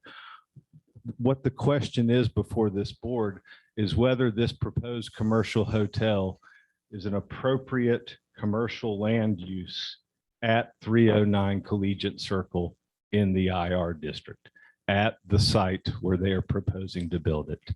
That's the question before the board. And at this property, I respectfully submit the evidence shows that it's not appropriate there. And mainly for two reasons, just broad reasons. First, it would require the demolition of 3 buildings of historic significance, including the first home or structure ever constructed in Montreat. There are other places where this hotel could be built where such demolition of historic resources would not be required.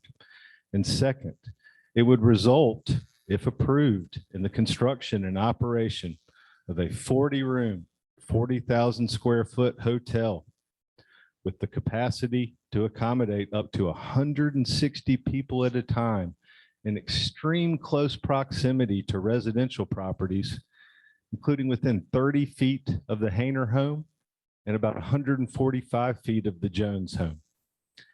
And so again, for those kind of broad reasons, and I'm going to turn it over to Mr. Knorr for a few minutes, we would respectfully request that the board deny the permit for the reasons we're going to talk about for the next few minutes. Thank you.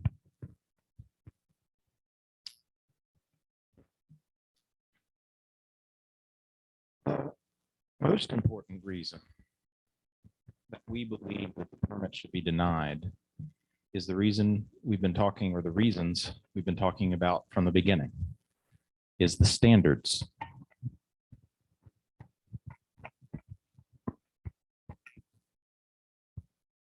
We've talked too much. We killed the mic. Are the standards we've been talking about from the beginning. And they're these 6 standards.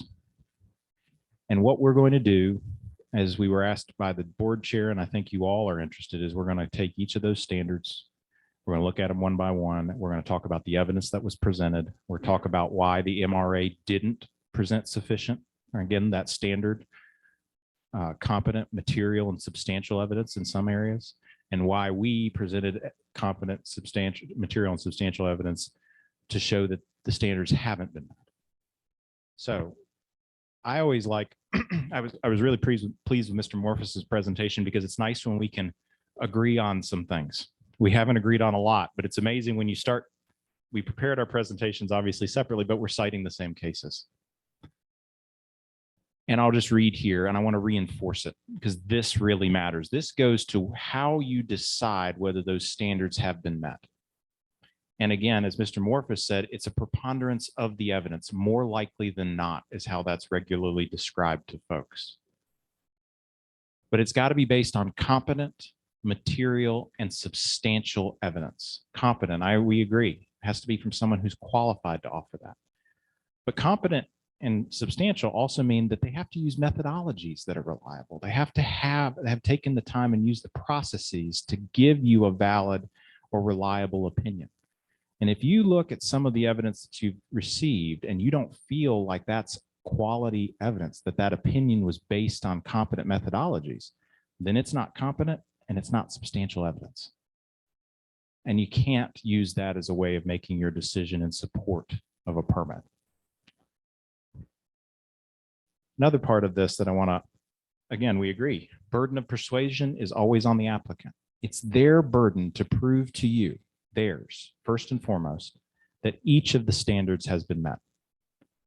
And it's our burden to present evidence as to why they haven't. If they don't prove to you that each of the standards have been met, we don't have to present any evidence that it wasn't. It's first their burden. They have to show that the standards met, and then we come in and show why it has not. And that matters in a couple areas, and I'll highlight two of them just right now, but we'll get into them more. One is valuation with Mr. Palmer's testimony, and the second is traffic. They did not meet their burden in providing competent material and substantial evidence that the two standards those witnesses were offered for were met because the methodologies were faulty, the data was defective. And we covered that in a number of different ways.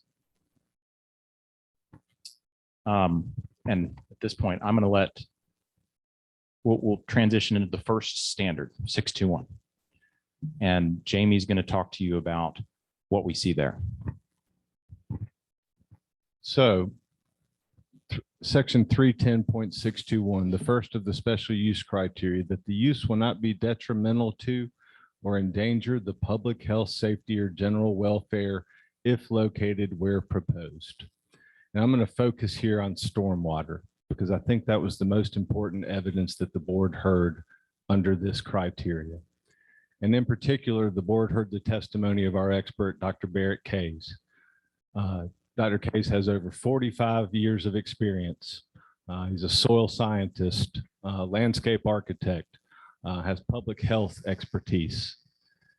Dr. Kays testified that the MRA's proposed storm tech detention system was both significantly undersized. I think it was 159% to 237% approximately, depending on whose calculations you looked at, and also improperly located on the site. And that as a result, it would fail to detain or treat the increased stormwater runoff from the proposed hotel development as required under the Montreat Stormwater Ordinance and state requirements. And thus, it would discharge untreated and polluted stormwater. And Dr. Kays mentioned the specific example of fecal coliform and also TSS, or total suspended solids, into groundwater as well as directly into Flat Creek, which would have the effect of damaging Flat Creek, which is, I think we can all agree, an important and high quality public resource, and further potentially damaging the health of those that use and enjoy Flat Creek, like Mr. Harry Jones and Mrs. Kate Hayner, through body contact. And so I think that this is the stormwater issue is one that is integral to this criteria about endangering the public health, safety, of general welfare. Flat Creek is an important public resource here in Montreat. And I think this board plays an important role in ensuring the protection of that resource. Now, there's been a lot of testimony about, oh, stormwater, don't worry about that. You know, you can just kick the can down the road and let other people worry about that. And I submit to you that this is a criteria that the board has to find, as Mr. Nord just noted, competent material and substantial evidence that the MRA has met it. And it's not something that's just there for you to say, oh, we'll let somebody worry about that down the road.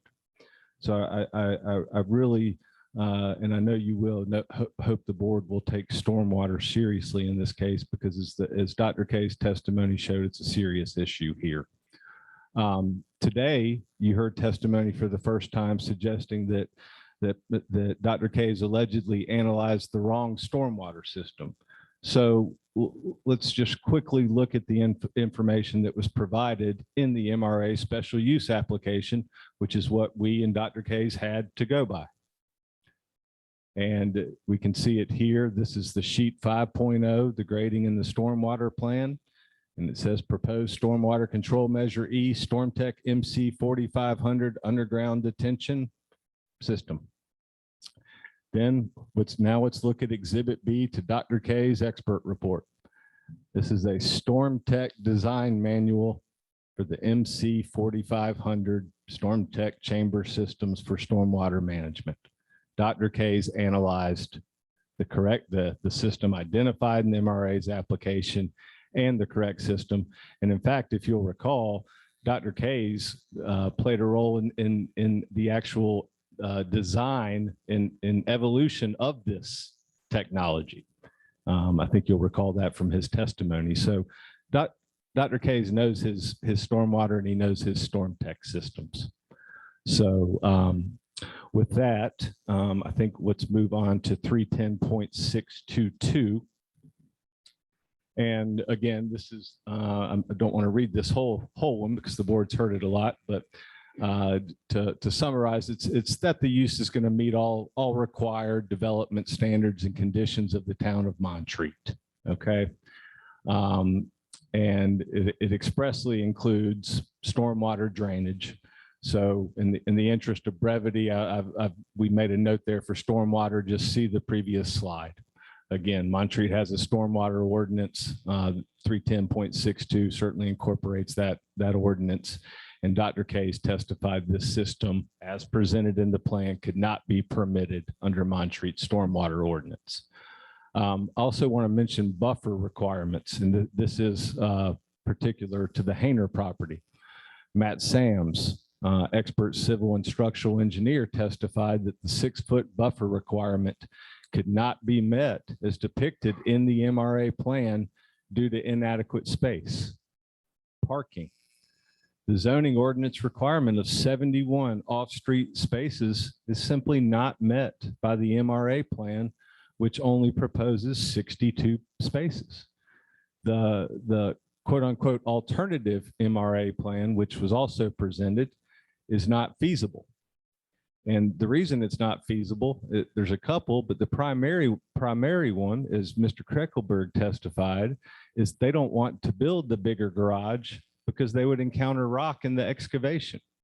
And kind of going back to the point on the buffer requirement, it shows this site, there's not enough space for this hotel on this site. You know, they testified they had to move things around. They can't build the parking garage, build it big enough to meet parking requirements. Additionally, on parking, the MRA plan further requires parking spaces in the town streets and right-of-ways, which is prohibited and fails to meet the ordinance's off-street loading regulations.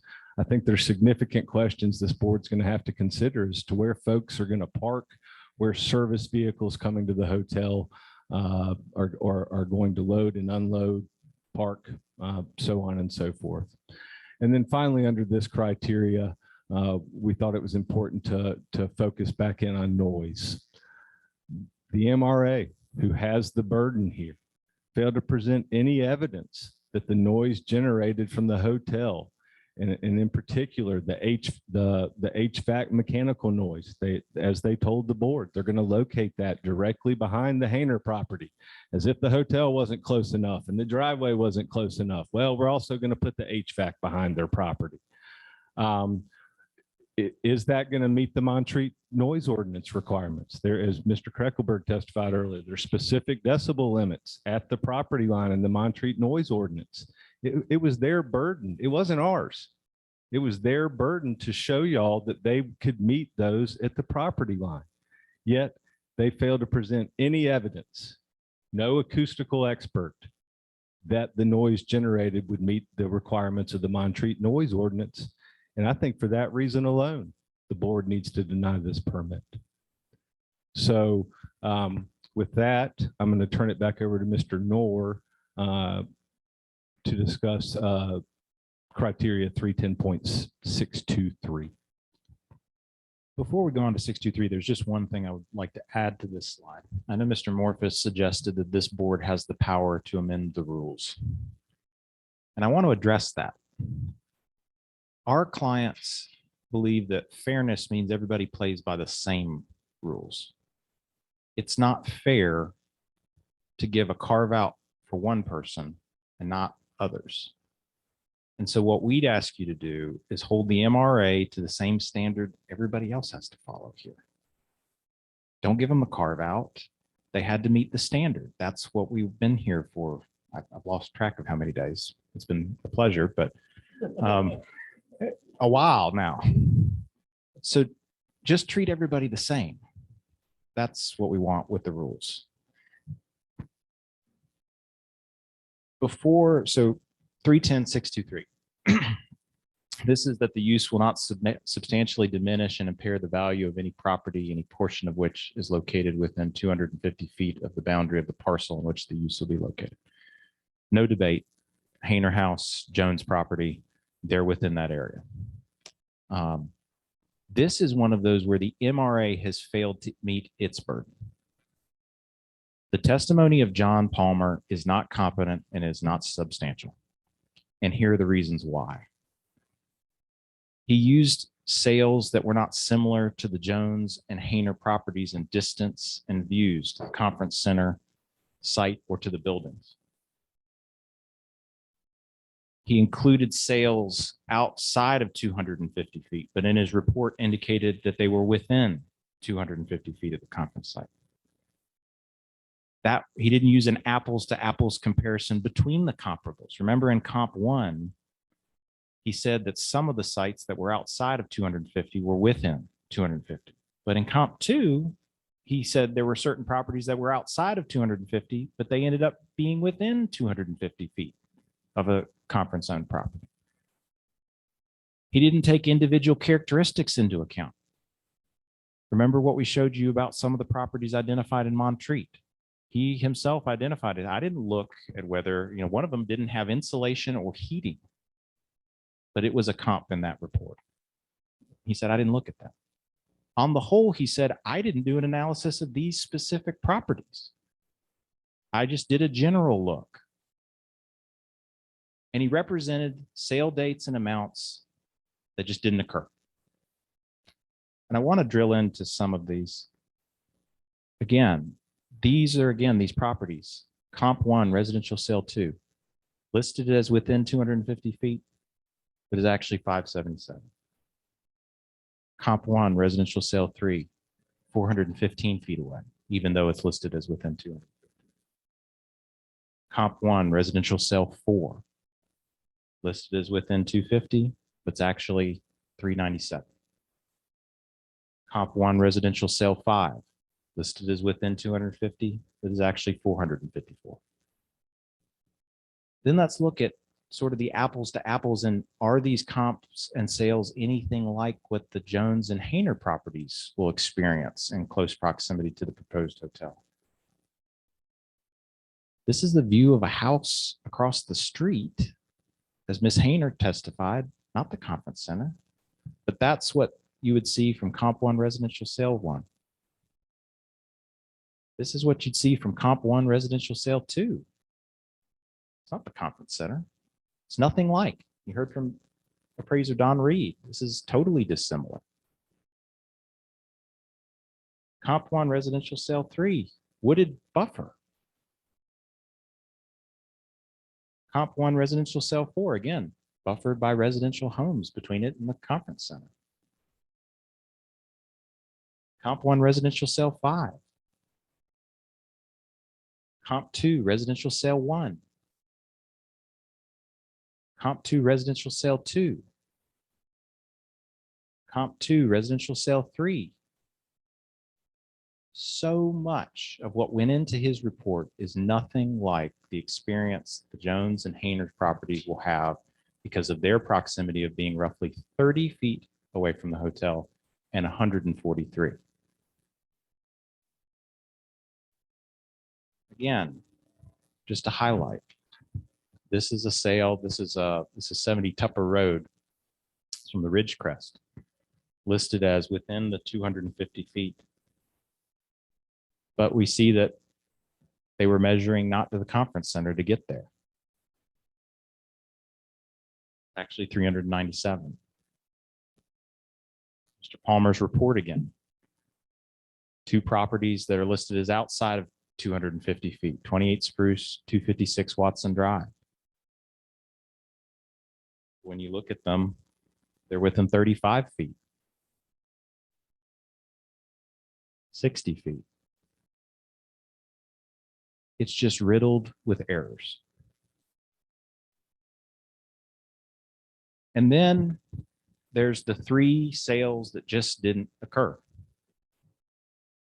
You heard the testimony from Don Reed. He looked at 510 Kinross. This is from Mr. Palmer's report.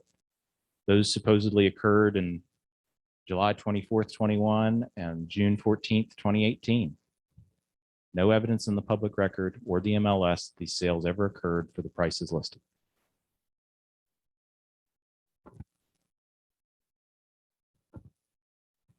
.376 West Virginia Terrace, supposedly sold May 28th, 2021. No evidence whatsoever that this sale ever occurred. No evidence that that price was ever paid for that property. You cannot rely on a report that has this many errors in this many different ways. The data is not right. The analysis isn't the same. The comps and sale properties aren't similar. It's not competent. It's not substantial. They didn't meet their burden.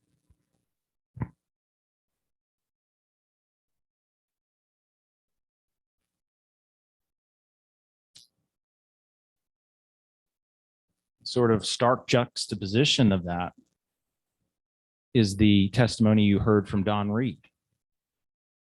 Here, Mr. Reed provided an analysis, multiple analysis. He actually appraised the 2 properties that we're talking about.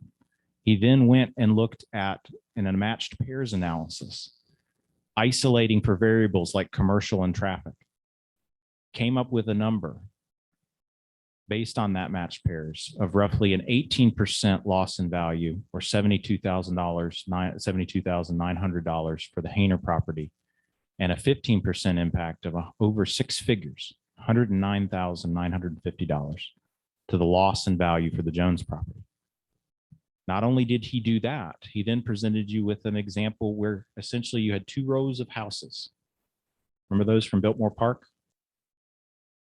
Constructed at virtually the same time, sales occurring over a period of time before any modifications were made to them inside that could sort of sway the price. And for those that were immediately adjacent to the commercial use, they only appreciated at a level of roughly 1.5% annually. And for those that were just 1 street back, had the value of that buffer, it was over 8%. So he looked at it match pairs. He looked at it from an appraisal or from a buffer standpoint with virtually identical homes that were constructed at the same time. And then he looked at the barn, which was a good example of where you had no commercial use to begin with in sales of properties. And then a commercial use is introduced and sales after the fact. And what did that show? That compared to just within a mile, within 3 miles, and within the zip code, those homes appraised at substantially less compared to those other areas after the adjacent commercial was introduced. All of this is competent material and substantial evidence that the proposed hotel would substantially diminish and impair the value of the Jones and Hayner properties.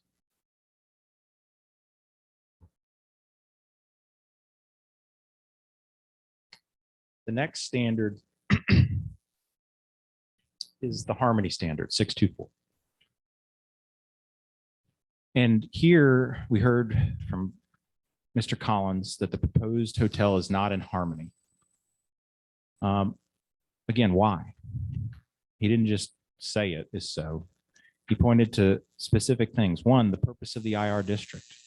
It is to, amongst other things, to serve as a transition zone from the larger buildings in the TCO to the more residential. That's the purpose of the district. The proposed hotel requires the demolition of historically significant buildings. The only testimony on that was by Ms. McDonald. That's uncontroverted, that these are historically significant. And that those homes currently support that transition of larger to smaller buildings. That the introduction of a 40,000 square foot building would eliminate that transition purpose and essentially create, and I think his word was stark. Essentially just boom, you have this large building instead of this gradual transition that is the purpose of the district. It would be eliminated if this was approved. And then lastly was scale and mass were not in harmony. He showed, we saw that map of the building footprints, how by and large, with I think almost no exceptions, you have the largest footprint buildings in that TCO district. And then it goes and spreads out to smaller districts, smaller buildings further out. And that introducing this size building where it wasn't consistent with scale and mass for those in the surrounding area.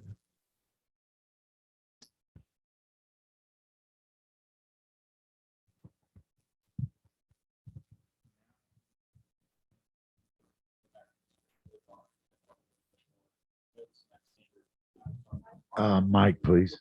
Handed it away too early.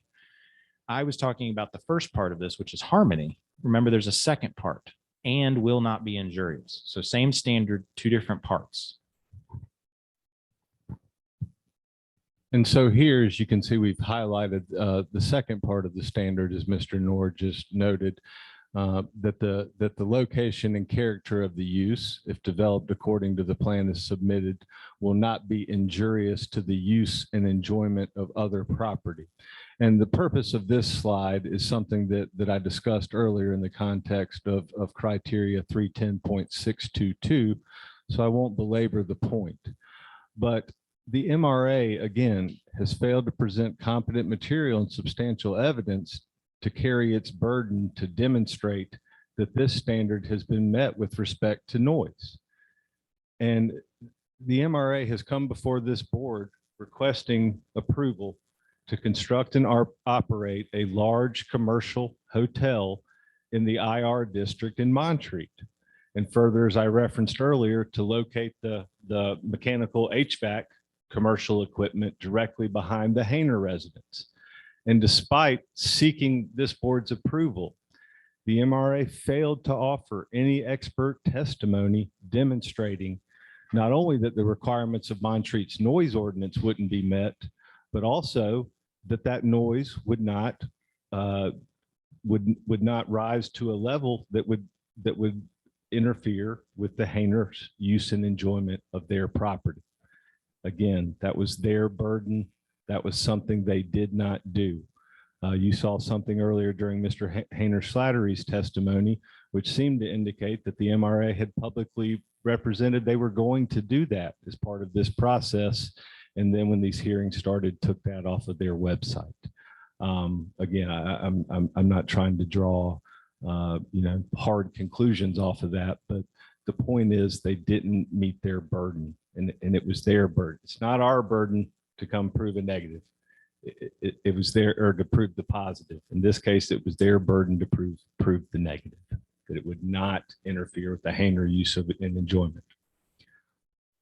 Along those same lines, this board, a large part of one of our afternoons was the testimony of our civil instructional engineer, Matt Sams, who also offered testimony supporting the conclusion that the proposed hotel will be injurious to the Hayner's use and enjoyment of their property. Mr. Sams testified that the proposed hotel simply can't be constructed as submitted in the plan because of one, unattainable constructible slopes, and two, that the architectural and engineering plans, they didn't, not only they didn't sync, they conflicted. And in regards to that first part, the unattainable excavation, I would submit to you the testimony you heard this morning from Mr. Dunnigan was just simply not competent. He testified about mere possibilities, not site-specific construction plans. He's not a structural engineer like Mr. Sams. And he further didn't even bother to review Mr. Sam's testimony or that 100-page slide deck, which the MRA had in its possession before coming here to offer quote unquote rebuttal testimony. Mr. Sams further told this board that the limits of disturbance for the proposed hotel are only 16 feet from the Hayner home, and that the large-scale land disturbing and construction activity necessary to demolish the existing structures, excavate and construct this hotel would all be taking place in extreme close proximity to the Hayner property and home. And given the magnitude of that activity, coupled with the age and the construction style of the Hayner home, the vibrations associated with the development and construction pose a considerable risk of harm to the Hayner home. You know, and this isn't a matter of the Hayners failing to upkeep their home. There, as the standard states, not injurious to the use and enjoyment of other property for purposes already permitted. This is an existing residential structure, and it's just too close. It's another reason why the approval of the MRA's permit is not appropriate at this site. This use just does not belong here. We can go to the next slide.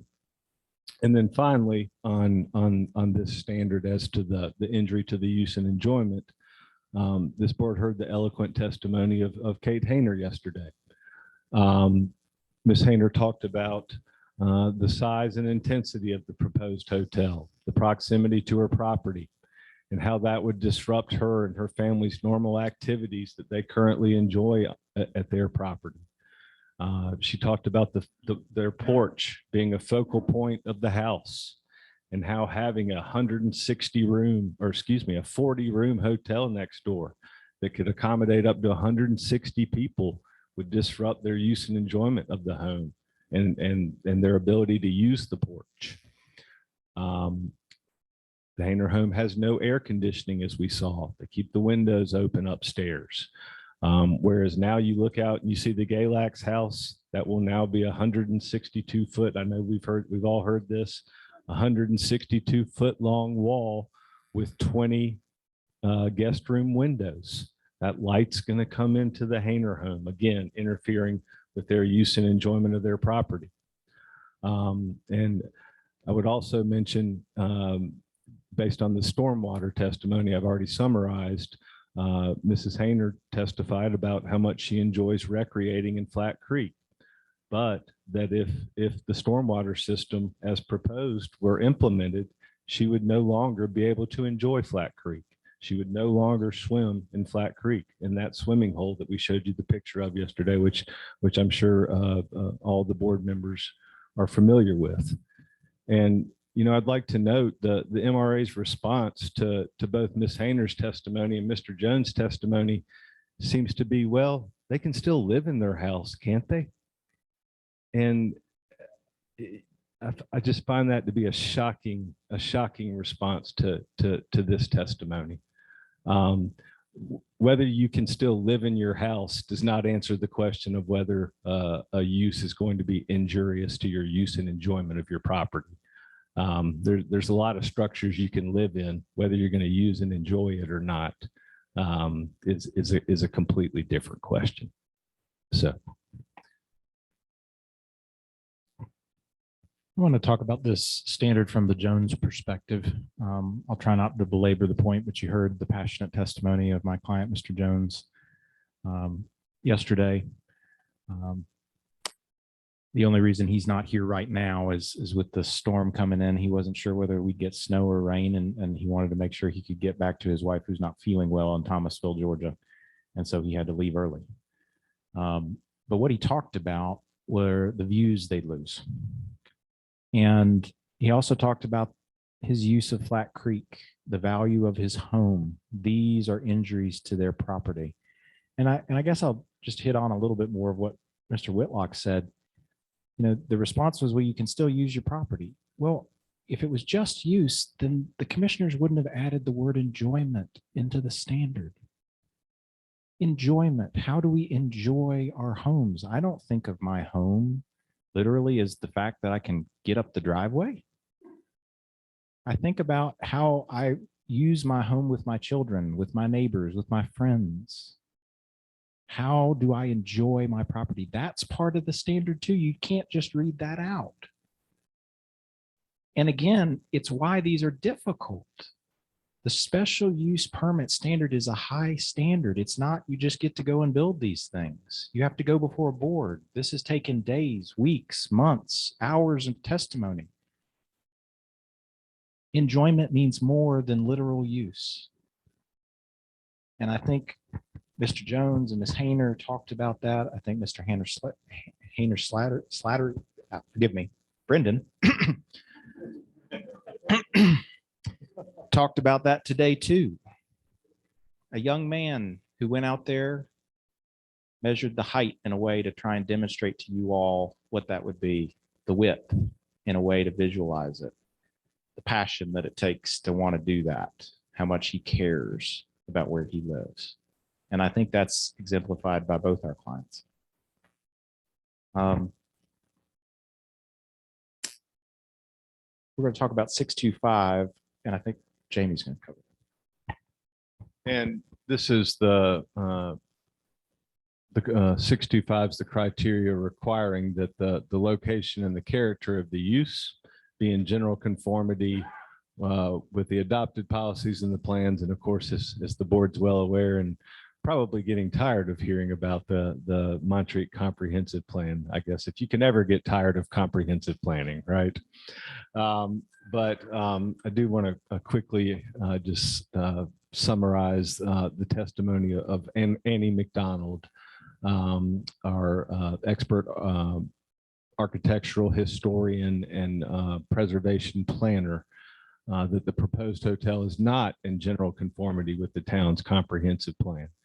And I thought Ms. McDonald testified very eloquently about how the comprehensive plan defines, or let me back up just very briefly, how the comprehensive plan does not have just one dedicated section to historical preservation, but how that theme of historical preservation is woven throughout, and how the comprehensive plan defines the character of the town as including its historic buildings, and prioritizes the protection of those historic buildings, while fairly, in all fairness, simultaneously recognizing the need for infill development, but at appropriate locations, as we've all seen in that figure 10 from the comp plan, where this hotel, it certainly appears to me, or perhaps a larger version of it with another wing, was expressly contemplated to be located around Lake Susan with the other large buildings in Montreat. Ms. McDonald opined that the proposed hotel would undermine the goals of historic preservation and the comprehensive plan by demolishing 3 historically significant buildings. And again, she also noted, and I referenced this just a second ago, that the majority of Montreat's large buildings, in contrast to its residential structures, have historically been centered around Lake Susan. If y'all recall, she had a figure in her report that was that 1898 plat, which even showed then that was kind of the town center, if you will. That was where the bigger buildings were, and then as it transitioned off into the neighborhoods of Montreat, that's where the smaller residential buildings were, including in the IR zone where the MRA is seeking to build this hotel. Additionally, and of course, the board members have Ms. McDonald's very well-written report, and I'm not going to go through all this, but she testified as to how the MRA's proposal did not comply with certain specific goals of the comprehensive plan. And so the board can certainly review those at their leisure. So I'm going to pass it back to Mr. Noor for 1 minute. Also testifying related to 625 in general conformity with the comprehensive plan was Mr. Collins. Again, he testified that the proposed hotel was not in general conformity. Why? Comp plan states that large infill should occur in the town center. This is not part of the TCO that was adopted. Remember, we pulled up the part of the comp plan that said one of its strategies was for the commissioners to adopt a town center district. They did that. It's the town center overlay. This is not within it. Not in conformity with 3.1H because of, I won't belabor it, but Dr. K's opinion on the damage that'll be caused by stormwater. And stated that the comp plan and zoning ordinance talk about the town's character as being defined by historic structures. I think the word in the ordinance was the touchstone. Demolition of 3 historically significant buildings is not consistent with that character as expressed in the comp plan goals A, C, and O, and preserving, quote, preserving, the objective of preserving the character of the town, which isn't defined to include those. We're going to switch gears and talk about the last standard 626, and Jamie's going to do that, and then I'll finish up afterwards. And very quickly, we are wrapping up here. Thank you all for listening to us. This is 626, that adequate measures have been taken or will be taken to provide ingress and egress so designed as to minimize congestion in the public streets. As Mr. Morphus correctly noted earlier, we did not present a traffic engineer. The MRA did, Mr. Jeff Moore. And Mr. Knorr earlier made a reference to the requirement and for the made a plea for the board to consider and ensure that experts used reliable methodologies. And because if you don't, then the opinions that come out of those methodologies are not competent, material, or substantial. And you might remember Mr. Moore testified fairly early on. It was one of our evening sessions over at Gaither Chapel. But Mr. Moore, the reason that his opinions weren't reliable is he used numerous unsubstantiated assumptions. I believe it ended up being more than 10 of them it was just information that had been provided to him by his client here, the MRA. He further testified and conceded he used a methodology that he created just for this project. It had never been used by another engineer in the field and had never been peer reviewed. These are touchstone criteria that courts and bodies like this look to see whether an expert's methodology is reliable. And he failed almost every single one of them. And so given that his opinion is based on substantiated data and a methodology that's not reasonably relied on by experts in the traffic engineering field, his opinion's just simply not competent and it's not substantial evidence that the standard has been met. So again, the 626 is another place where the MRA has just not met its burden. And I think, Mr. Moore's opinion in and of itself, kind of speaks volumes. His opinion was that the hotel, a 40-room hotel that could hold 160 people would actually decrease traffic on Assembly Drive. I think the absurdity of that is in the opinion itself. But of course, you have to look deeper into the methodology to see why the opinion doesn't hold water. And I hope the board will take the time to look back at Mr. Moore's testimony and his methods and see that they are not reliable testimony. Thank you. Lastly, as we wrap up, and this was also provided by Mr. Morphus, again, you can only approve the requested application if it complies with the requirements of the ordinance. Mr. Morphus even hit on the fact that the best way to interpret the ordinance is to read the words as they're written. And what strikes me about this is over the course of so many meetings where our experts and theirs couldn't agree on much of anything, the one thing that they could agree on, Mr. Shuford, Mr. Collins, is that there would be 4 principal buildings on this site. Think about that. Almost in every situation, there was no agreement. But when asked how many buildings will be on the site, Mr. Shuford testified, I think it was 4 principal. And why does that matter? Because 605 says that for every building herein erected, moved, or structurally altered shall be located on a lot, and in no case shall there be more than one principal building and its accessory buildings on the lot. Pretty clear on the face, language of the ordinance. Doesn't require you to dig real deep. And it's one of the few areas where both experts from both sides agreed there be 4. You can't approve this if it doesn't meet the terms of the ordinance, period. Regardless of the other 6 standards we just finished talking about. And also keep in mind that those 6 standards, each of them have to be met. If they proved, if you deliberate and you think, well, I think they got 3 out of 6. Nope. 4 out of 6. Nope. 5 out of 6. Nope. They had to meet each one, and they didn't. I'd also sort of end here with this. I didn't at the beginning say it, but I want to say thank you again. I know you all are volunteers. Thank you for taking the time. Thank you for engaging in these deliberations.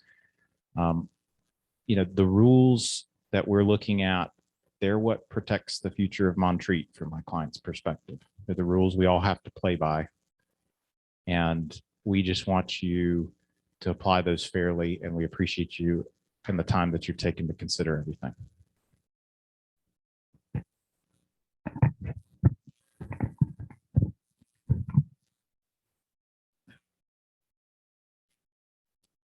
And not to forget Miss Ann Hayner. She may have something to say. to finish That's up. exactly what I was going to ask. Sorry. She wasn't sitting over there, and Just to say, I couldn't have summarized it better. I will concur with what Mr. Noor and Mr. Whitlock have stated as our summary of our side.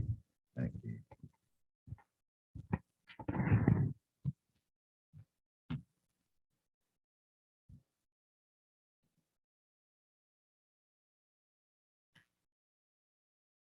Okay, so we've got we're going to 5 today. That's what the plan was, I believe. So we've got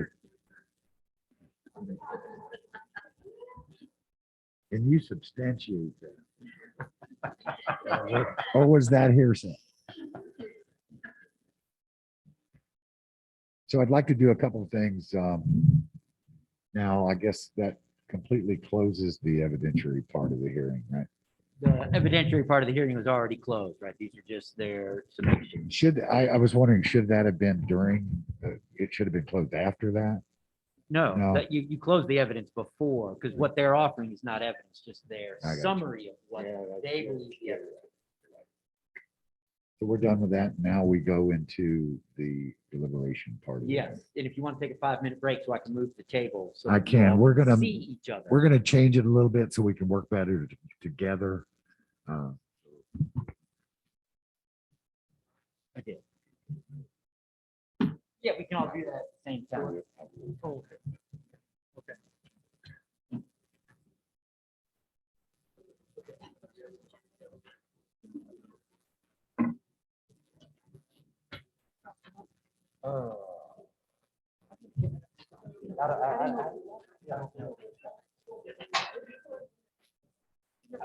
No, I don't.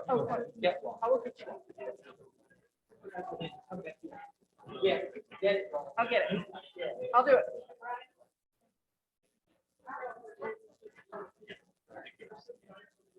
You guys can sit here. No, you're just-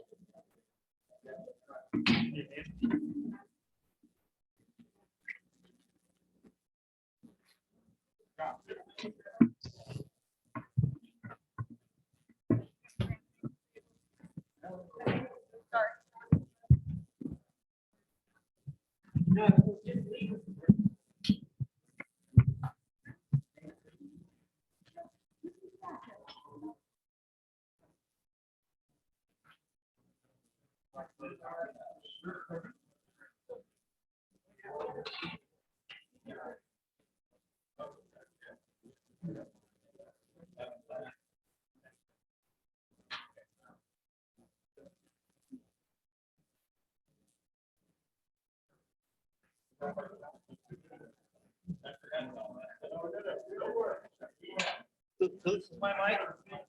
Look at each other this way. Tables, so we face each other. So.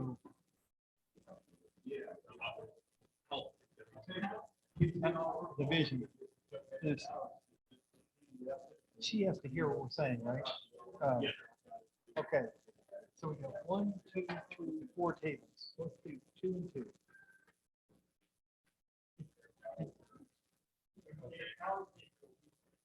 Okay, I'm gonna help you. Let's move it this way.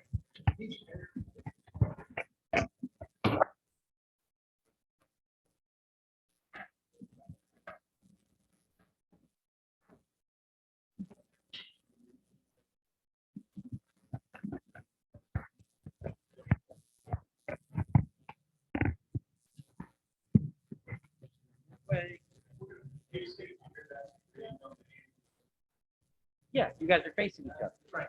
Well, you can't, I'm gonna put you here so that. We were gonna take these two, put them here. They're gonna put you and the recorder on the ends this time. Yeah, no, I'm gonna sit in the corner. All I need is. There we go. There's.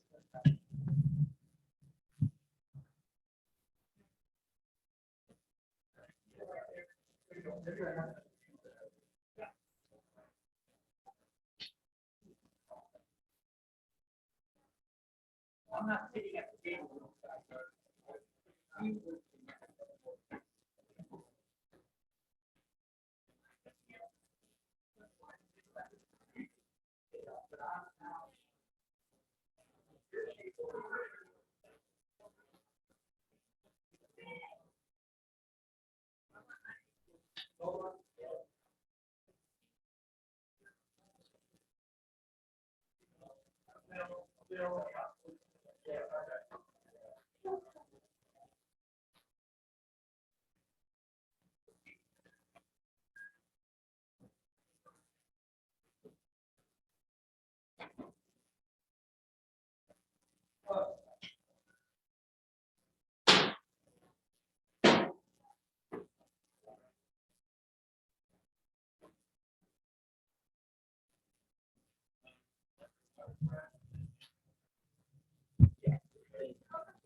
I'm not, okay, I will, but I'm not part of this. I'll just.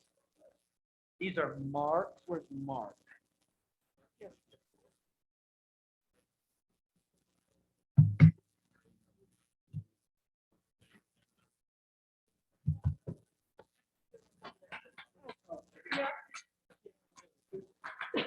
I'll take it.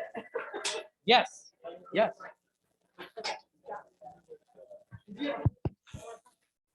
Okay, great.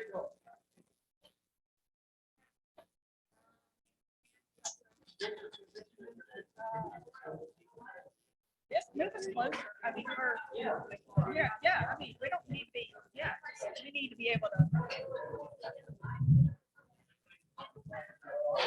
You know what, can we put Mark on the end, right down there, and then then we'll all be across from each other. Can we do that? Yeah, Mark's right here. Can we? Oh, we can't. I was just trying to get us as close as possible. Okay.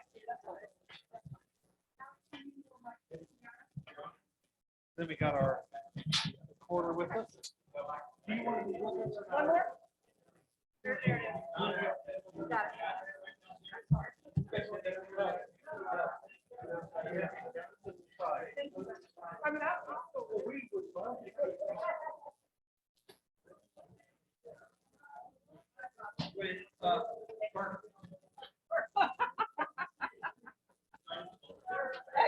Are you? Perfect.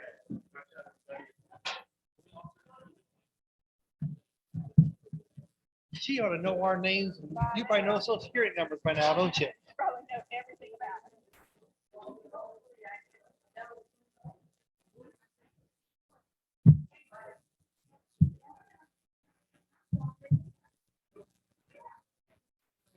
Diving in what? What? Oh, is there some more? Yeah, I'll probably do that.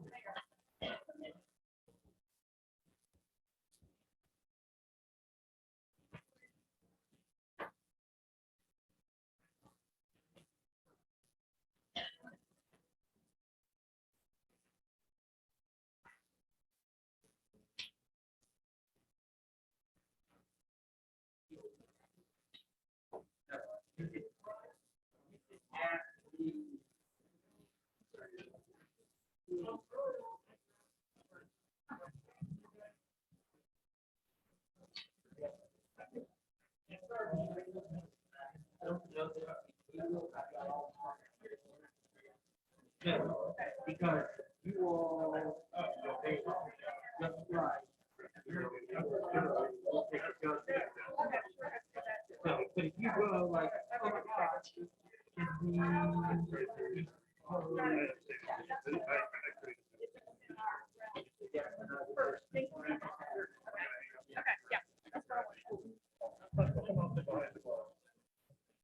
No, he said take them home and burn them. He did. I just asked him. Posterity. She's gonna have it all written down anyway. Take it, burn it. You can see everybody's names. And Kelso put her name up there. As you can see.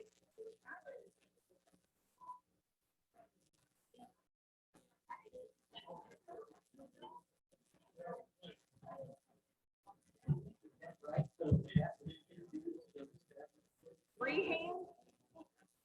Wow. That's impressive.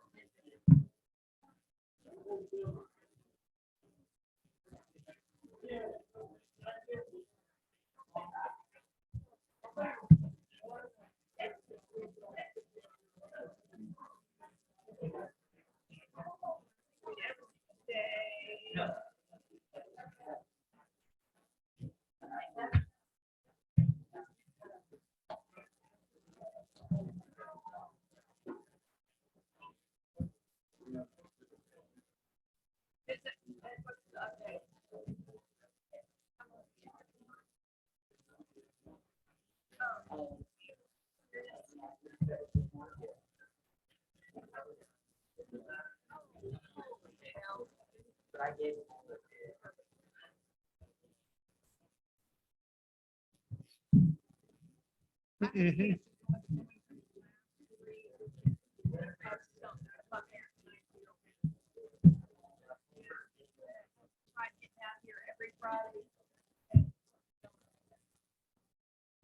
Yeah, I know. It's so slow. I'm like, you just get off the map. Where, how far is it? No. Okay, so like, once you get off the mountain, it's like, oh, okay. Yeah, well, if you get off the mountain, it'll be all right.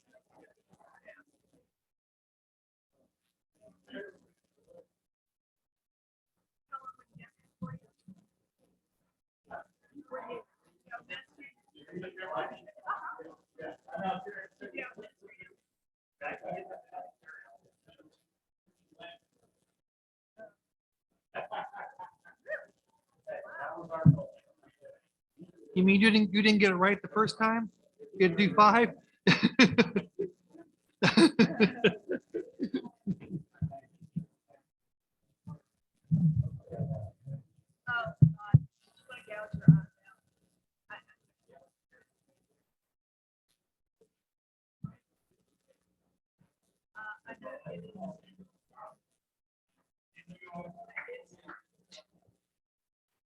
That's silly.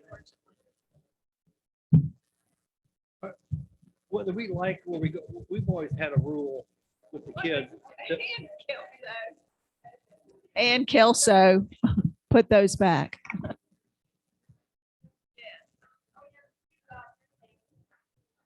She knows what she's doing. She. But we always had a. Yes. At your own peril. Like you took your mother's phone home. It's like, Mama ain't happy, everybody happy. I'm sorry about that. It's what I do. Yeah. Will.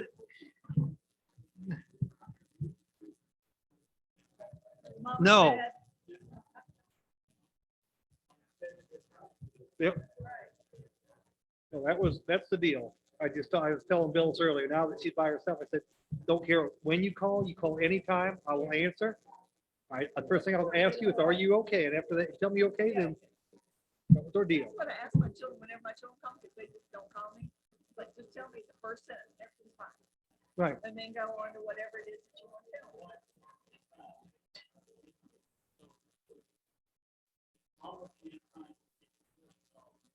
Yeah, that's true. My kid called us one night from Spain. First question, are you all right? I said, are you okay? He says, well, Dad, this is bull riding season over here in Spain, or running. This is really a bull season over here. And I said, just get to the point. He says, well, I'm out of the hospital. I said, okay, good. Oh, God. We went through all that. So Christian said, what was that about? I said, oh, he lost something. And then 3 days later, I said, Christy, I need to tell you something now.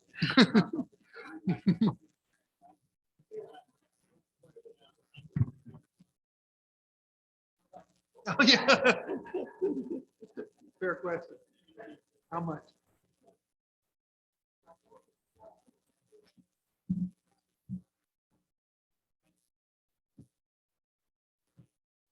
I want to earn that reputation.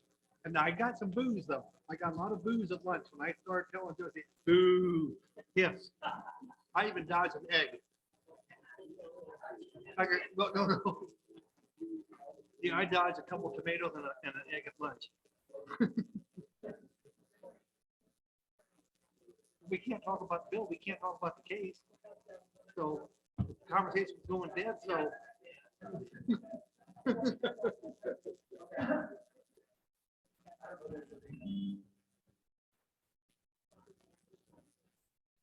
Yeah.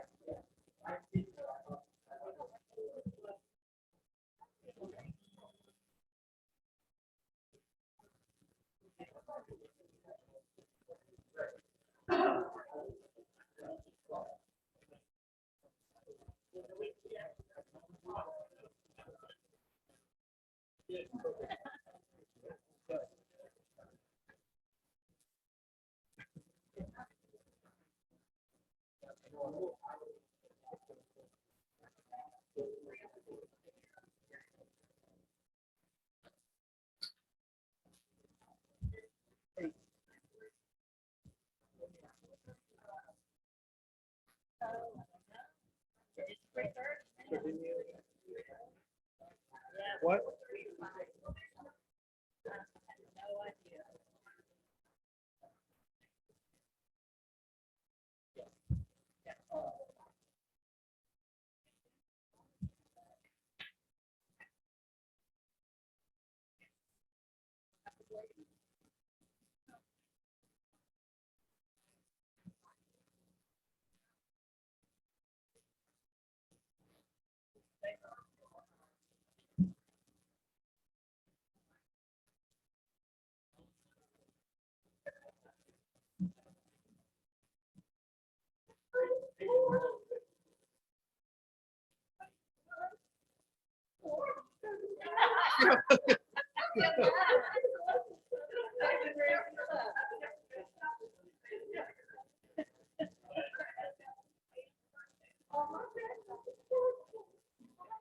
No, you mean your great grandpappy and your great grandmama? You just put the accent with it.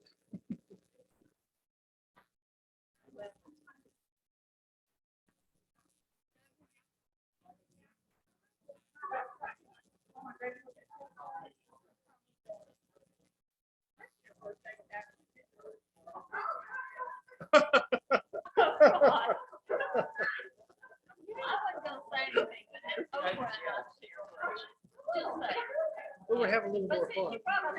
So,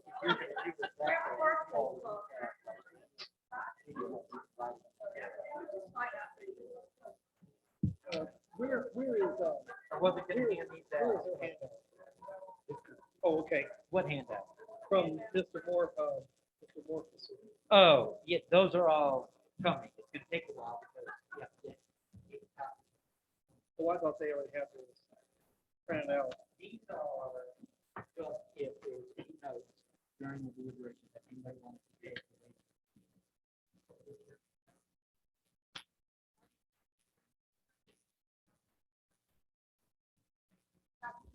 Oh, I'll take notes, but you know, for your own purposes. want to write. No.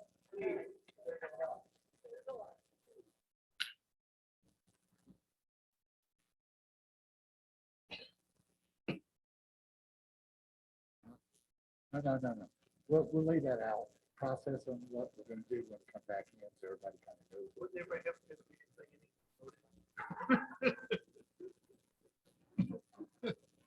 I tell about 2 or 3 jokes, then we vote, can we get out of here? Let me wear my mask. To shut up? Oh.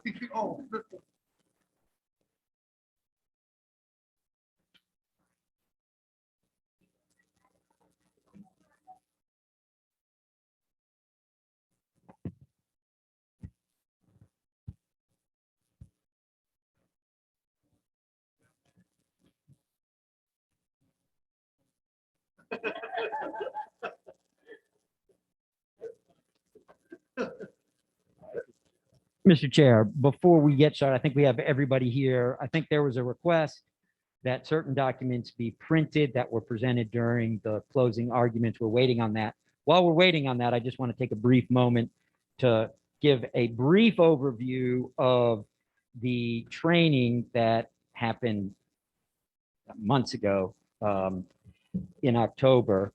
Want to start just with a reminder that the statute, I'll just read it from the statute, 160D 406 in paren J, talks about decisions and that the board shall determine contested facts and make its decision within a reasonable time. Every quasi judicial decision shall be based upon competent material and substantial evidence in the record. And then every quasi judicial decision shall be reduced to writing, reflect the board's determination of contested facts and their application to the applicable standards and be approved by the board and signed by the chair or other duly authorized member of the board. We all have the applicable standards. We know what they are. We've gone through 310.62, whatever, 221, 22, 23, 24, 25, 26, I believe. There's also that additional standard that is 310.634, which has 3 elements. The Board of Adjustment shall only approve the requested application if it concludes, based upon the information submitted at the hearing, that 1, the requested permit is within its jurisdiction to grant according to the table of permitted uses. 2, the application for the permit is complete. And 3, if completed as proposed in the application, the development will comply with all requirements of this ordinance. So those are the general standards that you all will be debating. Substantial material and competent evidence is defined in the statute 160D 1402 in paren J in paren 3. The term competent evidence does not preclude reliance by the decision-making board on evidence that would not be admissible under the rules of evidence as applied in the trial division.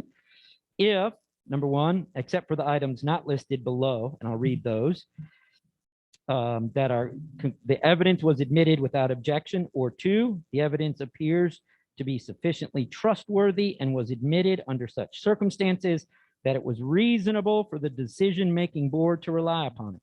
The term competent evidence shall, regardless of the lack of timely objection, not be deemed to include the opinion testimony of lay witnesses as to any of the following. 1, the use of property in a particular way affects the value of other property. The increase in vehicular traffic resulting from a proposed development poses a danger to the public safety. And then 3, matters about which other expert or which only expert testimony would generally be admissible under the rules of evidence. And just briefly, when we talk about material, competent, and substantial evidence, we talked about this in our training. Case law has indicated evidence is competent if it is sufficiently trustworthy and reliable, that is, legally fit and acceptable for consideration by the board.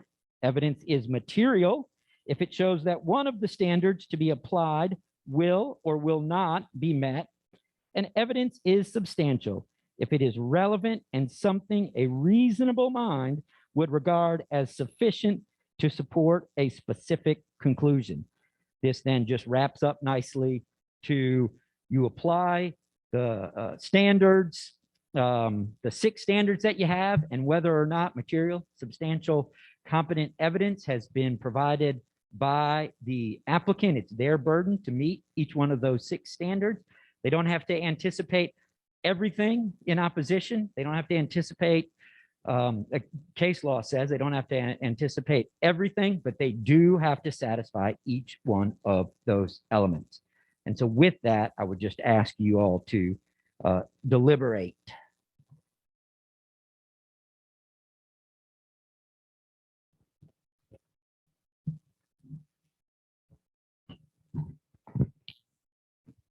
Okay, so we have the serious job now, and I'm glad we've lightened up a little bit, but we have a serious job, and it's the job for the community. And how I'd like to do this is work as a team, as a board. So we have this consideration worksheet. And what we want to try to do is under each one of the items, we will not vote on each item, but we will discuss each item. And what we'd like to do is write down under each item, write down if there was somebody who presented, write down who presented that, right? So you can understand what facts were being brought. So for example, if evidence was brought in item 310-622, then you say, well, this person brought that evidence. We can go back and read the evidence or go back and remember the testimony, but that will kind of keep us in order here. Each one of the items, who testified, and basically what was their testimony, basically. Is that okay? So we need somebody to kind of keep track of that. We've been keeping notes, all of us. I'm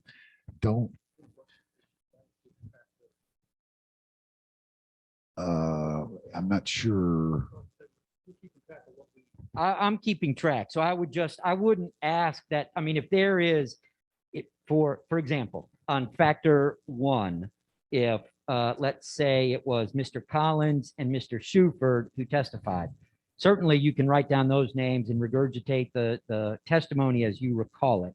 But to write detailed notes, all of which would become part of the record as a public document, yes, I would advise against not doing that. Yes. I would just write the names of individuals who you think, if you even want to write anything down on those lists. Right. But anything that is written down and would be presented would need to come and be part of the public record of this. So you're going to deliberate, but if you want, I only handed that out to use so that you can put down the names of individuals who you think may have testified about each one of those standards.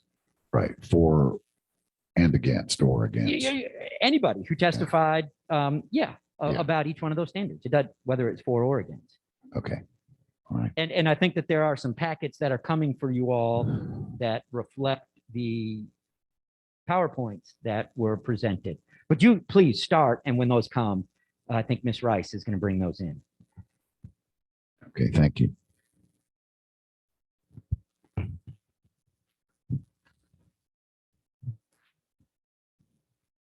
I guess we can begin the deliberations without those packets. I think without those sheets, that would be helpful, but we can begin. Yeah. Say again. 6 4 pages for the first. Yeah, and they got to print 8 of them because that's what the board asked. But please, yeah. Well, my point is, Eleanor and I can probably share. We'll take that next step. Few of us can share. Mics, please, order in. Yeah, but if you all want to start, again, this morning I gave everyone the copy of the Montreat ordinance and the 6 standard, and then the standard 310, 634. So that's what you're going to look at. So I would say start. Let's not wait on those packets yet. We'll try to get them as quick as we can. Yeah, and somebody can take that job of actually reading the standard.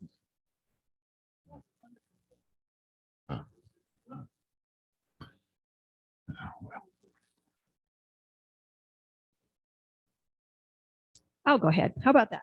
That'll be good. Okay.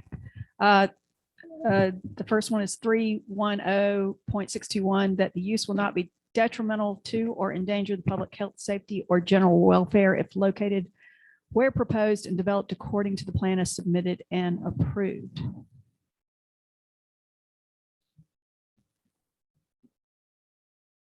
Now, obviously, we've gone through all of those. I've got notes that I've made. Meeting codes, meeting the ADA, bringing up to code. One of my issues was the stormwater system. I don't know much about the approval process, and I don't know anything about stormwater. I don't think anybody here really knows anything about stormwater systems. I'm not sure that it is our purview to decide whether one works or not.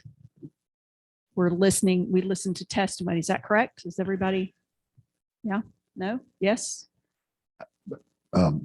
Again, we're looking at competent evidence. My question is, who presented, was there a presented for and a presented against, and who was that? Well, Mr. And then we Kinnear, discussed I that. think Mr. Kinnear presented for originally months ago, and then against was, yeah, Dr. Case, thank you. And then we've had the rebuttal, of which we are supposed to weigh whether that was information that was admissible. And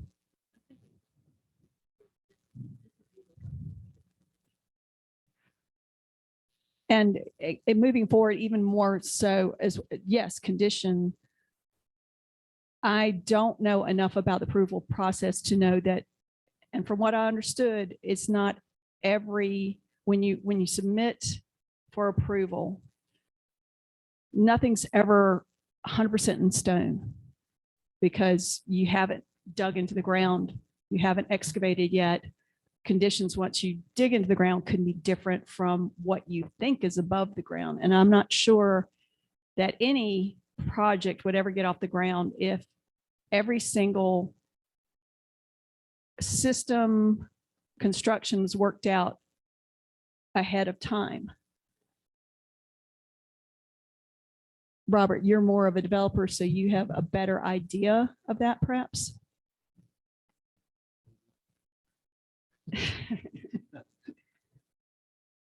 But isn't it usually that, you might want to grab that, I was reading my notes. I'm sorry. oh, no, Reading my own please. Notes when you were asking the Please do. question, I was asleep. I'm not even really asking a question. It's more, well, yeah, I guess it is a question.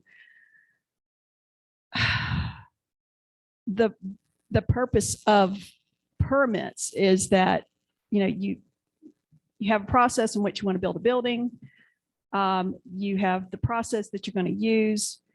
Someone from the county looks at it and goes, yes, that works, or no, that doesn't work.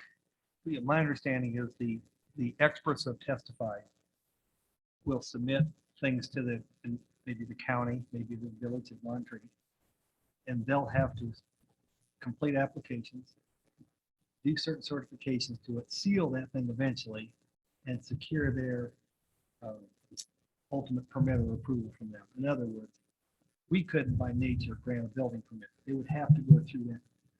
And from the testimony was schematic design, conceptual schematic design development construction document. That's exactly how it works. And each phase is progressive. Each case is more detailed, and every time they do it, the plans get thicker and thicker. And I think I am, aren't I? No. Just move it forward. All right. 1 inch. Okay. So as each series of progressive drawings happen, there's more and more detail to it. So if I think this is where you were asking, Eleanor, is as it relates to the building or stormwater, there will be a series of progressive drawings that will come after typically zoning is done. And they will then go to those agencies and get the appropriate permit.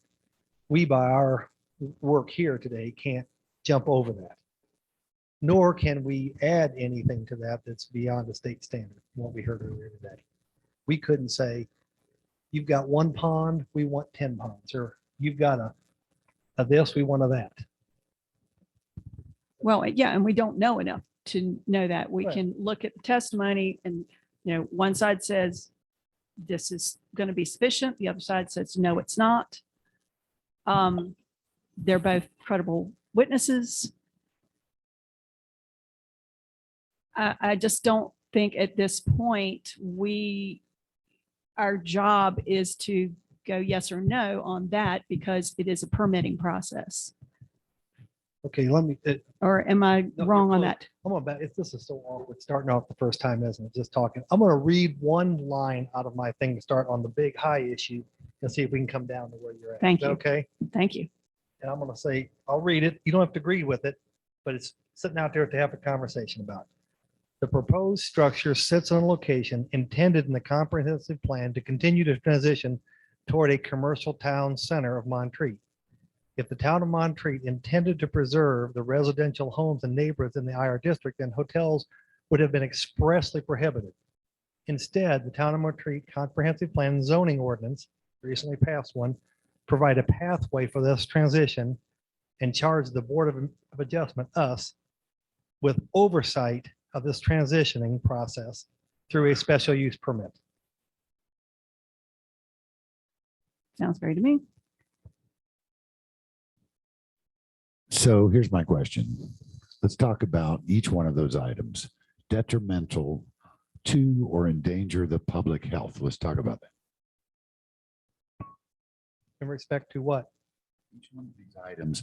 Let's talk about what evidence or who talked about endangerment of the public health. Well, I think Each one of those items. But I think a building in this district has all those factors applied to it. The setback, the stormwater, all have those kind of implications in it. So that's what we need to talk about, the implications of public health. And then we talk about Okay. safety and we talk about general welfare. All right, let me say, Each one of those items. maybe Bill wants to say something.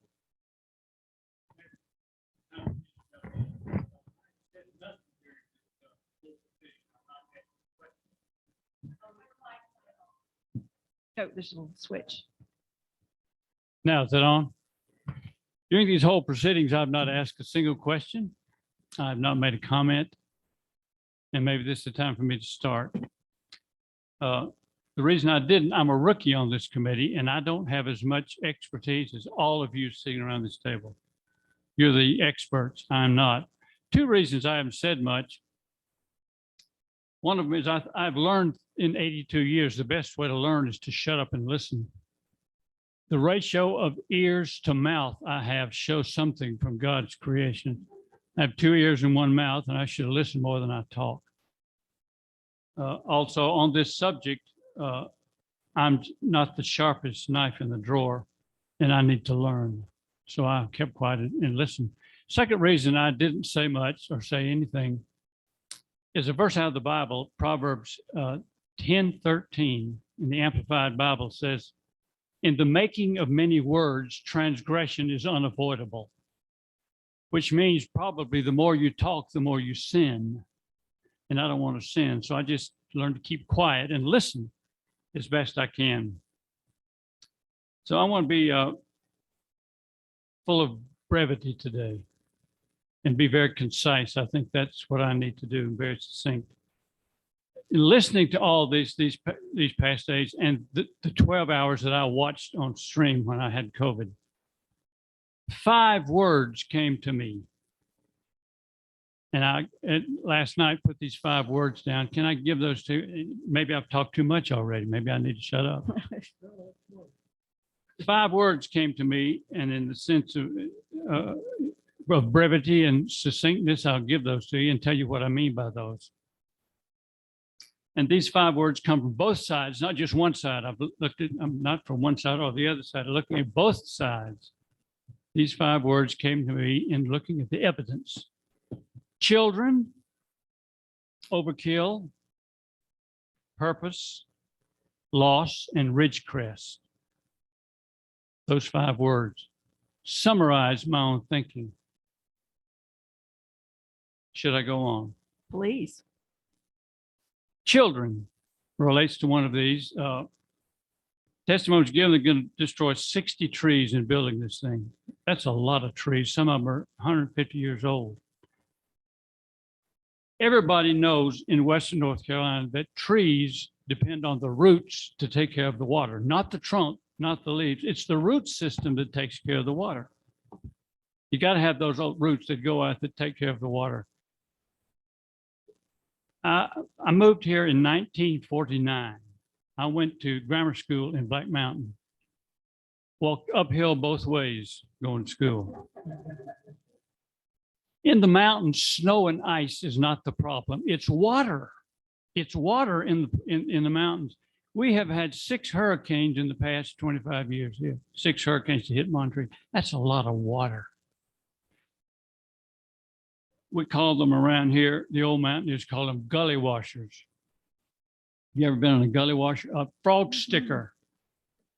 Let me give you an illustration that happened to illustrate this. In 2004, we had one of these gully washers, and it rained for 2 days solid, off and on. The kind of rain that you can look across the yard, and trees disappear, people disappear. You can't see, it rains so hard. Have you ever been in those rainstorms in the mountains? In 2004, it had rained like that, and around 1 o'clock in the morning, Chief Mack knocked on my front door. I just live up the street here. Knocked on front. He says, "Bill, get your wife together and get out of here. The dam is about to break." I said, "Holy smoke." He said, "Get in your car, go down to the First Methodist Church," which we did, and they gave us a place to stay and food to eat for the next 24 hours. Thank God for the Methodists. Good church, yes. I thought you'd enjoy it. The runoff from this property is going to exit right down to the kids' playground. It's right in front of it's a half a football field away from the kids' playground. You go down there right now and you'll see cones in the playground right now because of the small rain we've had around, where it's washed things out. You're being emotional and sentimental for bringing up kids. Kids are people too. That's the only playground in this town that those kids have. And that water is going to run right down into that playground. And testimony's been given that it's a health problem and it's going to be a tremendous amount problem.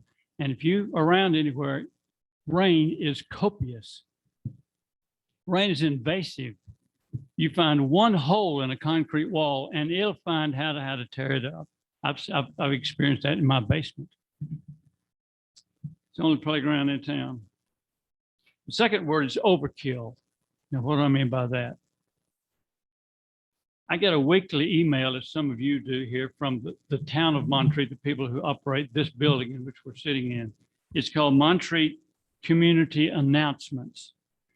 And in that email, I get an email. It's listed down. There's all those activities for the Monterey Presbyterian Church, Christ Community Church, 10,000 Villages, the store next to the lake. Many times Richard DuBose will have a wonderful letter in there of alerting people of what's going on in Monterey. Very well written. But week after week since this summer, I have seen the ad for Assembly Inn close closed, closed, closed, closed. Galax dining room, closed, closed, closed, except for staff and others. Week after week, Assembly Inn, which is the major place that people stay when they come to Montreat, closed, closed, closed. And it bothers me that if the main facility is closed week after week, why are they going to build a secondary facility when they can't put enough people in the first one? Due to COVID. Part of it is due for the pandemic and other things too, but it's still the truth of the situation.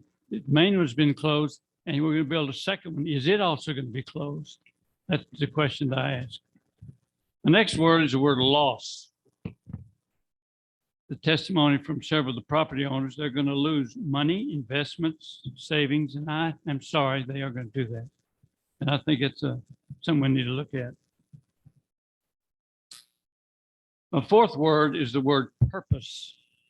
Now, what do I mean by that? Well, I want to thank the MRA for putting in the white notebook the charter statements. I had never seen those. I've lived here since 1949. I've never seen those before. Written in 1897. I think the last one is written in 1917, as I remember. And those things list the original purpose of Montreat. They're signed by some great men, my heroes. I was ordained in the old Southern Presbyterian Church, which used to be what Montreat was. Some of those great men in that listed, their names are listed in that statement, are Ernest Trice Thompson, great, great man of God in the church. And Andrew Blackwood, a great theologian.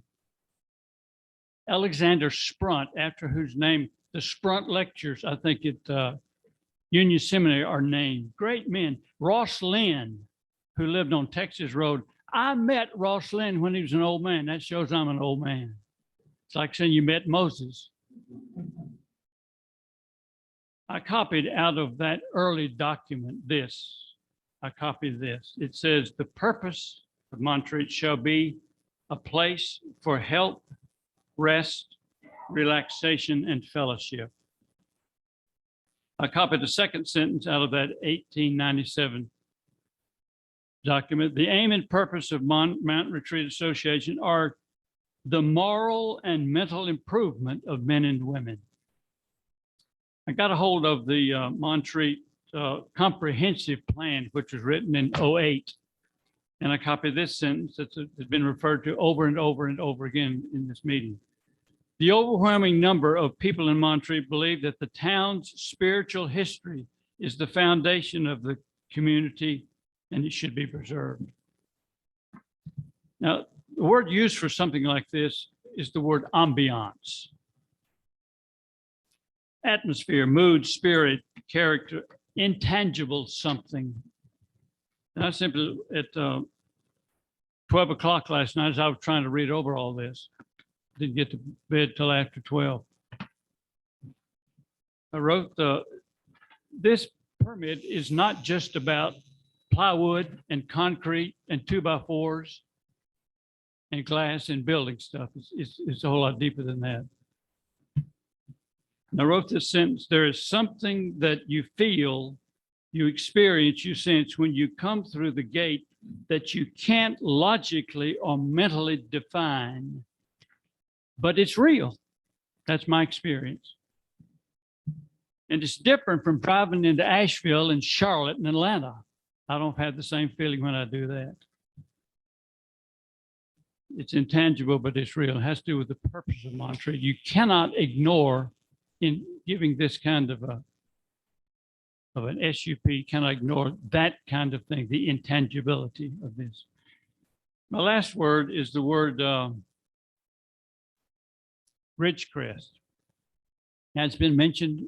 In fact, they showed several slides today of Ridgecrest, of houses in Ridgecrest. What do I mean by that? Well, I want to propose a hypothetical thought. It's half hypothetical, half real.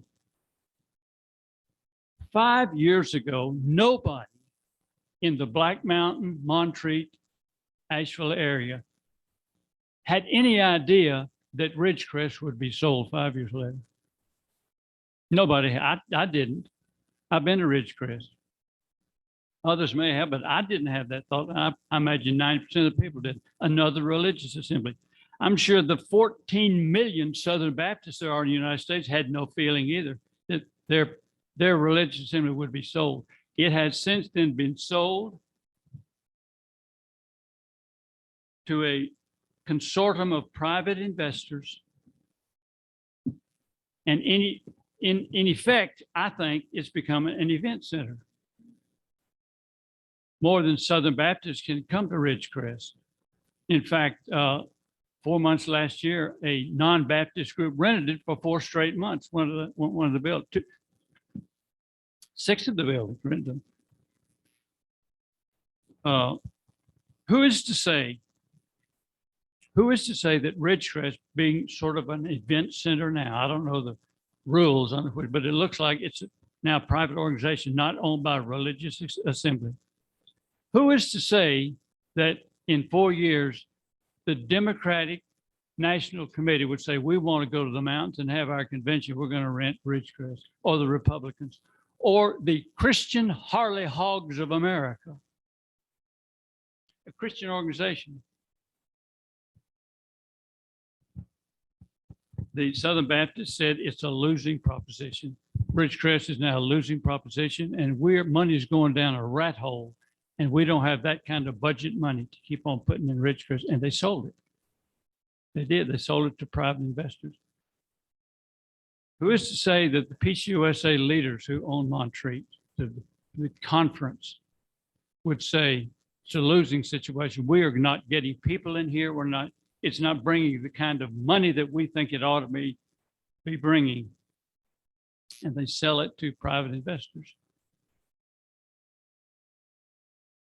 And immediately we have Harley Hogs of America coming up the road in Montreat. And they say, well, that's preposterous. That's ridiculous. That will never happen. We got a private police department. We got our own infrastructure, et cetera, et cetera. It may not ever happen. But, strange things are happening in our world today that I never thought would happen. The COVID epidemic is something we never thought would happen. It's but things you got on your face are evidence of that, having to put these masks on. The United States political situation in our Congress and our House is a constant battle of name calling. I've never heard that in all the years that I've been a citizen of this country. It's just a terrible political situation. Calling each other filthy names, our representatives and our senators. We got the possibility of a Middle East war coming. They're talking about Iran developing their own nuclear weapon. I don't want to interrupt your deliberations, and I apologize. We are supposed to be focusing on the evidence that was presented. I heard nothing about COVID, Iran, nuclear weapons. Please, for the sake of everybody, including this board, you all need to focus on the evidence that was presented and debate that evidence. Thank you, Hart. That's all my words. If you want me to quit, I will.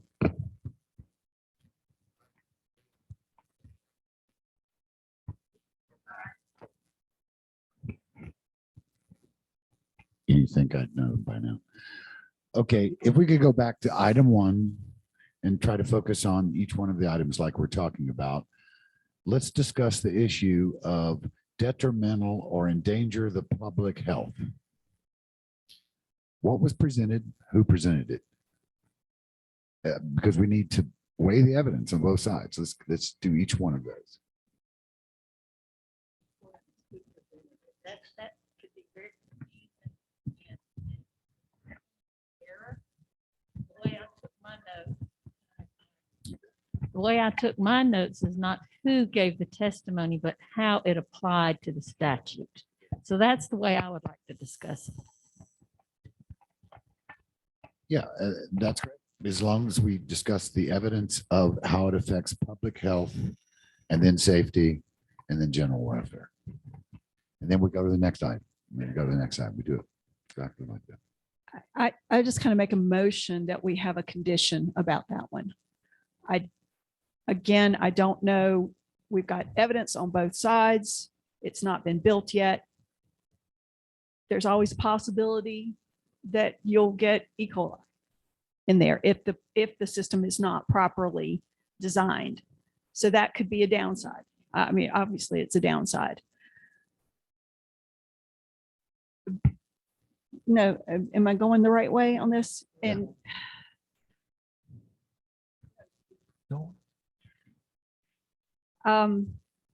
I move that we have a condition that, and I don't know whether this is possible or not because I'm not a lawyer, that we have a condition that the MRA present to us the system that they want to use,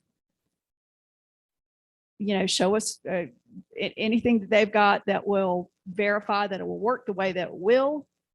And that's the condition that we would approve the stormwater part, or that would allay our fears on the stormwater issue. I think all we have to say is that it meets the Buncombe County and Montreat ordinances. Montreat has a higher standard than Buncombe County. And I think the evidence being brought in has already been done, right? Yes, yeah.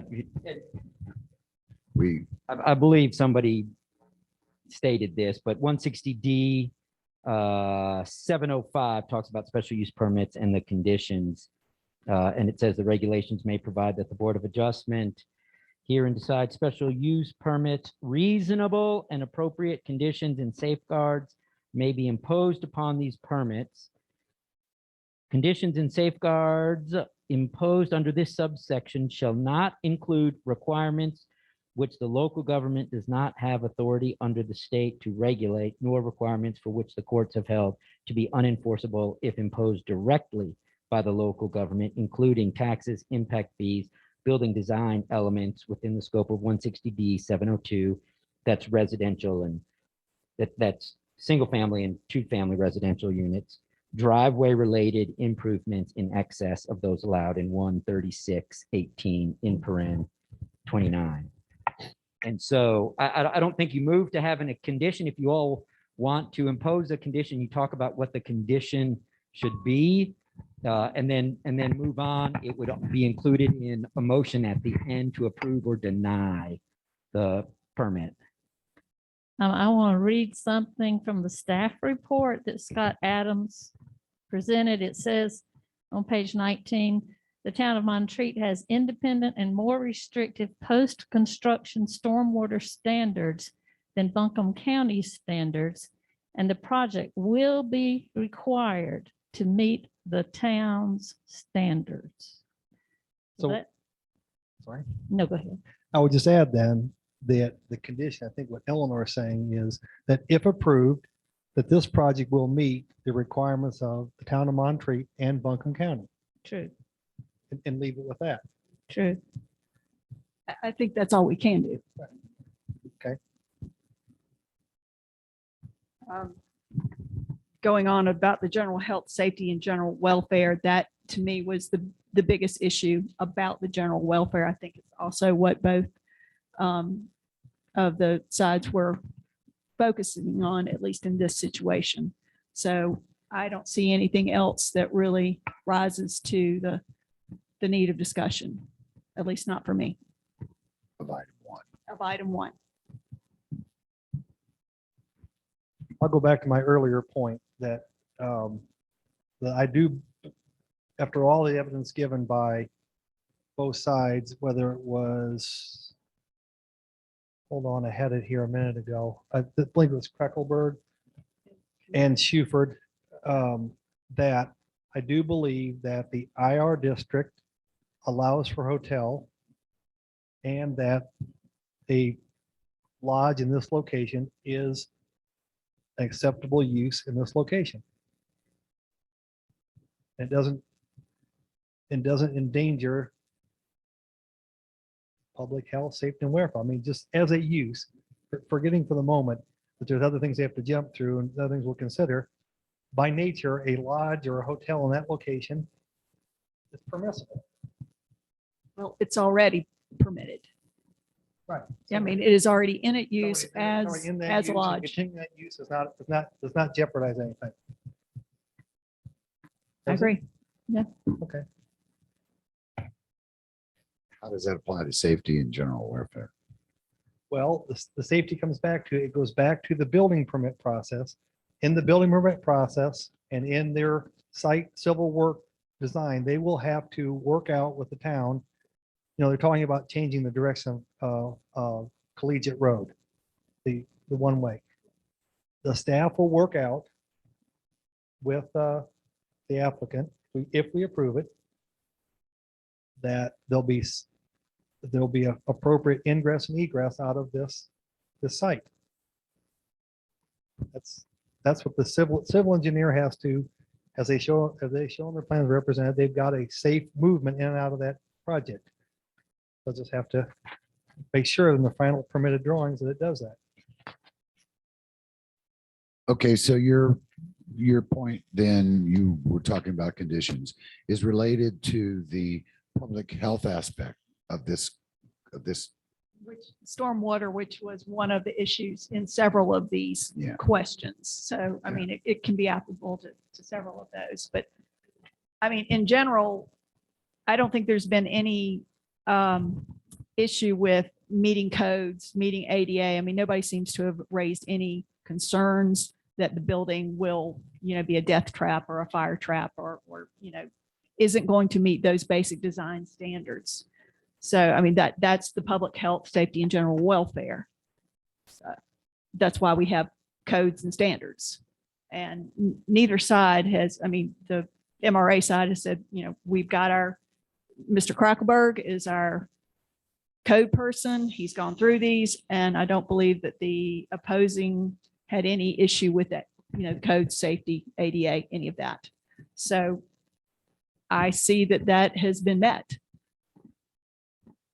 Okay, any other points to be made from an opinion on item 1?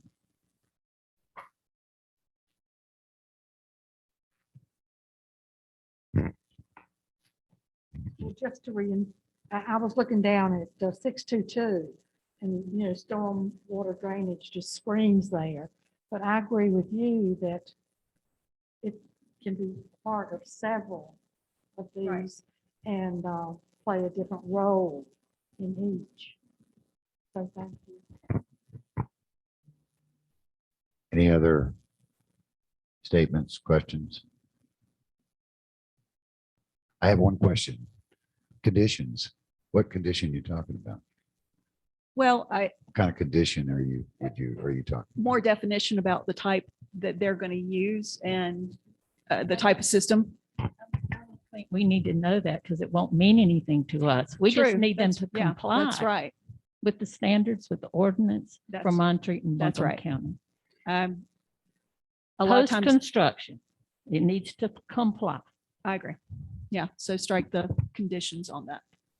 Now, I was reading in something that there are ways that you can have heightened observation. You could do that. I've read that. Is that something? Actually, there was something that I was reading last night in section 311, performance security for installation and maintenance. Is that what you were referring to? So the town may at its discretion require the submittal of a performance security or bond with surety, cash, escrow, letter of credit, or other acceptable legal arrangement prior to issuance of permit in order to ensure that structural BMPs they're installed properly and they're maintained by the owner. I don't know if that's a condition that we can require. It's not part of the testimony. All I can tell No. you is that will be handled through Buncombe County and the thing that. Is that something that normally bond happens? And the operational manual and all that will come as part of the permitting process. So if nobody else has read that, basically says the town is going to ask the MRA to put money or something aside to make sure that it's maintained, that's installed properly, and that it's maintained on a yearly basis. It says maintained by the owner as required by the operation and maintenance agreement. And it goes on to say that means you've got to go in there, check it after large rainfalls, check the sediment, pull that out, that's a maintenance structure that will be set up. And so that's part of the precautions that will keep, a spill happening. or hopefully keep it from happening. I think I am the proud owner of the first and only storm tech system in Montreat right now, up on my little street. When I put my little neighborhood, I put one in. And we have the chambers that going down the street. And I have my engineer come out and check it periodically. I give a report periodically. And I get a little, now I used to have my son do it. Yeah, he's got too big now. So now I hire this little guy about You this big. stuck him in the hole? I stuck him down the hole and he crawls through there and inspects it for me. Excellent. That's just part of the process of it. We didn't get testimony about that. But that's just how you have to look at that thing along the way. Now, one thing that didn't come into testimony, but which I was kind of Well, then curious. let's not talk about that, Yeah. please. If it didn't come into text, Okay, fair I mean, enough. No, I got you. I got you. Yeah, I got you. We're it's good. evidence, We're it's good. weighing the evidence. I'm good. Okay. So, Okay. Anything else before we get to the next item? No. Anybody else got anything? Okay. Somebody want to read the second one? all right, I'll keep reading. Let's see, 3106.62, this is 622, that the use meets or will meet all the required and applicable development standards and conditions of the town of Montreat, including without limitation, all development standards, conditions, and requirements related to utilities, parking, access, and stormwater drainage, and the applicable regulations of the zoning district in which it is located, except as such regulations may, for each case, be modified by the Board of Adjustments. I've got a question. I'm not sure that's in fact the case about we can modify regulations and 160D. I'm not sure about that, and I'm not a legal mind to know it, but I read. So I'm not sure about that. Is that I 2-2? think we have to work within. Within the zoning. Yeah, I think that 160D, and I need to, help from everybody, but 160D is kind of the rule maker, right? And can we go over and above 160D? But we can't, we have to at least meet the requirements of 160D. and I'm not sure what provision of 160D you're talking about, but you're focusing on what the criteria is in that, right? With the ability to impose appropriate and reasonable conditions. Correct. Basing your decision upon what's in the zoning ordinance. The zoning ordinance, Mrs. James just read that. There's other provisions in the zoning ordinance, sections 107, that talk about, provided that the requirements, and you can go and read it, shall not apply to multifamily developments, planned unit developments, or certain special uses, nor a bona fide rural farm use. So you all stick to what the zoning ordinance says. If you run afoul of 160D, I'll let you know. But you can't modify stormwater. You can't modify traffic. I think there was. But base everything on what the evidence was presented and look at all issues. Yes. There was at one point an issue about the parking. And there was, if I remember correctly, it said something to the fact that if you're going to have parking on street, it had to be at a diagonal or run perpendicular. Wait, I always get that mixed up. Parallel or diagonally, and it did not say perpendicular. And in this case, the MRA is saying we have some perpendicular parking. We'd like to keep that. I think it's either side of the top northeast and northwest corner of the property. So to me, that could be a modification. Can we modify that to include perpendicular parking being an acceptable instead of having diagonal and parallel? So that's a cleanup, I guess, is what can we have a modification there in something like that? I don't know. Well, the ordinance, I mean, you read the provision. and says, except as may be located, except as such regulation may, for each case, be modified by the Board of Adjustment. If that's a regulation that you want to modify, I Talk- think in this situation, since they already have the parking as perpendicular just for cleanup situation, I would say let's make that modification. That's just my thought on that. I feel like it's one of those niggling little details that in this situation, since it's already in existence, to say now you can't have that perpendicular parking because it's got to be at a diagonal is kind of absurd at this point. But that would be a recommendation that I would make. My thinking is that Montreat has a zoning ordinance as it pertains to parking and loading regulations. And so they need to take care of that. It's their job. I think it would be something like us trying to legislate Montreat zoning ordinances, and I'm not sure we can do that. Well, I don't know if we can either. That was my question, but I don't want to, in this case, I wouldn't disallow this project because of that, of some perpendicular parking that's already in existence. That's my only comment about that. But moving on. Okay, anybody got anything else on this second item?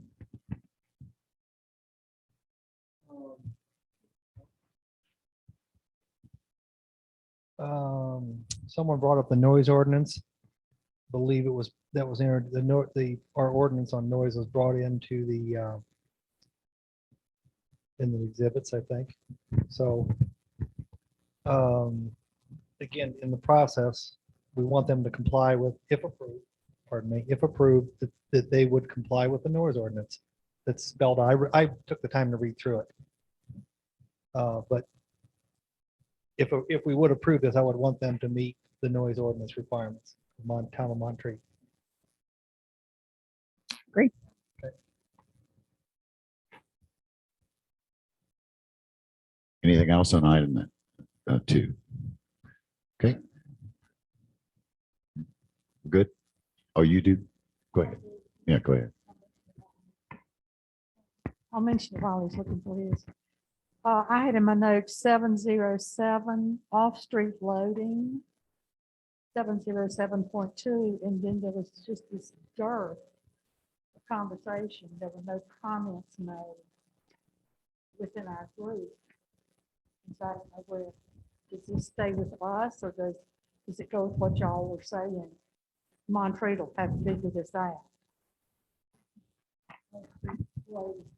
You're talking about like like in the motor court, if it's like where are contractors going to park, or is that what you're referring to? Where you can deliver the flowers? Well, it's done. That's not something we need to do. 702.2 bed and breakfast, boarding houses and hotels. A minimum of 1 standard car parking space for resident, owner, and manager is required.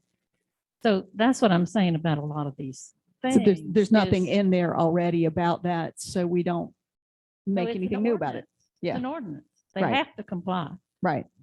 But there's nothing in the ordinance that says you have to have a separate place for the delivery truck or A minimum of 1. For resident, owner, and manager, a minimum of 1 per dwelling unit or rooming unit. 10% of the total number of required standard spaces. Anyway, like I said, it's there. 702 off-street parking space requirement. I think it was a phrase off-street loading. And I That's- drew from the comment. the comments That's that in were made 500. Is that, is it going to be right on Georgia Terrace? Are they going to sneak it in at night? Underneath when they do the trash collection? Well, it's got street parking and loading regulations, and it's section 504.11. And that's what we pay Scott Adams to do, to enforce these regulations. but there's nothing in the regulations that talks about delivery vehicles and parking for It delivery says vehicles. loading regulations. Parking and loading regulations. I don't think we're going to think of something that Montreat hadn't already thought of. Right, That's right. my It's like, point. if it's not in there, we don't address that. I mean, we can't. Well, it sounds like something that we can't change. The phrase that I've heard is that's a legislative issue. That's right. That's right. Okay, then moving on. Same thing as when we were talking about taxes. Taxes are a legislative issue. It is not a quasi judicial thing. And when we said that early on, it's the same thing. So, because the first statement says that the use will meet all required and applicable developed standards of the town of Montreat. That's their purview. Okay, any other questions about item 2? No. We're only talking about questions we have related to that questions, not everything we've got in our minds related to that, right? That's right. Okay. To the question. Sure, and we gave you those printouts from both the opposition and the applicant, if you all wanted to use those as Right. Yeah. Potential guides for, yes. If you want to use those as guides, I thought that's why you all requested Yes, those. yes, it is. I just want to go back to one comment Bill made early on and go back to Richard's testimony. Richard made comment the first day because of your comment about Assembly Inn being closed again. Is the purpose of the lodge was to expand the season of Montreat. Their viability was related to expanding. Richard talked about the Assembly Inn meets a certain guest profile, but that guest profile is changing what it's been historically. Now it's turning into people, groups and people that want families and they want a different or better facility. And the purpose of the lodge was to expand and offer facilities to guests that would come here in the seasons that would otherwise have Assembly Inn closed. That's what his testimony was that first night. I don't know if it's a long time to remember. I'm not sure I remembered it either, but does that sound familiar to folks? Yes. Okay. Yes. Anything on item 2? Yes, and remember, you all are considering the evidence that was presented and whether the evidence as presented meets those standards. If there was contra evidence that can dispute whether the standard is met, you all become the weigher of that evidence, and the statute says that you have to decide those disputed facts. And so that's what I would ask. Look at the evidence that was presented. Does it satisfy? Was there contrary evidence presented? And then weigh those disputed facts. Finding of fact is the highlighted note. Anything finish on item 2? And I'm not trying to rush here. I'm just trying to keep us focused along here. Nothing on 2. Let's move to 3. Per section 310, 623, that the use will not substantially diminish and impair the value of any property or any portion of which is located within 250 feet of the boundary of the parcel on which the use was located.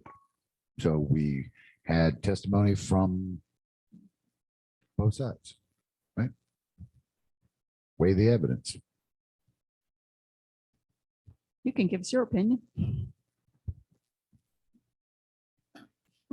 Yeah. I had challenges with both appraisals because of what they said in their testimony. We live in a quirky town in a quirky part of the state that doesn't have apples to apples comparison. And both methodologies on both sides was different. They're both different. It's hard to. One side said it will, one side said it won't. Reminds me of my 2 kids. They come up with, But probably that's, both. but Yeah, that's exactly. weighing evidence. Right. I'll weigh the evidence. Which kid are you going to take side? Right. But I'm saying it's difficult to get to run through your mind what we heard, but it's difficult. Well, it's a very subjective thing. I mean, we're trying to prove a negative, or someone's trying to prove a negative. Someone's trying to say, if this wasn't built, my house would be worth more. And you won't know that until the house is sold. I mean, technically, you wouldn't. I think Mr. Reed said when questioned that these weren't comps of Montreat and what this would be like to be close to a conference center. Mr. Palmer tried to make it close to a conference center, but those conference centers were not like Montreat either.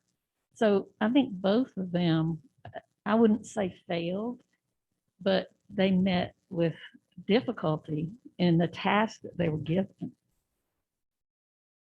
So the fact that both doesn't really convince you, does that even out both of them to where there is no advantage to either side? I mean, to me, I believe that anybody, when they're buying real estate or they're looking at real estate, value is kind of factored in. There's reasons why people buy a house at the end of the cul-de-sac as opposed to at the corner where there's lots of traffic. You inherently know that that house on the corner is probably not going to increase in value as much as the one that overlooks the lake down the street. So that's kind of one of those built-in value. It's always location, location, location. That's what everybody always says. And I don't know if this is a great comparison, but I'm going to give it anyhow. When people come down to go rurally, decide to buy a house rurally, and they buy right next door to a farm that's a dairy farm, and it has 100 cows on it. And that's fine. The cows are over the hill. It's not a big problem. I've got my house, dairy farm, no problem. Well, all of a sudden the dairy farmer decides to buy 3,000 cows. It's a matter of scale. All of a sudden it's not okay because they're smelly and they're methane, they fart and whatever. The issue is you knew that that was a farm that you bought next to. You know that there's a possibility that something might change. This property has always been a lodge, or lodges have always been on that. Now, the Hainers, obviously their house has been there before there was this IR district. But it's not unreasonable to think that this property might change, and it might impact the value of my house. And when you buy a house, you kind of go, well, that's okay. It's closer to the lake. Okay. I'll take that chance. I do it all the time. I'll take the chance that nothing's going to happen there. And that the house is worth more to me because it's closer to the lake. You could argue that a house next to the hotel, if it was bought for pure rental property, would actually increase in value because, maybe your group wants to be next to the hotel and there's the house right next door. It is more convenient to be part of the group. And so therefore the rental will be better and it becomes a more attractive house property wise because the rentals are so good. Again, we live in an imperfect world. And there's always the chance that our neighbor is going to tear a house down and cut the trees down and build a nice new house. And that is entirely up to them as long as they are going by all the ordinances. Does that make any sense? Is that guaranteed anything, not guaranteed anything? except that, well, certain things you've got taxes and death, but you're not guaranteed that your neighbor can't redevelop his property. Right. But I'm not blindsided either. The property was a lodge. Right. Is a lodge. It's not as if there was a house there and now they're going to build a Burger King there. That is something that would have to be rezoned, and that would be totally justifiable, issue about value. So if I had to go back to your comment of which evidence I give more to, the biggest challenge I had with Reed real estate proposal is he had these houses above the Ingalls, McDonald's in O-Team and things like that that seem so disconnected to what we experience here. They just didn't, I mean, I get that the rate went up, but I get they stopped the analysis in 2013, which was still in the real estate. It wasn't what we're experiencing today, I should say. But it's hard to look at a house overlooking an Ingalls and a house overlooking the proposed use. And make a comparison. Yeah, I can't see that depreciation and value, that loss, when you're overlooking an Ingalls with a white, one of the photos had a white top on it with an air conditioner on top of it. Who's that gentleman? Mr. Jones will be overlooking a building without air conditioners on top of his building. It's a hip roof, not a flat roof, and it's different heights and whatever. Still a roof, I get it, but it's not like you're looking at a commercial retail 60,000 flat foot with a thing on top. So that's the challenge I really had with Reed's appraisal. Okay, any other questions or comments on this particular item about impairing the value? The only comment I'd like to make about that is there is somewhere in all this massive stuff that I've run around my brain over the last 3 months is if you move into an IR district, then you're and something happens down the road, you can't use it as an excuse that now you don't like it because the potential of that was always there. Yeah. It's not like the use of the land is changing. It's increasing. And, you know, at that point you go, well, how big is too big? You know, I feel like the MRA has done a lot to cut down on the size of what they can build.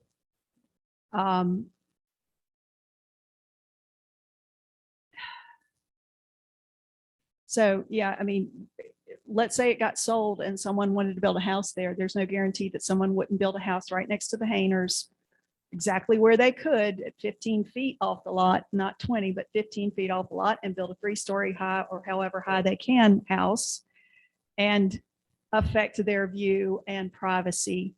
And, you know, if it was a residence, they would be perfectly, as long as they met all the requirements, they would be perfectly allowed to build just as close, if not closer. So I guess, you know, it's a matter of scale and how big is too big. Well, that's why you get paid the big bucks to decide. Right. So, but yeah, we get paid a lot to decide this one, don't we? One just clarification, make sure I'm seeing the same things you're seeing. When we said 250 feet from the boundary of the parcel, I'm interpreting that property lines, is it all the property within 250 feet, not necessarily structures? That's why I kept asking the questions about Anderson, all those things. It's any property within 250 feet, not any building within 250 feet. So in our work that we've done today, I've looked at every property within 250 feet that touches this proposed use. Is that what y'all are doing? Or are you looking at it from building to building distance? Well, number one, the 250 feet is arbitrary number, I believe, even though it's in the code, it's in our stuff. Right. This is not hearsay. I've read that setting specific boundaries like that are an arbitrary number. Now, adjoining properties, all of that is one thing. But anyway, that's kind of beside the point. But, okay, so that was the any other, we're on number 3. Mhm. Any other issue on that? So No. we've got testimony from both sides. There was some opinion that maybe one was not as credible as the other because I think is that I what you- think both methodologies were different. And I also think when they're different, we can't compare them. And because they're different, we're going to have to use our own common sense on whether, the value is substantially impaired. That's where I am on that. And I think I've spoken my piece on that. Anything else on this issue before we move to item 4?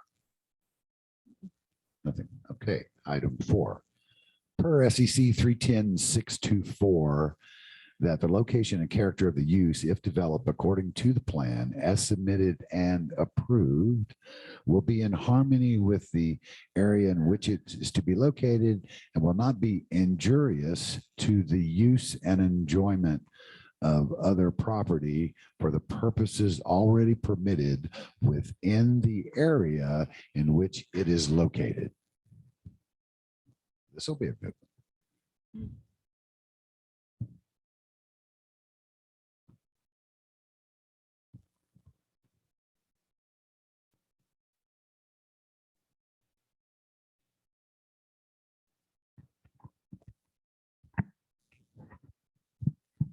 We're gonna do that with 625. They're about the same, aren't they?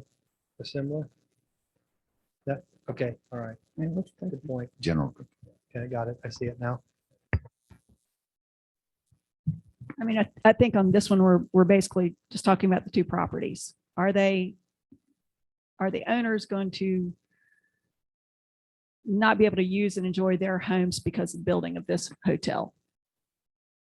And I think it's obvious they can still use them. I think there's other than it falling down, the Hayner's house, as someone kind of blithely said, if it falls down, no, you can't use it.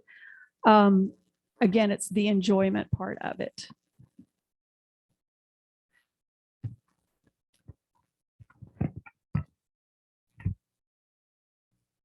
Enjoyment is such a, yeah, I've enjoyed trying to find in the dictionary the term for enjoyment. And it really is in the place of each board member's mind. Because I might not like the color of that house, or I might not like, it's such a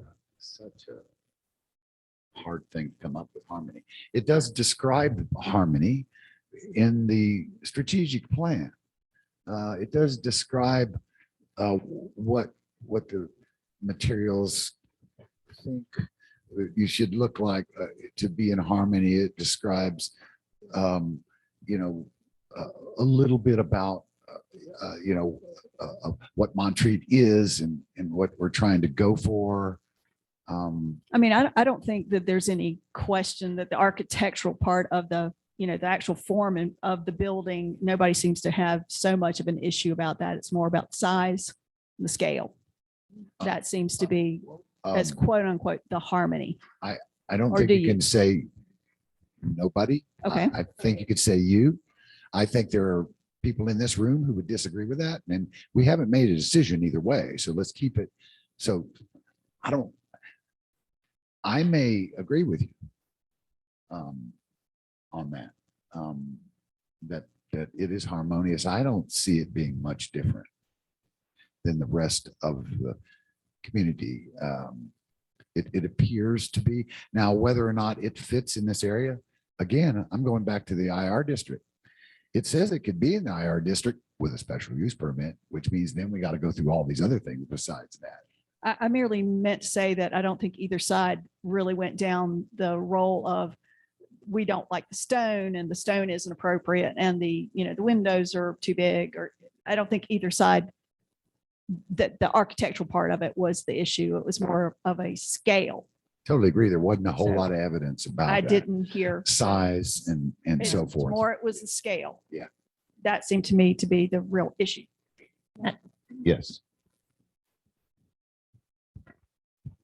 What about land use and character with the survey where 84% of the rest, 84 or 75% from the survey from years ago expressed the desire to keep that area residential? Keep the IR district residential, keep the Assembly Drive residential. Set that where it's aisle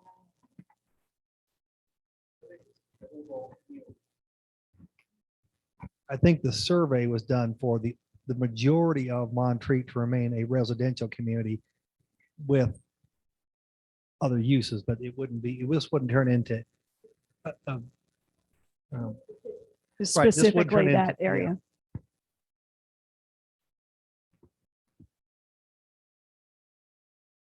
So I agree with you, and I can say that now in this meeting. I agree with you. I believe it's in harmony in terms of the look and feel. Architectural. Architectural. And I think in the testimony, MRA really showed that they went to great lengths to make sure that the traffic circle was on the other side, not on the Hayner side, that they would build the tree buffer to try to make it so they weren't looking into windows or whatever, to keep the traffic away from. I just think they really tried to be in harmony. And when I look at the picture of the Hayner house beside the MRA lodge, the new proposed lodge, I'm like, that looks fine. You know, it just looked, they really went to a lot of trouble architecturally, I think, to make it blend in. And we saw that testimony of picture after picture of buildings in Montreat to say, you know, that we really, really tried to be in harmony. I think Ann McDaniel, was it Ann McDaniel? What was her first? Annie McDaniel said she thought it was not in harmony. And one of the main reasons was tearing down the three other lodges because of their historic nature. And I've stayed in some of those lodges, and what doesn't work in this day and time is the hall bath. You know, a long time ago that worked, but with the concern that we have about what's the word I'm looking for, perversion, et cetera, I just think that that's not safe anymore. That's nobody's standard of safe, and they don't meet the ADA criteria. We don't want that. They don't have sprinkler systems. We don't want that. So, you know, we can bemoan the loss of historic buildings. I think we can, but the MRA was the founding organization of Montreat, if you want to talk about history. And for them to stay current and to have a future, I do think that these things need to be addressed.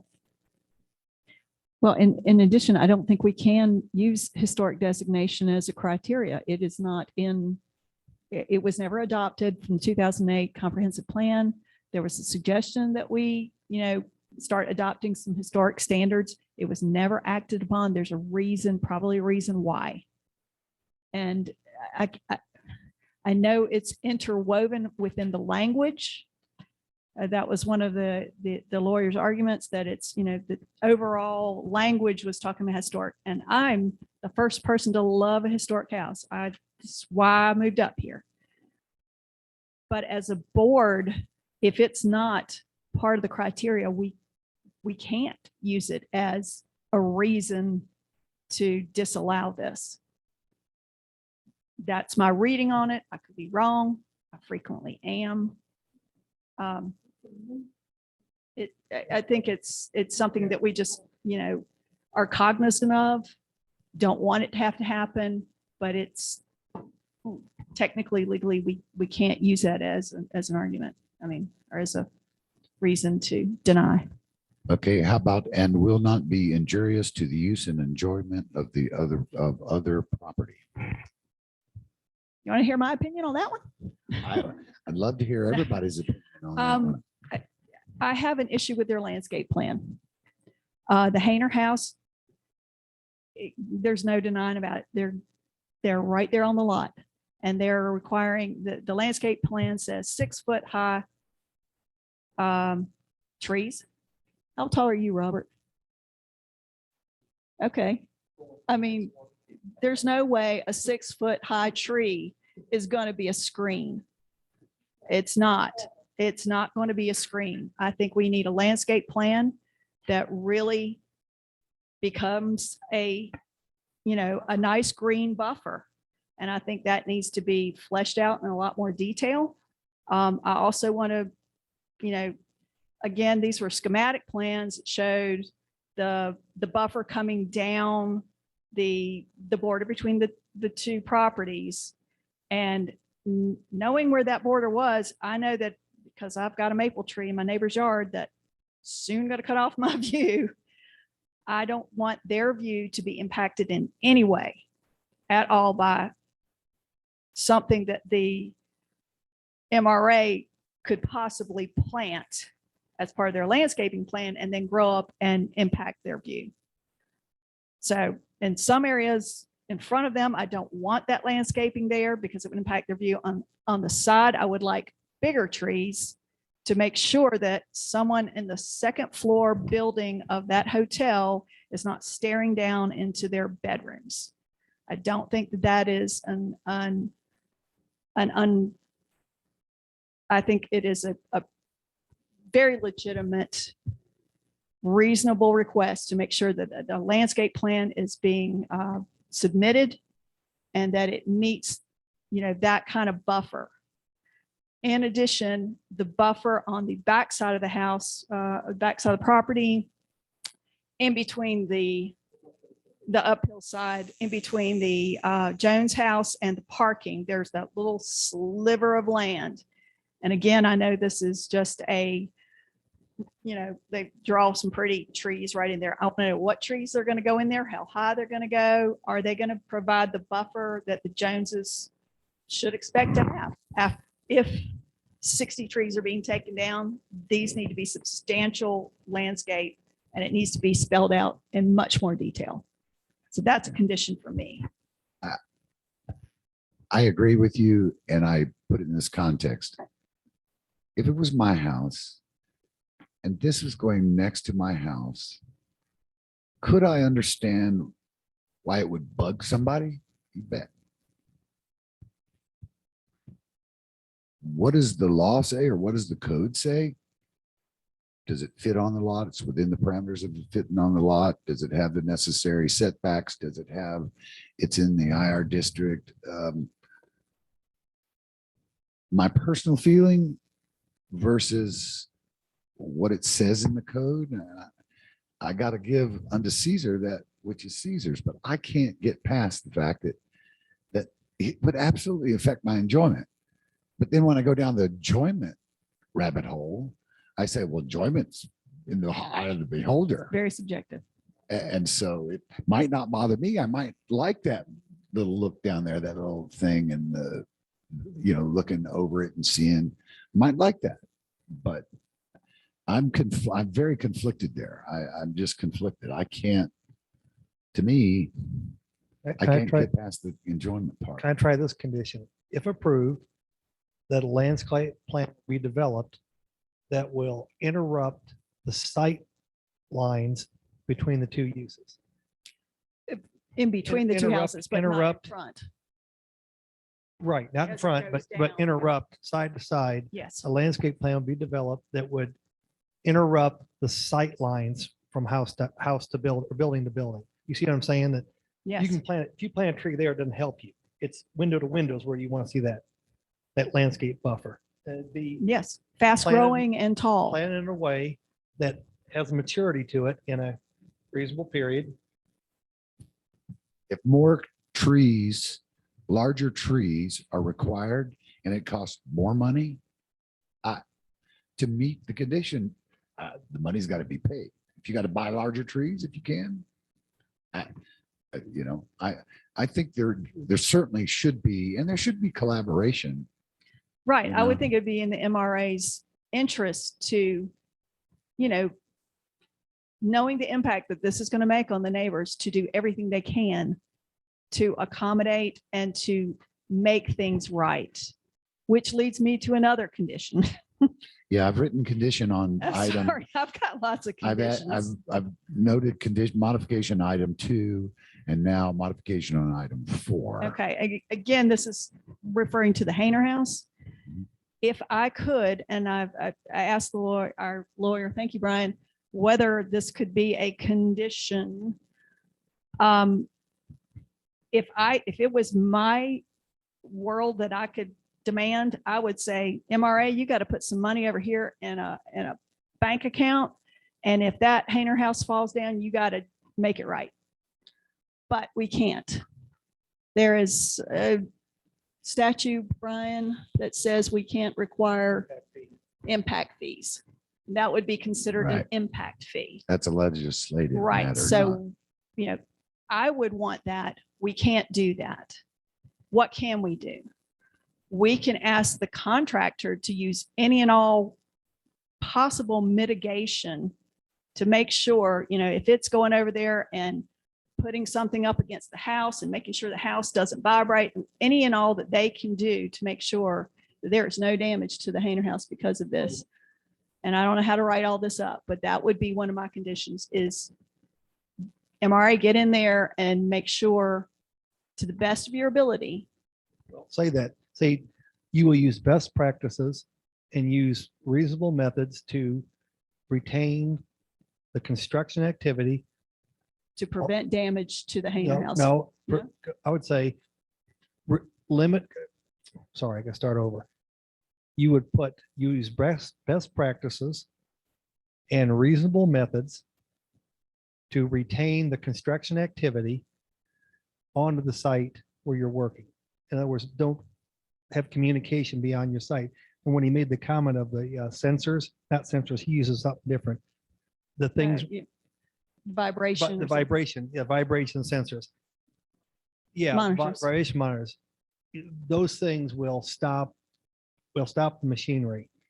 At a certain. At a certain level. At a certain level. So I think as long as we put a condition that they are required to take best practices, reasonable methods, and monitor it during the process, that's what you want to see them do. Yes, absolutely. You can't prevent something you can't.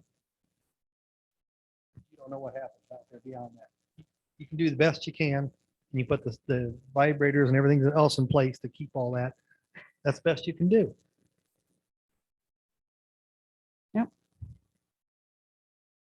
I guess my only other comment on that here also is as it relates to injurious and is all this construction is going to be done. Is there anything that's going to cause if we don't monitor, if somebody doesn't monitor this, it's the job, and we talk about the process. You get the permit, then you get the contractor, and the license goes on his thing. And then 20 years down the road, 30 years down the road, something happens. Now, we were obviously shown that, and was shown to us that the foundation of the Hayner house, but we're not qualified to make that. We're not qualified to make that determination. But could we request, because down the road you say, well, you guys put this in there and then my house fell down. Well, proof, give me proof. Did you ignore it when you went through this process? And Well, I think it would require the Hayners, to document before construction, just like they have. They've taken lots of pictures. We see the foundation on all sides. We see the walls. And then,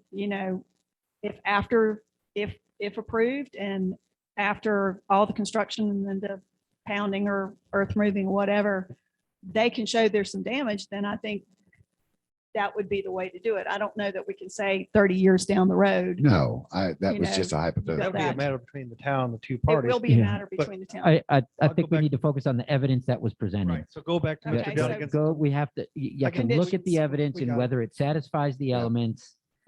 And, Okay. and if it does, was there contrary evidence presented? If there was, you weigh the evidence and decide. Mr. Dunnigan's comment was, we will monitor the construction and have the inspections and do everything according to the standard. I don't think we can ask for that. To me, that carries weight. Okay. And he'll have his inspectors and regulators to do all that. All right. Okay. Moving on. Okay, so that's item 4. The other property for purpose is already permitted. So I've written two potential modifications. Now we could do these modifications, specific modifications after the fact, Brian? The modification language?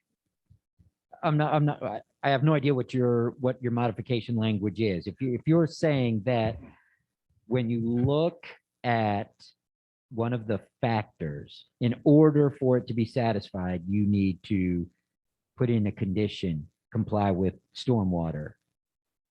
You can put that condition in, it would be part of the motion that's made at the end. But I don't know what your modification here is, but the modification would be related to the impact that the use has and whether or not that reasonable condition would help assist in satisfying one of those conditions, if that's what you were asking. Yeah, I'm asking whether or not we need to come up with the exact language of the modification during this meeting, or when we write our decision. When the order's written, if you all say it must comply with Buncombe County stormwater, right. if we need to write it a little different, we're going to get the idea of what you're saying. But I don't know what your modification is going to be. Yeah, I have no idea. We've discussed potential, but we haven't decided that there would be a modification. Okay, item 5, SEC 310-625, that the location and character of use, if developed according to the plan as submitted and approved, will be in the general conformity with the adopted policies and plans, including the comprehensive plan of the town of Montreat. Well, that kind of leads the same question as the one before. Is it within the general conformity and comprehensive plan? We've heard evidence it is. Did we hear evidence it wasn't?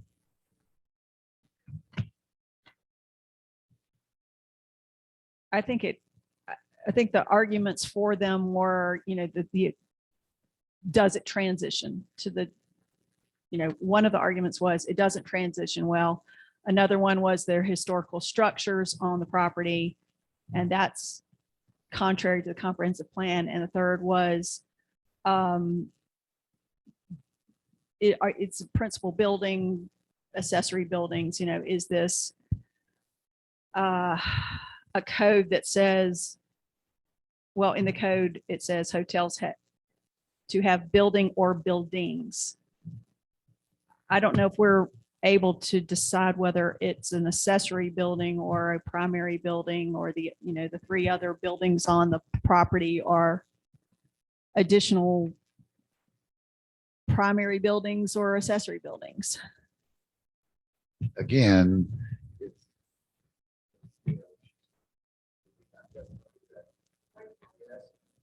did we have testimony that yes, and did we have testimony that said no?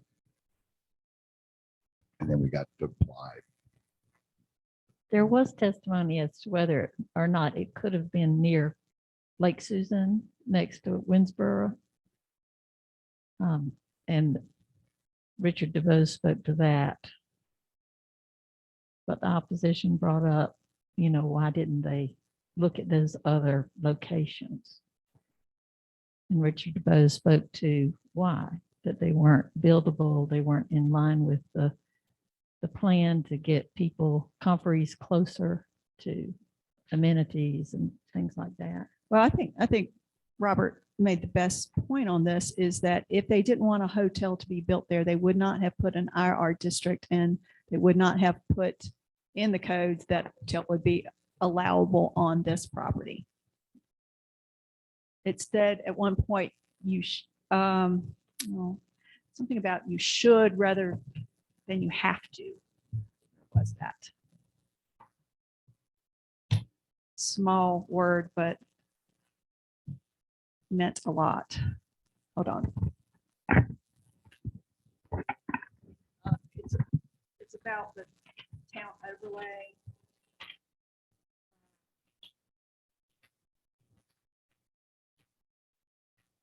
All right, it says the testimony of Chris. All right. Testimony of Chris Collins is the proposed hotel is not in general conformity with the town's comprehensive plan. Why? The comp plan states the large infill development should occur in town center, and this site is not part of it. Should doesn't mean it has to.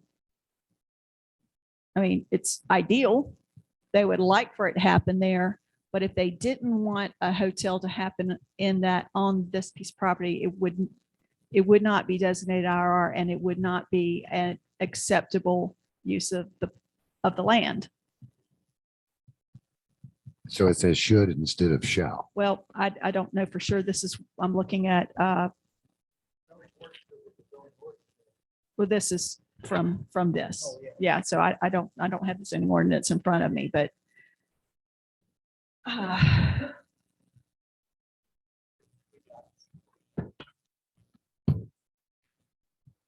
this is about the large infill development should occur in town center. It doesn't say must. It doesn't say can't do it anywhere else. I don't know where it is in the zoning, and it's in the town's comprehensive plan. So it doesn't reference the language and or where it came from, other than it's in the comprehensive plan. So I'm just going by what I'm reading right here.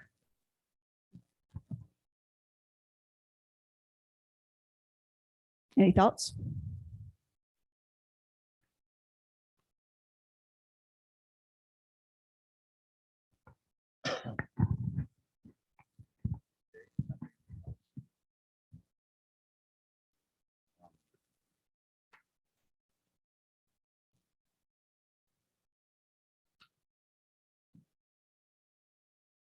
Number 6.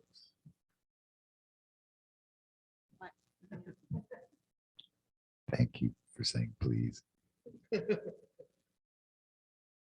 Item 6, 310.626, that adequate measures have been taken or will be taken to provide ingress and egress so designed as to minimize congestion of the public streets. Was it Jeff Moore? Was he spoke for MRA? It was the town. Wasn't it the town that talked about the ingress and the egress? About changing the road? Oh, okay. This was the traffic analysis. That's right, the traffic analysis. Okay, so what I remember that he talked about was the reason for the decrease in traffic is that those people who are staying in that lodge don't have any reason to leave. Like they don't have to leave and go get lunch, and they don't have to leave and go sleep and then come back in the morning. They're doing everything on foot. They're walking to lunch. They're walking, they're walking to their meetings. And that's why I think he ultimately concluded that there could be a decrease in traffic. So you're talking about ingress and egress to Montreat as a whole, not the hotel. No, just the traffic Just the- okay. analysis. That's, I was reading it too narrowly. Just the minimized congestion on the public streets. I was speaking to that part, not necessarily the ingress and egress. I'm sorry. So we had testimony from the applicant, and then did we have testimony from the opposition? Not for traffic. We heard from the attorney, but is that, There was no witness. was there any There were no subject witnesses matter called. expert to testify to No. that?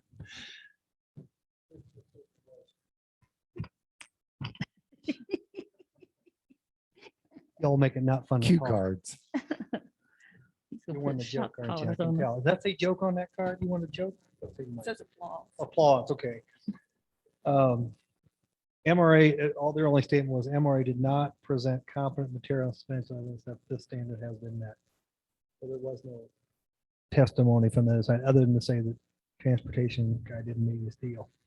So on a scale, even if the subject matter expert was half right or quarter right or a tenth right, that outweighs any evidence or testimony from the other side. Is that right? Because there was no testimony. Okay. Okay. Okay, that was the last question. So what I'd like to do, if you don't mind, is I'd like to take a little break. I'd like to remind everybody, please do not talk to each other, especially during this break, even if it was for nice things. We want to make a fair individual judgment from each person. So if you would, just keep it to yourself until we come back into the room. And then I guess does everybody, we talked, I'm going to poll. Does everybody think that we're ready to take a vote? Yes, we'll poll first. We'll poll and see if we're in general agreement and need more discussion. And if the poll is we're good to go, then yeah, we'll call for a vote, just like we would Or normally. you're going to make a motion before that, or? Motion to call for a vote. In other words, we'll make a poll, and then if it looks like that, somebody makes a motion, Okay. and we all agree it's time to vote, and we vote. Is that Yes, sir. process okay? I apologize. I was looking for something on the Jeff Moore traffic report. We said, does the attorney for the town get paid less money? Significantly. And we said yes, and oh, no, I'm just kidding. Strike So I that. think- so I Please think strike that from the So I record. think the idea would be if you all have gone through each one of the elements and you've weighed the evidence that was presented for and against, and then it would be the opportunity to make a motion. And if there are any, and I wrote down, I thought I caught a couple of conditions that you all were talking about. And then you would make the motion and then vote. I heard you saying you wanted to poll, but I'm not. Oh, well, the question, I think you're right. The question was the original question I asked earlier. Can we say we're going to have conditions and fine tune those conditions in the board meeting that we're got to say it, or we can in our delivery of the decision? No, the fine tuning of the condition, if you want a condition that they comply with Buncombe County and Montreat stormwater, it may not be said exactly like that, but that would be the condition that you would vote on. If you want to vote on the condition that, and I can't remember what. 2 and 4 are the two things that I've written down as potential modifications. So the question is, do we need to do that beforehand or after? If you want to talk about conditions, Add I the would do that rules before. or add the modification now, the specific language of the modification now, or can we say what we want to do and then fine tune it later? think you Before talk we about write the decision. That's right. If you talk about whatever conditions it is that you think are necessary to satisfy those elements, if you've weighed all of the evidence, right? If you've considered all of the issues that need to be addressed, and you've considered all of the evidence, you've weighed the evidence, and you've come to a conclusion, you can talk about conditions that would be part of any approval. But if your conclusion is you're going to deny it, Right. We don't need, right. well, and if you vote on a motion with conditions and it doesn't pass, then Yeah. Okay. Oh, I think if it's okay, then because we haven't even decided whether we're going to approve it or not. So, yeah, you would talk about conditions if that's what your next step is. yeah. Okay. So let's come back in and let's get a little bit more clarity if we can on the conditions. Just generally, and we can modify it later. And let's take a break and let's do 10 minutes if we could. And please make your own decision. And if just for safety purposes, y'all act like you have COVID between each other. Okay. And assume that you don't want to catch it.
Sorry, that's great.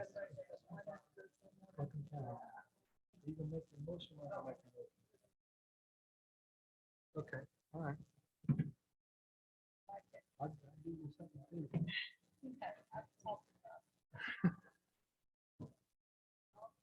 Well, can I ask you a question? Yeah, yeah.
I sent Christy and Rachel stayed here today.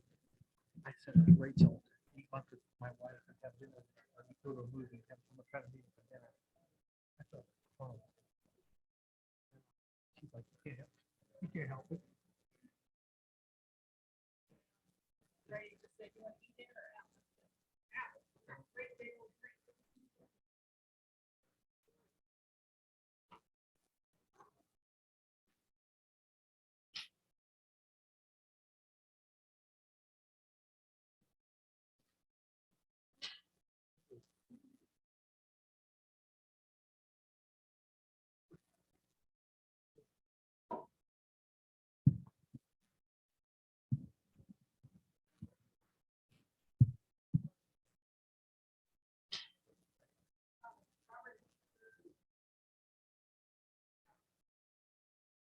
No, I don't think so.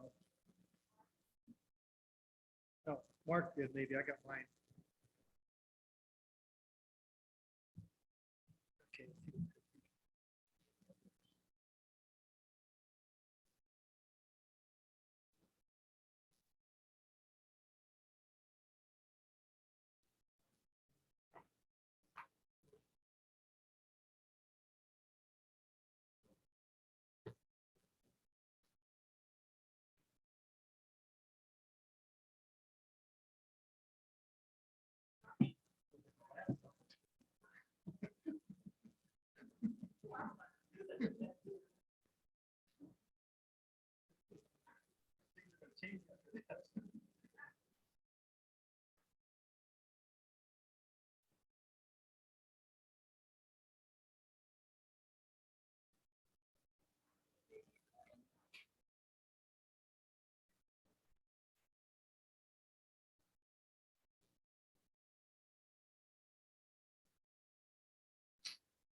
I'm gonna find it.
It's like say I'm going for 6'1".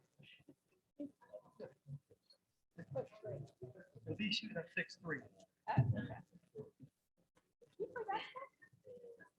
Yes, I did. Did you? That wasn't, no, not in college. Oh, No, I love playing but you don't play basketball. March Madness, all that.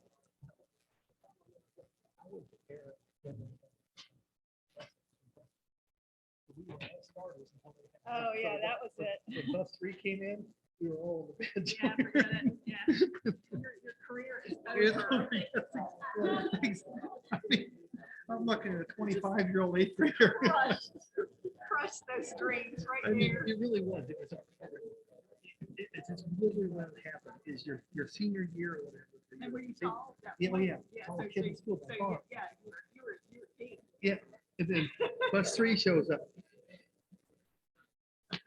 And every kid 8 years old, the rest of us. Oh, my God. Yeah. Um, Part of it. Yeah.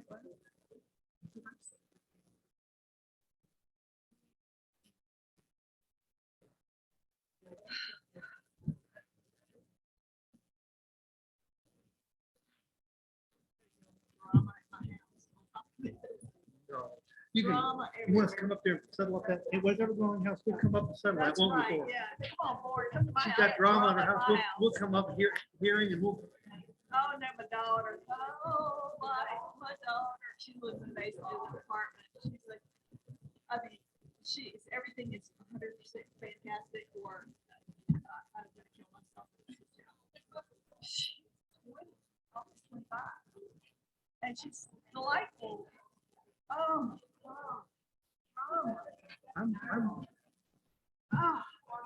I'm wondering when she'll grow out of this, or maybe she won't. our daughter was like that at a certain point in college. And I told this guy that just started dating her, I said, kiss her. Yes, kiss her the right way. Take her to dinner, stand up, be a gentleman, put your arm out, kiss her. So she called me up about 2 weeks later, said, Blake, kiss me. I said, how are you? She said, I feel wonderful. Yeah. Yeah, she was trying to figure out, everything. With this guy in her life, and I'll never get married. Nobody will ever like me. Who would ever marry me? I'm so ugly. That's why I married 2 years ago. Same guy. Same guy. And just be a gentleman and kiss him. Solid advice there. Dad. There you go. Yes, it was. Was it really? Yeah, it was part of the Oh, speech. that's great. That's great. Just kiss him. I said, stand up. A gentleman stands up, then kiss her like this, like. No. And it worked. You got a son that's not married because So I told her son the same thing. Just be polite about it, but it settles up a lot of things going on in the mind, doesn't it? I wouldn't want to be out there in this world dating at that age now. Yeah. Oh, no, I wouldn't get married again. Oh, I wouldn't get married again. No. Grady, you're it. If you drop dead on me, I got a cat. I'll be fine. I've got a cat.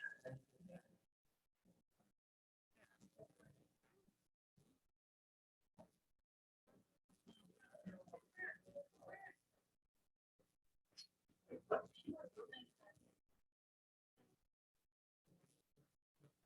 far as the zone, Part of the zoning, but I thought it was all. well, part of it was the residential part. Right, Yeah. correct. Yeah.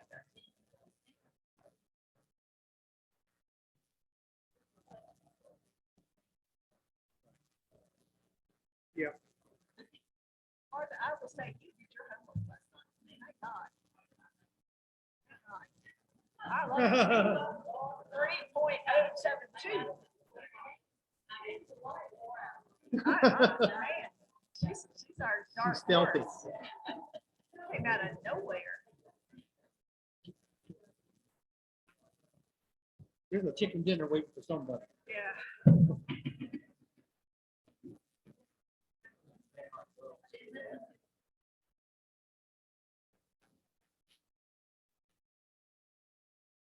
Call to order. Somebody's got chicken dinner. Somebody's. Is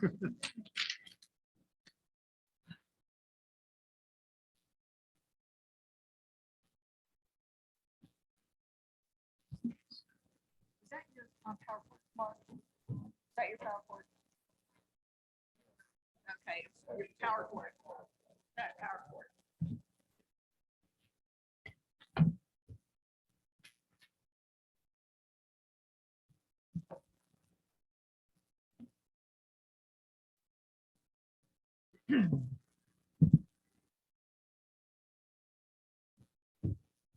Mr. Chair, but, whoa, sorry.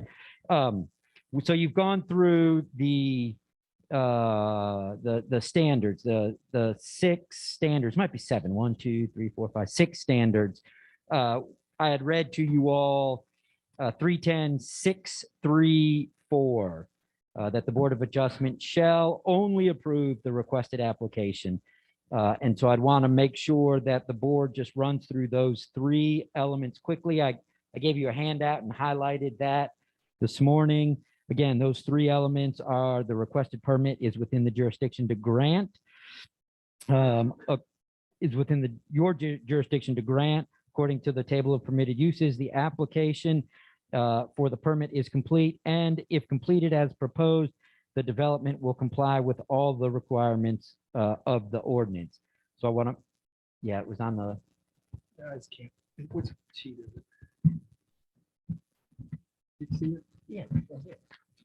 Good golly, I should turn the page over.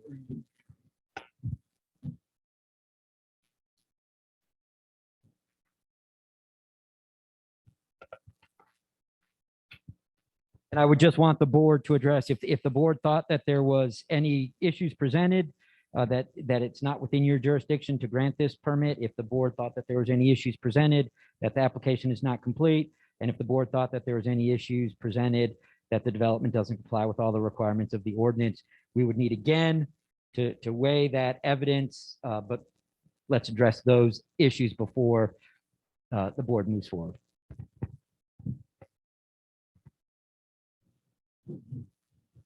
Can you, in my notes, I have item 2 and item 4 that we need to put a little, yeah, The conditions. I think Robert's written down.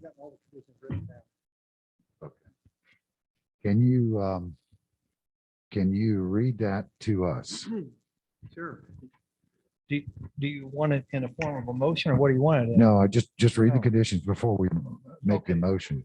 Okay, the applicant will comply with Buncombe County Stormwater Ordinance, the Town of Montreat Stormwater Ordinance, the Noise Ordinance, the Town of Montreat, a landscape plan to interrupt the sight lines between the buildings.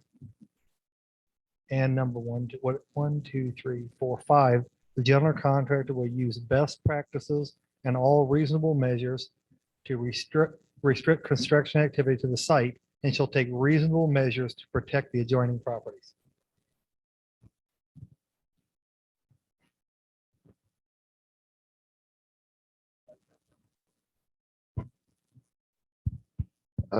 After reading a whole lot of stuff over the last couple of weeks, I'd like to throw out this.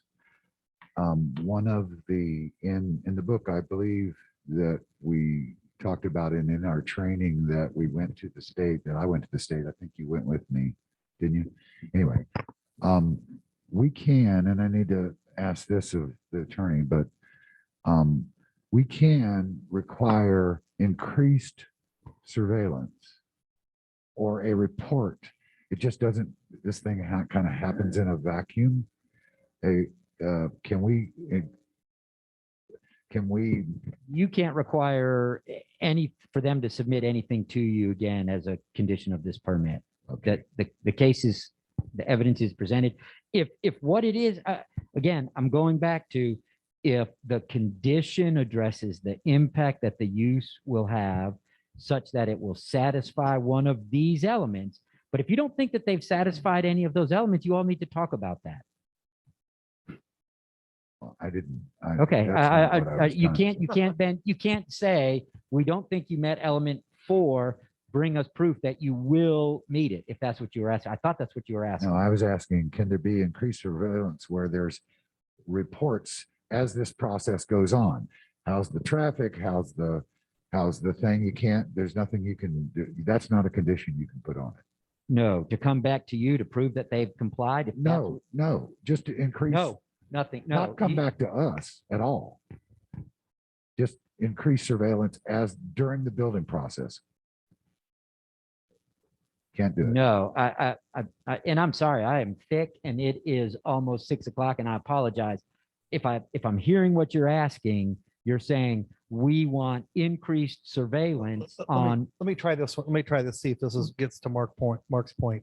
An additional condition that says during the development and construction process, the applicant will submit progress reports to the Town of Montreat showing compliance with the approval. Yes, specific. Can that be a condition? Zoning regulations, when you fail to comply with the zoning regulations, it is complaint based. Right, And- he's trying to turn it around to, can the applicant, can we put a condition on there that says No, require it? It No. says, okay, no, I think what you're going to do, if you have conditions, you need to state what those conditions are. If they don't comply with those conditions, then it can come back before this board for revocation of the permit. okay. Okay, so are we satisfied, the board satisfied with what was read as far as the condition language? Okay, so I'm gonna poll the board at this point. Are we ready to vote? I think I'm ready to make a motion. That, Yeah. We ready? Ready? Okay. The motion, please make the motion. Okay. I move that the Board of Adjustment shall approve the special use permit because we have concluded that the requested permit is within the jurisdiction to grant according to the table of permitted uses. 1, 2, the applicant for the permit is complete. And 3, the development will comply with all requirements of the ordinances. And we add the following stipulation to the motion. That the applicant, you want me to repeat it again? Can we just say, okay, I'll just repeat it.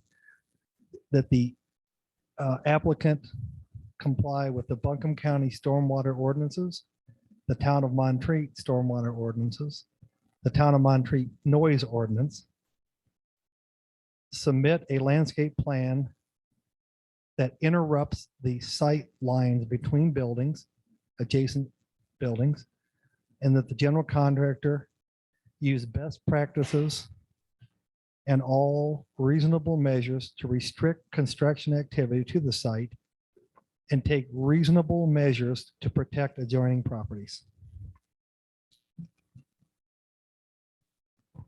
Okay, so you're making that as the motion. I move. Okay, do I have a second? Second. Second. Okay, so all in favor, do we want to, let's do it individual if it's okay. We'll just start here and go around. Okay, so okay.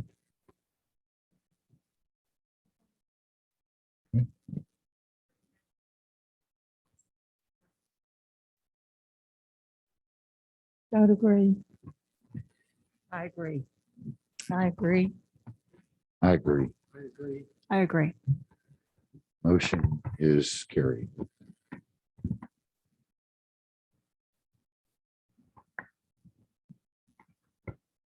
Okay. No further business.